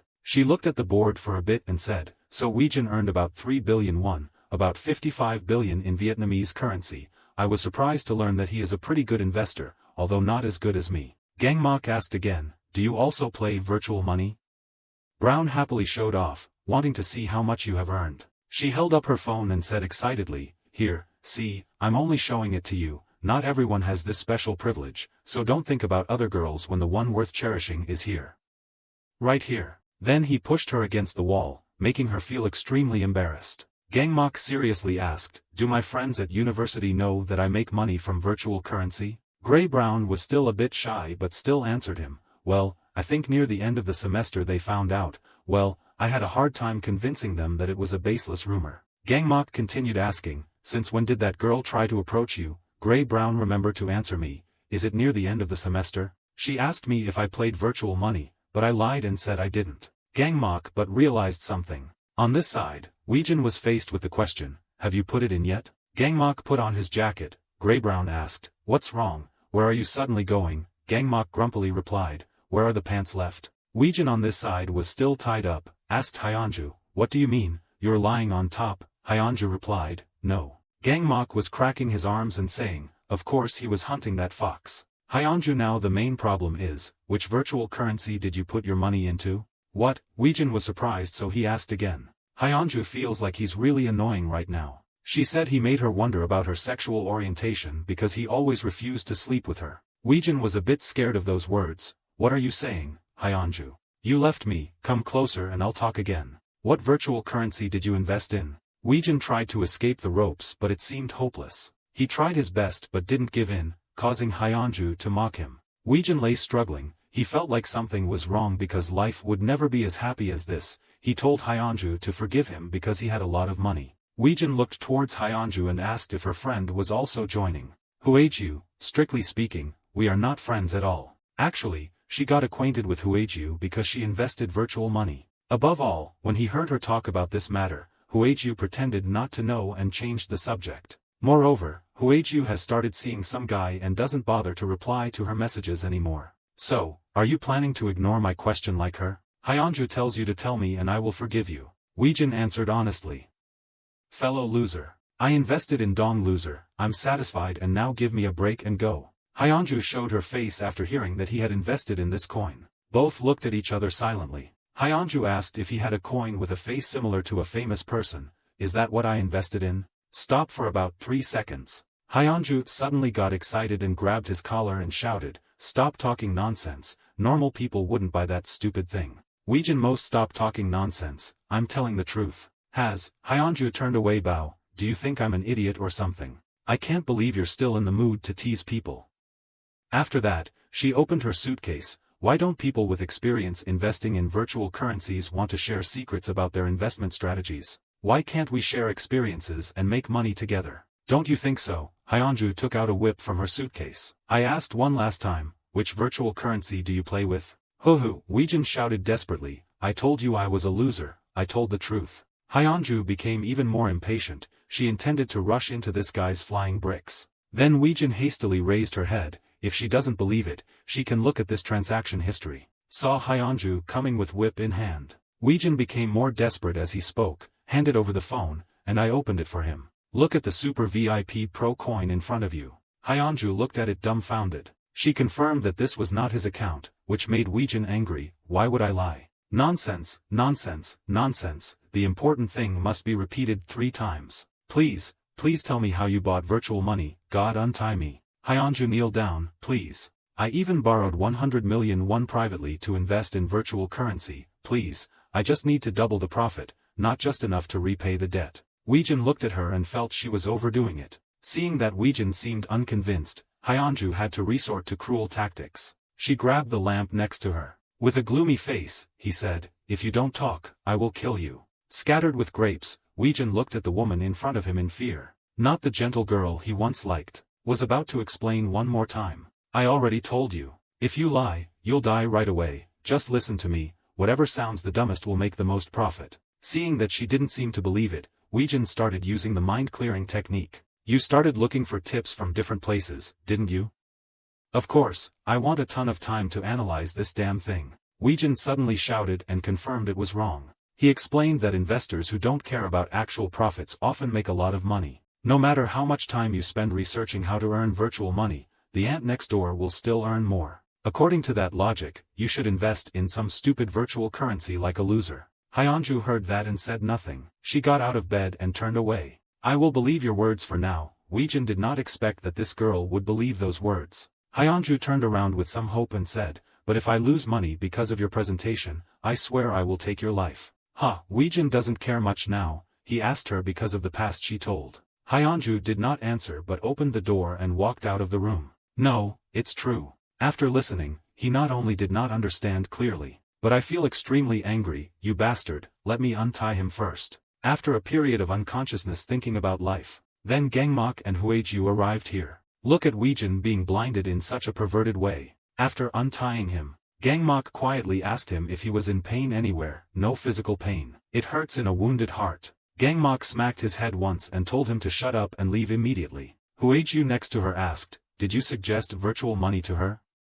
"That's right, but saying it was a suggestion wouldn't be right." Hueju became worried when he heard him tell the whole story. What if she really came to him? Hueju didn't think so. He learned that she had borrowed from a private person, probably from a gangster. What was going on? She had to worry about saving her life first. Since then, Gmach always accompanies Hueju to school when there are classes. But there was no trace of Hyunju. Meanwhile, Weijin keeps himself busy. He knows how to help people, and works hard to enjoy life. Weijin wants to use these things to forget what happened. But one day, Hyunju came to his door. She happily waved, "Hello hello." "Oh ho," Weijin and Gmach looked at the girl in front of them in shock. Gmach quickly approached and locked her against the wall. He questioned, "What are you doing here, bitch?" "I just came here to thank Weijin." "What?" Weijin felt surprised. Hyunju thanked him for successfully investing in virtual currency. He thought she had invested in Dong Loser. But no, she invested another nonsense coin. It is called Toby coin. Weijin felt strange. He wondered who came up with that kind of money. Then two people started tying her up. He took the phone and started investigating. Seeing that the dog coin I criticized had increased profits so dramatically, it made him feel a bit rustic. He didn't think that this coin was as fake as the loser coin. This coin bears its name from a certain puppy. Weijin is surfing the Toby coin exchange. Gmach stood in front and asked, "How much had it increased?" Weijin replied, "About 70%, Toby looks delicious." After hearing that, he turned around and asked, "Hey, virtual currency expert, why did this stupid thing increase in price so much?" Hueju replied, "I don't know, maybe because it's cute." Suddenly there was another sound, Hyunju smiled and asked, "Please let me go. I was so desperate at that time that I lost my temper like that. Please accept my apology and let me go." Gmach immediately replied, "Oh well," and Hueju rubbed her neck and said, "Let her go, Gmach. Didn't she say she would come and kill Weijin if that virtual currency went bankrupt again? She made money and was in a good mood, so let her take them and leave. Smart people don't need to waste of time with people like that." He silently walked closer to Hyunju. Hyunju smiled and said, "I really came to thank you." So he didn't need to worry. Before he could finish his sentence, Gmach slapped him in the face. After slapping him, he turned back to Hueju and said, "Untie her. Then untie the rope." Hyunju stood up and rubbed her wrists. Gmach frowned and said, "Go away," while Weijin quietly turned away. Hyunju walked out the door and waved back and said, "I'm leaving, goodbye Weijin." Weijin looked out but said nothing. Hueju stood at the door and said, "Hey, sell that thing and withdraw the money immediately." Hyunju replied, I know. Then go out the door." Hyunju smiled. She held her arm, looked back and said, "Are you crazy? Why do I have to sell my baby Toby, especially when its value only increases?" In the room is displaying that virtual currency screen. Weijin is sitting down at the computer with her chin in her hands. Gmach came in and asked, "Are you thinking about buying some of those Toby coins?" He looked and replied, No, I'm just curious why a meme coin like that can actually increase in price." At this time Hueju also came in and said, "Thanks to loser coin, remember it was the first meme virtual currency and everyone thought it was funny for the same reason. Now when the value of the Toby coin increases, some brainless ape men will invest in it for a while." On the screen displaying different comments, "Toby is such a good boy, what is my puppy doing? What is this?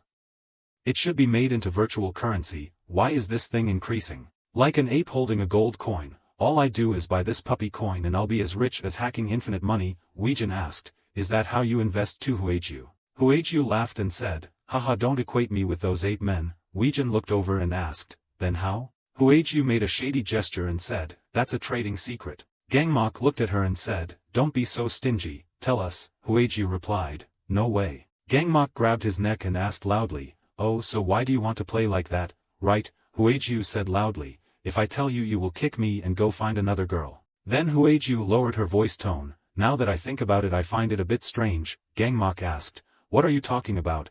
Huiju said. I mean every time I go out with Hyunju she keeps trying to force me to drink, constantly reminding me about virtual currency and other miscellaneous things. And when she saw Weijin at that bar she looked at something on her phone very quickly, then asked me if she could film our outing tonight. In addition she told me that Weijin had to be in the whole video. Now I get it, I mean I'm a loser and so is Weijin. Why would a cute girl like her want to hang out with losers like us? She's definitely up to something. Gmach looked at Weijin and said, hey, watch your mouth. Huiju also looked at him and said, oh sorry. Weijin replied, haha, it's okay. Gmach frowned and said, don't call him a loser, only I can call him that. Huiju calmly replied, whatever you say is fine. Then Gmach said, okay Weijin, forget her and find another girl. Weijin quickly put his hand on the table and said, I'm fine Gmach, don't worry about me because I will never fall for another girl again. Gmach stared at Weijin, then asked, why don't you match him for your friends? Huiju argued loudly, I told him I don't have any friends. Weijin stopped him and said, okay.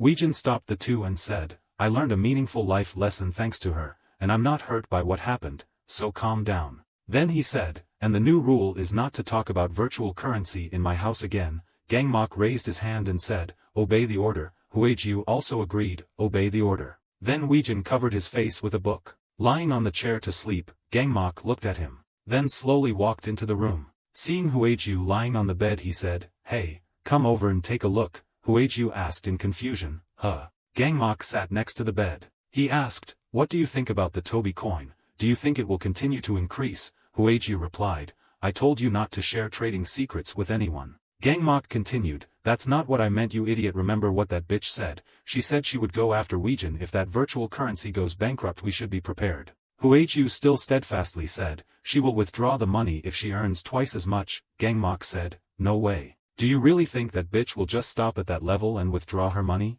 Huiju said with steady eyes, I assure you she will. While talking, Weijin pushed open the door and rushed in calling, Gmach. Gmach looked over and said, hey, you should knock on the door before entering, you idiot. What if we were having sex and while we were talking? Weijin interrupted and said, I just received a call from the hospital. They said your sister is awake. Arriving at the hospital, Gmach's sister opened her eyes. Gmach stood next to him and asked, Esuhyun, do you recognize me? Esuhyun. Then he sat outside in a chair and covered his face. Gmach said crying, they said it would take a while for him to recover. Weijin looked over and said, but I'm sure it's just a matter of sooner or later. Gmach said, well I'm glad she finally woke up. Weijin looked at Gmach crying and thought, I didn't expect Gmach to shed tears like that sometimes. Seeing that, he also shed tears and thought, damn, these are truly manly tears. He'll tease me again if he sees me crying. Suddenly there was a notification. Weijin took out his phone to see if anyone was calling. He thought, who's calling? He picked up the phone and said, hello. I heard him say on the other end of the line, what? Then Weijin and Gmach appeared in another hospital room. Junhyung's mother is lying on a hospital bed with a ventilator attached. The doctor said, since we couldn't contact her son, Weijin replied, yes I understand. Gmach said, so she wasn't treated? He replied, it seems like that. Then the two heard her call, Junhyung. Outside the lobby Gmach said, Weijin, he asked, why? Gmach said, we have to find and bring back that fat bastard whether he's alive or dead. Weijin asked, how the hell are you going to do that? He replied, I have an idea. Weijin said, from you it probably isn't an idea or anything. He said, trust me. The next morning outside the building, Gmach stood in the office and said, I need you to find someone for me. The leader frowned and asked, what did he say? Weijin standing behind thought, oh yeah. I just remembered that he is the most reckless guy I have ever met in my life. Gmach twisted his hand and smiled menacingly, saying, help me with that, then I won't kick your ass. The leader asked, looking for someone for you? Gmach said, I'm looking for a fat bastard. The leader asked closer to confirm, fat bastard, do you mean the blonde guy? Gmach replied, who else? After listening, the leader closed his eyes and Weijin worriedly looked at the atmosphere before him. Gmach also stared down. Then the leader opened his eyes and said, I won't do it. Gmach heard that and asked, why don't you know where you found him and buried him? The leader lit a cigarette and asked, why should I do it? If finding that fat guy would be of any use to me? Besides, you bastard, you still have the guts to come back here, you probably don't value your life. Gangmach raised his fist and asked, "Motherfucker, didn't I tell you to stop acting like thugs, unless you want to get beaten up again?" Then he angrily said, "You stinking part-time gangsters, you guys can't do anything but cheat and try to look cool. If that's the case, then I'm pretty sure your L-faced guy would probably have trying really hard to hunt down that fat bastard. But you failed miserably and then justified it by saying you weren't interested in that direct search because you were too shy." After listening, the leader angrily said, "Who do you think you are talking to?" Gangmach said, "Half-hearted gangster." Suddenly Weijin spoke up, "Then find him for me." The leader looked over and asked, "What?" Weijin said, "I will pay you, so find that bastard for me." Then the two of them left. Gangmach driver asked, "What the heck, Weijin? We almost scared him to death. Why did you decide to spend money on them when you could have given it to me?" Weijin looked over and replied, "Because he's busy right now because his sister just wake up. Besides, you're comfortably using my credit card, don't be too greedy. I need to give them a reason to find him faster." Gangmach sighed hearing that, sigh. After a while Gangmach angrily cursed, "Damn, that fat guy really pissed me off. How could you be friends with him in the first place?" He closed his eyes and replied, "I was wondering the same thing." Then he opened his eyes and looked outside, thinking, except for one thing. I used to be just like him, so I can't really criticize him. The next day at the hospital, Gangmach's younger brother Seoyun still lay motionless. The doctor standing next to him said, "The patient probably won't be able to speak clearly for a while." Gangmach asked, "When do you think the child will be able to speak?" The doctor replied, "I'm not sure I can accurately predict because we also suspect the patient may have temporary memory loss.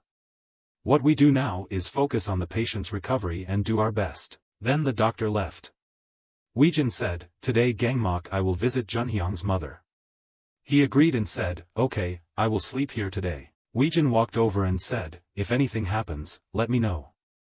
Gangmach said, "Well, take good care of her." Arriving at the hospital room, Weijin opened the door and entered. Walking into the hospital room was strangely quiet. Looking at Junhyang's mother lying silently on the hospital bed with her eyes closed. Weijin recalls, the doctor said Junhyang's mother was not too old, so her illness was not incurable and could still be cured. However, he said he could not guarantee anything, because she had not received treatment for so long. Then he wondered, why wasn't she treated? Thinking back to when I was a child, I remembered. She often panics like it's the end of the world every time Junhyang gets hurt, but she never once went to the hospital for herself even when she hit her head on the stairs and bled. Then he muttered to himself, she should have used the money I gave her, thinking, I really don't understand why because this time she actually has money. Later, someone came carrying supplements and said, that's really bad. Weijin took it and said, now I have to pay for her hospital bills. Weijin's mother said, that's good, I've been meaning to say thank you to her for a long time because she took care of me while I was away. He continued, but it was a bit strange because I had previously given her money for treatment.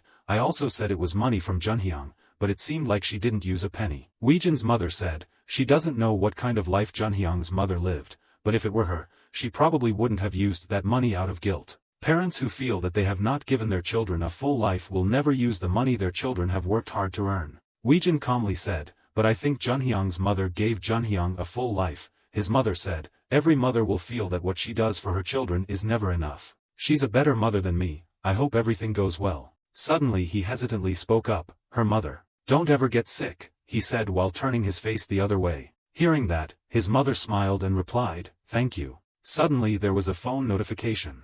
Weijin picked up the phone and said, hello. The other side responded, the fat bastard was found. He asked again to confirm, what, found it? Listening to the other side, he said, yes, I know, what is the address? After listening, Weijin turned off the phone. His mother saw that and asked, what's wrong? Dialed Weijin's number and said, no they found him and told me where he was. His mother said, really, you should hurry up. He replied, I know, wait a minute. I told you to call the other party, Gangmach. Gangmach on the other side said loudly, Weijin is talking about this. Weijin asked, huh? Gangmach screamed again, my sister, she just said despite all the difficulties, it's true that someone who shares blood with the great Gangmach Choi is different from Muahahaha. Actually Seoyun just making a sound, aha babbling. Huiju standing next to him wondered, does this count as talking? Gangmach then asked, but what's going on? Weijin smiled and replied, it's just that I'm home alone so I saw her. He said, you sissy. Then he said, spend more time with your sister, I think she needs you there.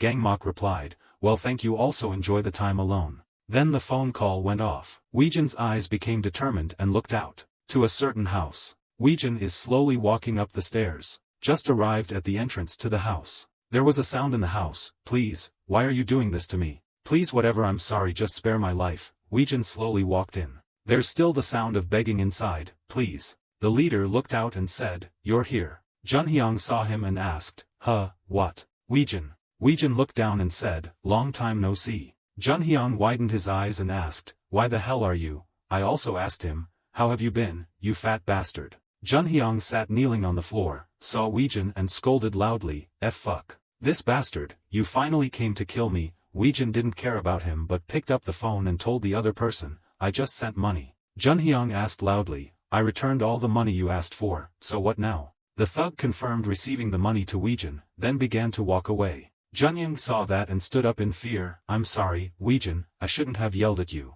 We're friends, right? Friends don't do things like this to each other. So, please just spare my life. Saying this, he finally stopped because he saw the gangsters coming out of his house. Weijin now spoke up and called his name, Junhyang. He saw the pile of trash he left lying around in the corner of the room, along with all kinds of wine and soft drink bottles, paper and cigarette butts on the desk. We went back and forth for a while. Weijin asked in a low voice, look at you, what the hell are you doing? The coat was put on again. Junhyang turned his head away and said to Weijin, it has nothing to do with you, mind your own business. Weijin spoke up, Junhyang, your mother is sick. Please calm down bro. Just as you finished your sentence, Junhyang interrupted you, so what? Weijin asked in surprise.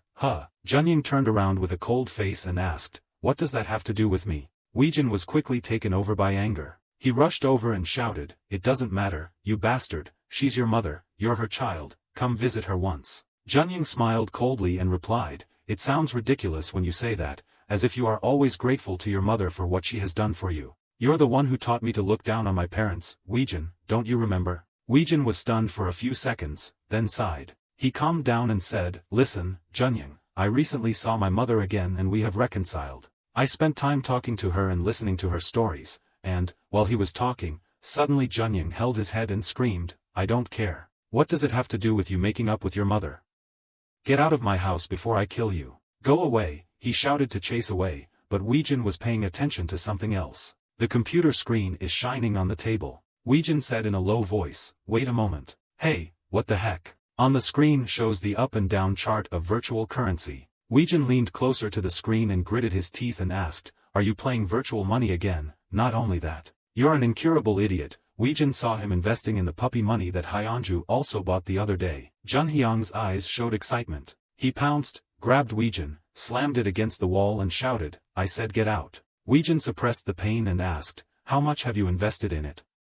That virtual currency fluctuates up and down. Hearing that, Junhyang gritted his teeth in anger. I forbid you to say that my baby Toby is erratic, raised his hand to hit Weijin. Weijin tried to escape his grasp, frowning and scolding, have you lost your mind? Do you really think it will increase? Junhyang angrily threw his hands away from the Weijin and asserted, of course. That Toby coin is following the loser coin. Many celebrities find it cute, and it is popular on social networking sites. This is a once-in-a-lifetime opportunity, its value will skyrocket. He smiled smugly and somewhat crazy. Only idiots hesitate to invest in it. Weijin asked suspiciously, where did you get the money to invest in it? Did you borrow it? Junhyang sneered, are you stupid? I'm not as stupid as you. Weijin then asked, then where does the money come from? Junhyang had no intention of answering, sarcastically laughing, that's none of your business. Weijin held his head and scolded in frustration, you trash, at least go visit her, she is your mother. Hearing that, Junhyang got agitated and stomped his feet and shouted, stop telling me what to do with my life. Weijin coldly declared, if you don't force me to take you there by force. Junhyang didn't show any signs of panic but smiled provocatively, oh, then you'll call those dogs over to do some dirty work. Dirty for you too, right? Besides, I recently went to see that old lady, Weijin asked in surprise, you mean to see your mother? Junhyang stroked her chin and recounted, about 3 days ago, so I guess she fell ill after seeing me. I didn't care, it was almost time anyway. So why do I have to meet her now? She didn't do anything for me, and I won't pay for her funeral either. Weijin scolded angrily, you guy. But Junhyang continued, now I remember, in my whole life, she did one thing for me. I went and told her to sell the house and give me the money from the sale. But it turned out that she had saved a large amount of money. Hearing this, Weijin felt a bit doubtful. Junhyang continued, so I took that money and ate, even though that money wasn't enough to compensate for the miserable childhood I had to endure. Weijin rolled her eyes and asked a question to confirm her doubts. Me, Junhyang, how much money did you take from your mother? Junying answered without concealment, I think it's about 30 million won. Weijin could no longer keep calm and rushed up to grab him by the collar. Trash son of a bitch. Junying also angrily scolded back, this snail, let me go. Weijin gritted his teeth, that's a damn amount of money. That's the money I gave your mother so she could get treatment. Half-baked trash. When Junying heard that, his face turned pale and he couldn't believe it. What, let her treat her illness later? Weijin replied harshly, yes, that was the money I brought her home. She was not feeling well, I told her it was money you earned, I was just the one who brought it for her, that's all. Junying tried to deny it, scolded Weijin, said shit. Stop talking nonsense, you son of a bitch. He agitatedly pushed Weijin's hand away. Weijin raised his voice, I'm not lying you bastard, who would have expected to hear Junhyang reply, yeah I know, so what? Weijin was almost taken aback by his indifferent attitude, what? Junying laughed loudly like crazy and asked him, then what do you want me to do? Weijin was extremely frustrated, this drug-free guy. He pointed at the computer screen and said, take out everything you have in your virtual currency account, and give it back to her. Junhyang refused immediately without thinking, no, I'll just take the money I deserve from her. Look at the others, they were born into a rich family and lived a luxurious life without worrying about money, at least that's what she could do. Weijin didn't say much and then gave him a sharp blow to the face. Junying struggled to get up on the floor in pain. Weijin stood behind him and cursed, this fat bastard.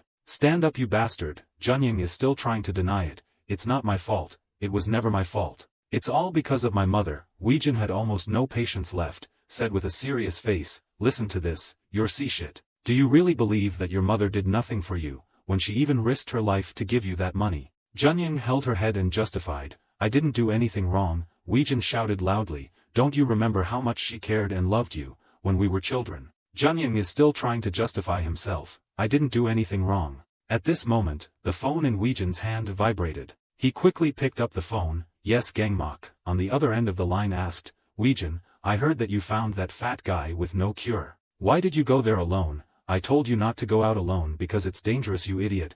Weijin calmly replied, now you have to spend time with your sister because she just woke up. Wake up, Gmach. Gmach stood against the wall and sighed, sigh, Weijin. His mother's condition is gradually getting worse. Behind the wall he is standing, many nurses and doctors have gathered around Junhyang's mother to see her. Weijin asked worriedly, is she still awake? Gmach glanced inside, yes, but she kept calling that fat guy's name. I will transfer the phone to her. The Weijin here nodded yes. He bent down and gave the phone to Junhyang who was stunned. Listen to her, Junhyang. The phone quickly turned on speakerphone. A weak voice rang out from the other side, my beloved Junhyang. I'm sorry for making you suffer so much, because I'm a poor mother. It's not your fault that your life isn't filled with happiness, my son, so please stop blaming yourself for what's happening. Mom is sorry for being a bad mother. Junhyang lowered his head to listen to what Mom said. Gmach quickly spoke up, Weijin, bring that son of a bitch here as quickly as possible, talk to you later. Then there seemed to be an urgent matter in the hospital room. Gmach hung up the phone. Weijin angrily scolded the fat guy in front of him, fuck you. Junhyang sat down on the ground holding his head, I really didn't do anything. Everything was wrong. The more he spoke, the lower his volume became. Where could it be wrong? Weijin lost patience, pointed at the computer screen and said, stop crying, take out the money and follow me, you idiot. Junhyang disagrees, but it will only increase, now is not the time. Weijin gritted his teeth and grabbed his shirt, you son of a bitch, why the fuck investing in virtual money, pull out and follow me. Hey, Weijin didn't care about his troubles and dragged him to the computer. He frowned and said, hurry up. Pulled out the money, but suddenly, both of them simultaneously stared at the screen. I just saw that the Toby coin was still at a very high level, but now it is falling downhill, about to hit the bottom. What, Toby? Junhyang opened his mouth in disbelief. Why and how?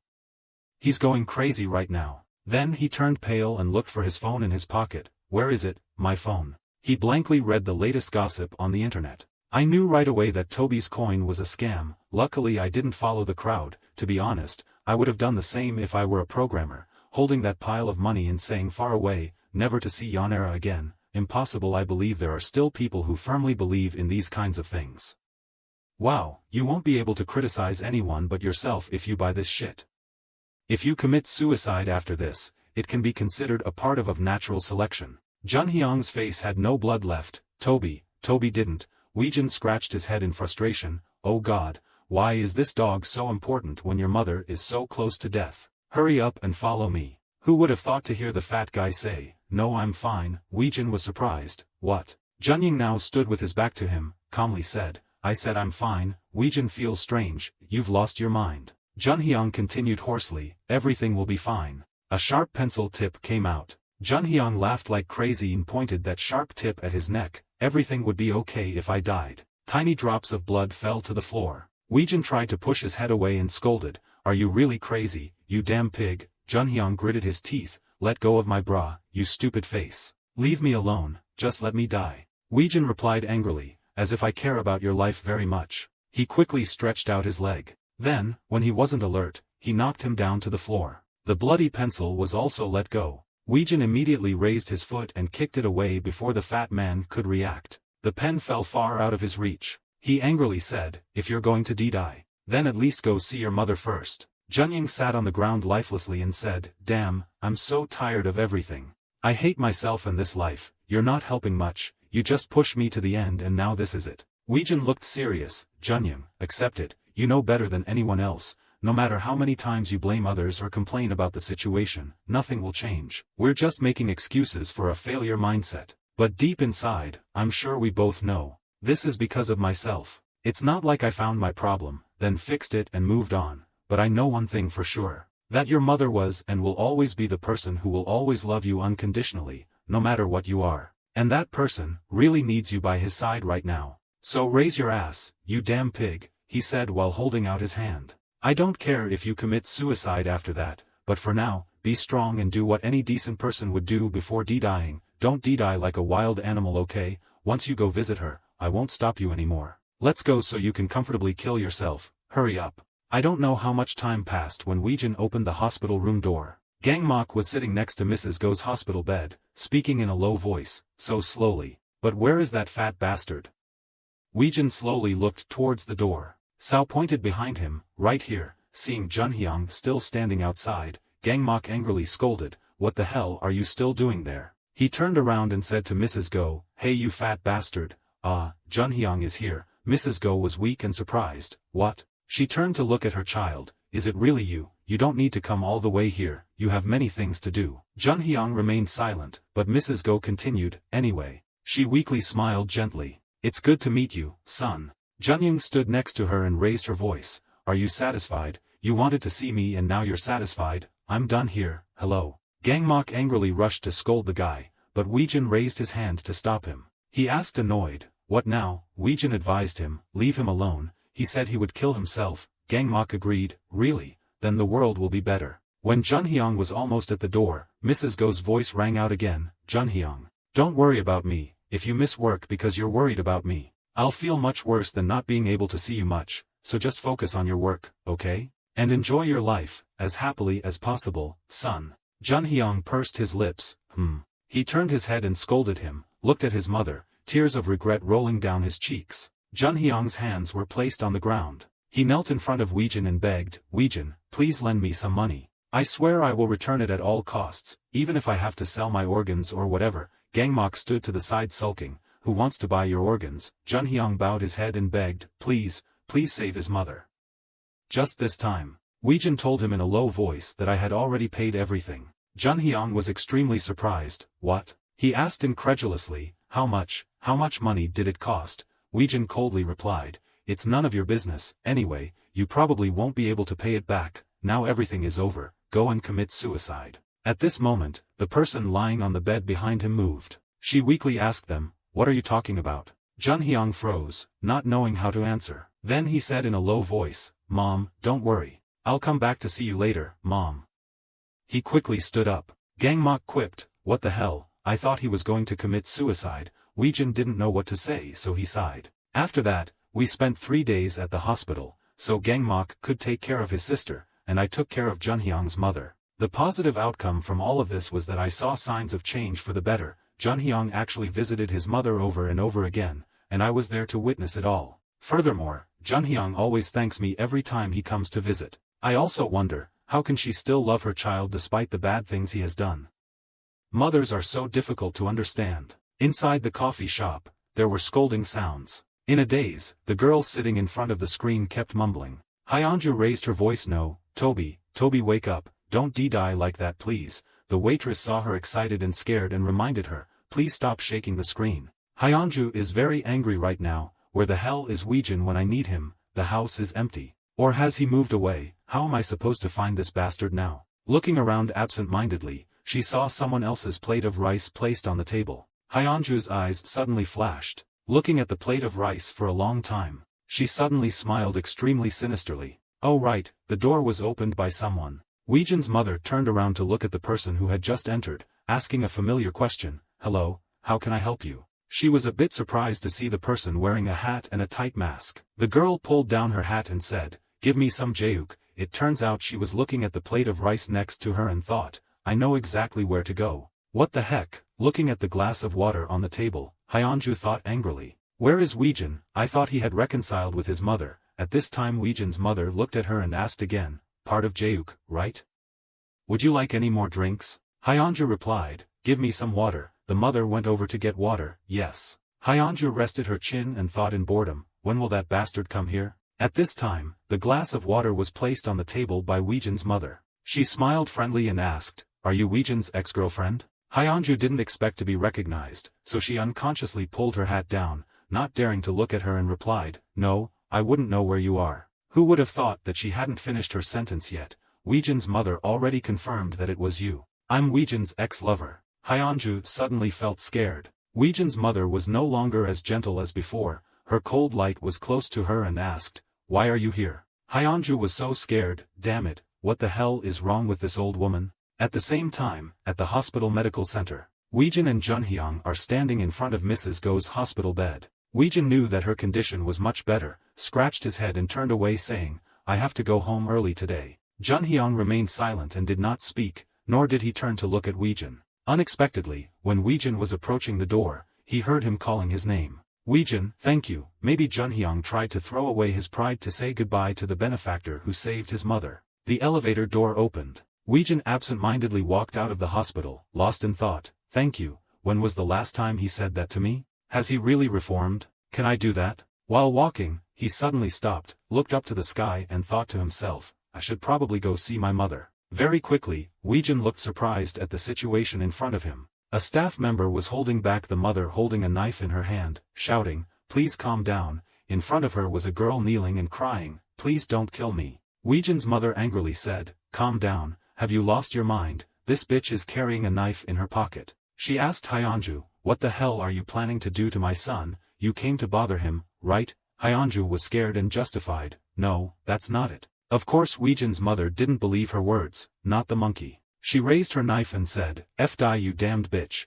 it's true that you have a thick tangerine skin and sharp nails, your crazy ex-lover is being restrained by another desperate mother. Hyunju covered her face in fear, she lost. At that moment, Weejin rushed to hold his mother back and called, Mother, startling her awake. Okay mom, don't do that. Didn't we promise to never be apart again? When the mother heard her son's words, she looked surprised. The midwife said, I'm sorry. Hyunju escaped a disaster and sat on the ground swearing, in a daze. Seeing Weejin coming, she angrily asked, why did Mr. Tang's shirt cost, but mine, decrease sharply? Why, you are no better than me. Why did my investment turn out like that? Hey, you still make money. Weejin glanced at the girl he once loved with disdain. She thought she was the only one with a pitiful life. It turns out I was just like her in the past, always blaming others. Maybe in the eyes of others, I'm just as pitiful as her.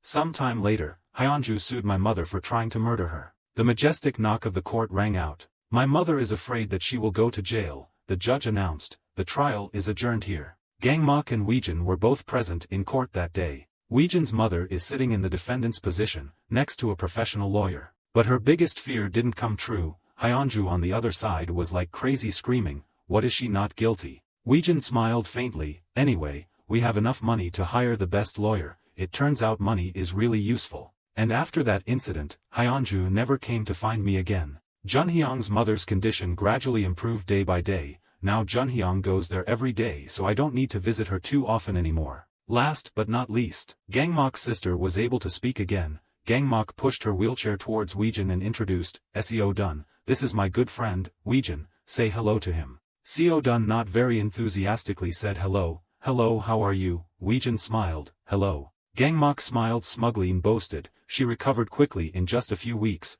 besides her, I don't know who else is a genius. Maybe my family has good genes. Showdown next to Gmach doesn't disappoint us by just blankly asking a question like a robot, hello how are you, hello how are you, hello how are you. Weijin was speechless and smiled awkwardly. He didn't want to make Gmach lose face, so he pretended not to know. At the same time, Weijin started studying to be qualified to work for the government. Gmach asked in surprise, government job? His girlfriend with gray-brown hair also wondered, isn't it very difficult to get hired there? If you work for the government, I don't know if you're qualified to get a certificate.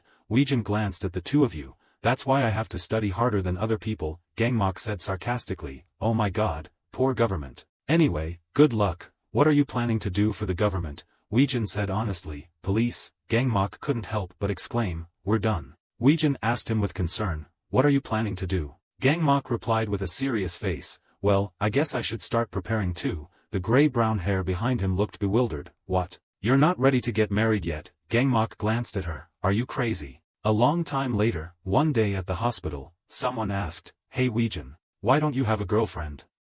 Showdown has recovered and can tease Weijin like that.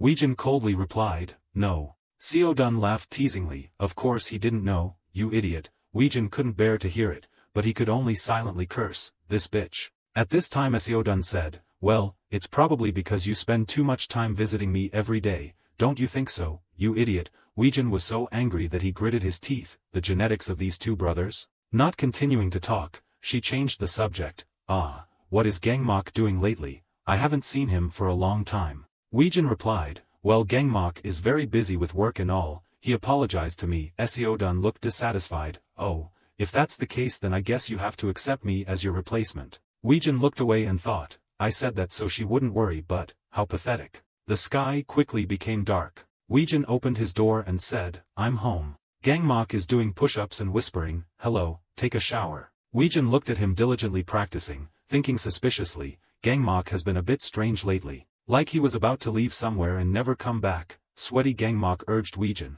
take a shower and go get something to eat. The next day, Weijin opened the door to Gmach's room and called out, Mr. Gmach. Gmach stood back and complained, man, I told you to knock when entering the room. Go out now. Gmach is standing near the wall covered with photos of the former mayor and several related people, as if investigating. Weijin asked about the gray-brown hair situation, how is Huiju? I haven't seen her once since you told her to move out. Gmach said with a serious face, he will be fine, after you finish talking, go out. Weijin said in a low voice, I haven't. I still have a lot to say, come out for a drink with me. Weijin then held up the bag of wine he just bought outside. The wine glass was gradually filled with soju.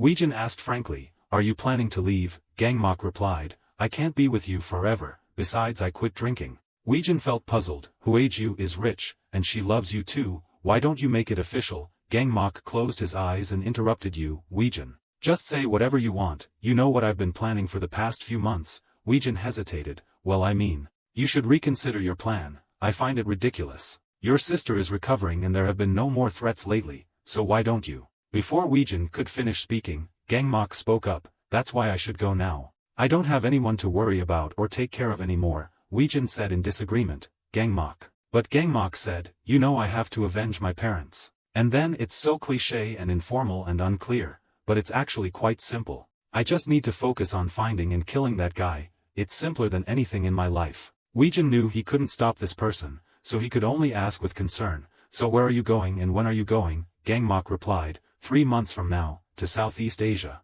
Weijin was very surprised, Southeast Asia? Gmach nodded, that's where he was hiding, all of that bastard's corrupt activities had been made public so he had to flee there to save himself. From what I gathered, he has been linked to local gangsters since he started working in politics, I'm sure he fled there for protection while spending that dirty money. Hearing that, Weijin became even more worried, gangster, isn't that too dangerous? Gmach munched and scolded, you idiot, of course it's dangerous. Weijin looked serious, wait, don't you know that language?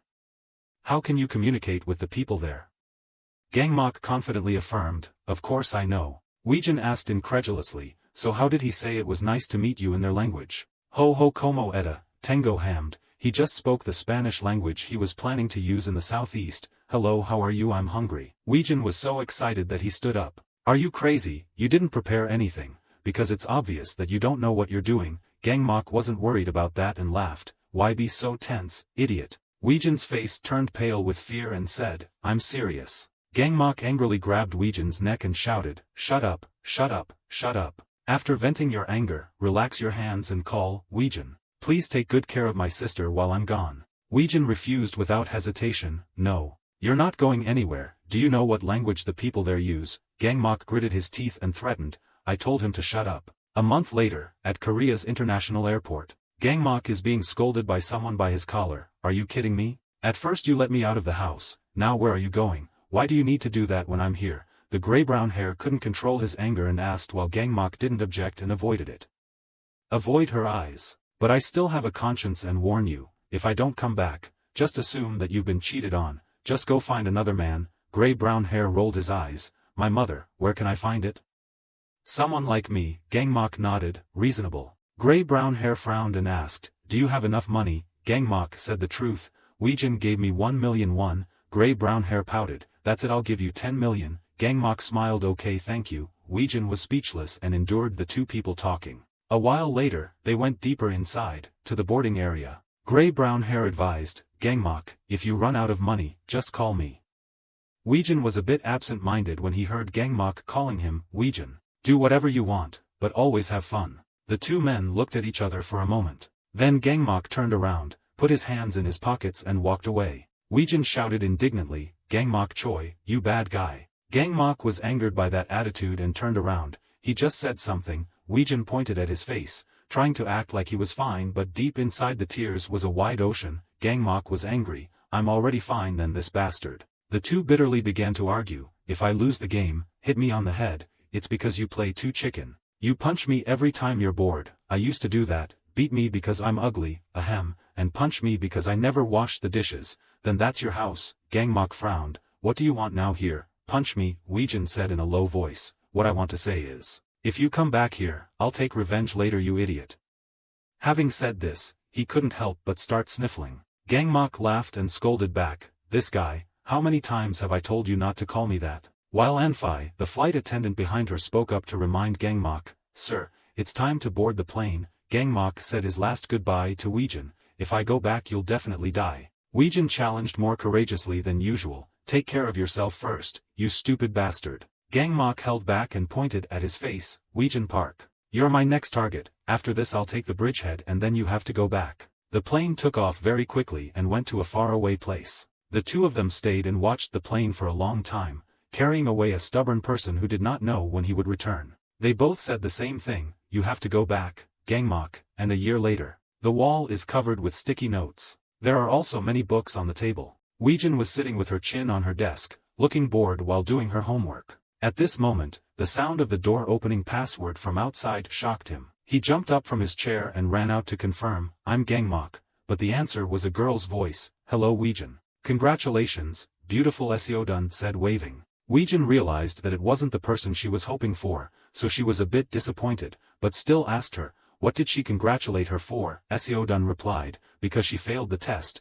Weijin glanced, then why did she congratulate her? Showdown calmed down, because my GPA this semester was high. While he was slipping like an idiot, she covered her mouth and laughed sarcastically. Weijin scolded angrily, shut up and get out. At this moment, someone called from behind, Showdown. I told you not to mess with my child like that. Weijin's mother looked at Seo-yun from outside the door with cold eyes. Seo-yun smiled fakely, hello, what about the restaurant? Weijin's mother said, I just stopped by to give him food. Seo-yun just met her and was obedient again, I'm sorry for teasing Weijin. Weijin smiled while listening to the two talk, then glanced. Looking at the door that was always closed, he wondered when he would return here. This room has a lot of weight training equipment on the floor. Weijin silently looked at the pile of things Gmach left behind. Seo-yun gingerly asked from behind, is my mother gone yet? Weijin replied, okay, now it's your turn. Seo-dun clicked her tongue, I wonder when Big Brother will come back. Huiju said she was planning to follow him through Southeast Asia, maybe you should come along, but I'll die of loneliness if you leave too, so I can't go, see how thoughtful I am. Seo-dun sat on the bed and asked, smiling. Weijin frowned, go out with your boyfriend or something. Seo Yun Leaf said, "You don't have a boyfriend?" Weijin was a bit surprised. "I bet there are a lot of guys at school who like you a lot." "No one caught my eye, honey," little Seo Yun bursts out with pride. "It seems like you're a real superstar at school." Weijin nodded. "See, maybe you should date one of them, who knows, in case you what if I find a good person." Seo Yun sighed and stood up. She sarcastically said, "It's true that I'm not good with my strength," then walked past Weijin. Weijin bewilderedly stuck his head out and asked her, "Who are you talking about?" Seo Yun didn't answer the question but said, "I'm chalking this up." Weijin couldn't stand looking at that arrogance. "Well, I know we're brothers but he looks so much like him." At this moment, the phone in Weijin's pocket vibrated. It's a notification of receiving a transfer from the bank. It came out in the meantime. Junhyang was working as a licensed fisherman on a commercial ship. After his mother's treatment ended, he has been paying off medical bills and other things to Weijin ever since. Weijin sarcastically thought to himself, "He was definitely smarter than me, passing the exam on the first try. He should have studied harder in school. Maybe I should have helped my mother at the restaurant." So very quickly he arrived at his mother's restaurant. Dusk gradually fell. The mother saw him coming and smiled, greeting her child. Little girl Seo Yun pursed her lips and stood next to the mother. Weijin asked in surprise, "Why are you here?" Seo Yun looked angry and asked, "Do you object?" Weijin hesitated, "Not really. Today is a beautiful day as usual. Sunset falls, the day gets darker, the street quickly lights up." After helping her mother for a while, Weijin went outside the store and sat on a chair looking at her phone. A moment later, Seo Yun opened the door to look at him. Weijin smiled and said, "Thank you for your help." Seo Dun sat down next to him with a serious face. She called out, "Hey," Weijin angrily scolded, "Don't call me that." Seo Yun turned to look at him and asked, "I don't hate you or anything, because I quite like you." The girl blushed, waiting for Weijin's reaction. Weijin was stunned for a few seconds, then asked in surprise, "What are you talking about?" A person wearing sandals walked over and interrupted the two. Seriously. Two idiots were talking about something. Weijin and Seo Yun were stunned at the same time. "Wait, what?" They shouted in unison. "Gangmach." Gangmach with a few cool scars on his face said, "It's me." Weijin rolled his eyes and came closer and asked, "What the fuck is wrong with your face?" Gangmach replied, "I accidentally cut my beard." "Nice to meet you again after all these years, Weijin." Weijin nodded, "Yes, me too." Gangmach put his hand in his pocket and said, "Then that's enough greeting. Now die." He rolled his eyes and pointed the gun at Weijin's face. Weijin shouted in fear, "What the hell are you doing?" Gangmach pointed his gun closer and coldly asked, "Is there anything wrong?" Weijin asked a strange question, "What about Huiju?" Gangmach said coldly, "Too bad, the last python is really bad, my friend." Huiju went to look at the new apartment she just bought. "She will come soon." Weijin didn't expect her to be so rich, she exclaimed loudly. "Then ask again, where do you plan to live? Your room is still empty." Gangmach replied, "Actually Huiju stopped by my apartment, I will be there." Weijin was so shocked. "What did you say?" Gangmach glanced at his sister, Seo Yun. "Come live with me too, there's enough room." Without thinking Seo Yun immediately refused, "No way." The girl rushed to hug Weijin and said, "You said you now have your own place, right? So I will live with Weijin and take your old room." Weijin was turned around like a bewildered pinwheel by the two brothers. "What?" Gangmach frowned at the two of them, then let out a sigh. "Heh." Gangmach sneered coldly as he took out another rifle, "So he probably had to kill them both." A voice interrupted them, "It's crazy that they've been walking for too long." Gangmach. Gangmach heard someone calling him and paused to look over. Weijin was still tense and hesitantly said, "Please say this is just a toy gun." The gray-brown hair angrily walked towards them, telling Gangmach, "Stop it, you're scaring them all. What if the gun was taken away and triggered?" Gangmach replied calmly like a fly, "What if I did? It was all on purpose." The gray-brown hair was annoyed, "It's loaded, you idiot." Gangmach silently glanced. Then he said, "Okay, you two take care. I'm going to shoot another one," he said, then turned around and hugged her gray-brown hair, making her extremely confused. What did he say? Gangmach turned around and continued speaking to the two bewildered people behind him. "When are you free to come over for a housewarming party, Weijin?" Weijin spoke. "Yes." Gangmach spoke again, "But before I go, how are you these days? Are you happy?" Weijin sprayed glue and looked at the person in front of him. The man who had been silent for more than a year had appeared and was waiting for his answer. The beautiful image of little girl Seo Yun, and her mother's warm smile appeared in Weijin's head. Junhyang's family too. The unfortunate child of yesteryear, now grown up. Weijin smiled from the bottom of his heart and replied, "Probably so. I think I'm at the peak of my life, Gangmach with brown-gray hair in his hand spoke up, in virtual currency terms, it's a bit low, virtual currency is real. Gangmach also followed his wife and said, what do you bet on? It just collapsed, too. The two of them were about to leave when they heard Weijin calling again, wait, and you? Gangmach asked again, me. Just like in the past, he proudly said, I'm not like anyone else, once they put your name on the virtual currency, it will always flourish. Weijin looked stiff, no, I didn't ask that. Are you happy too? Gangmach looked at him silently, then nodded and said yes. I almost died of happiness, you idiot. The two smiled and looked at each other. Weijin asked him to come in and eat some jjukbakium before leaving. Gangmach was satisfied, he heard it, the sound of chatter echoed in the small restaurant. Hey there Gangmach, long time no see, how are you? Hey, when are you going to be so polite to me? Keep dreaming, you idiot.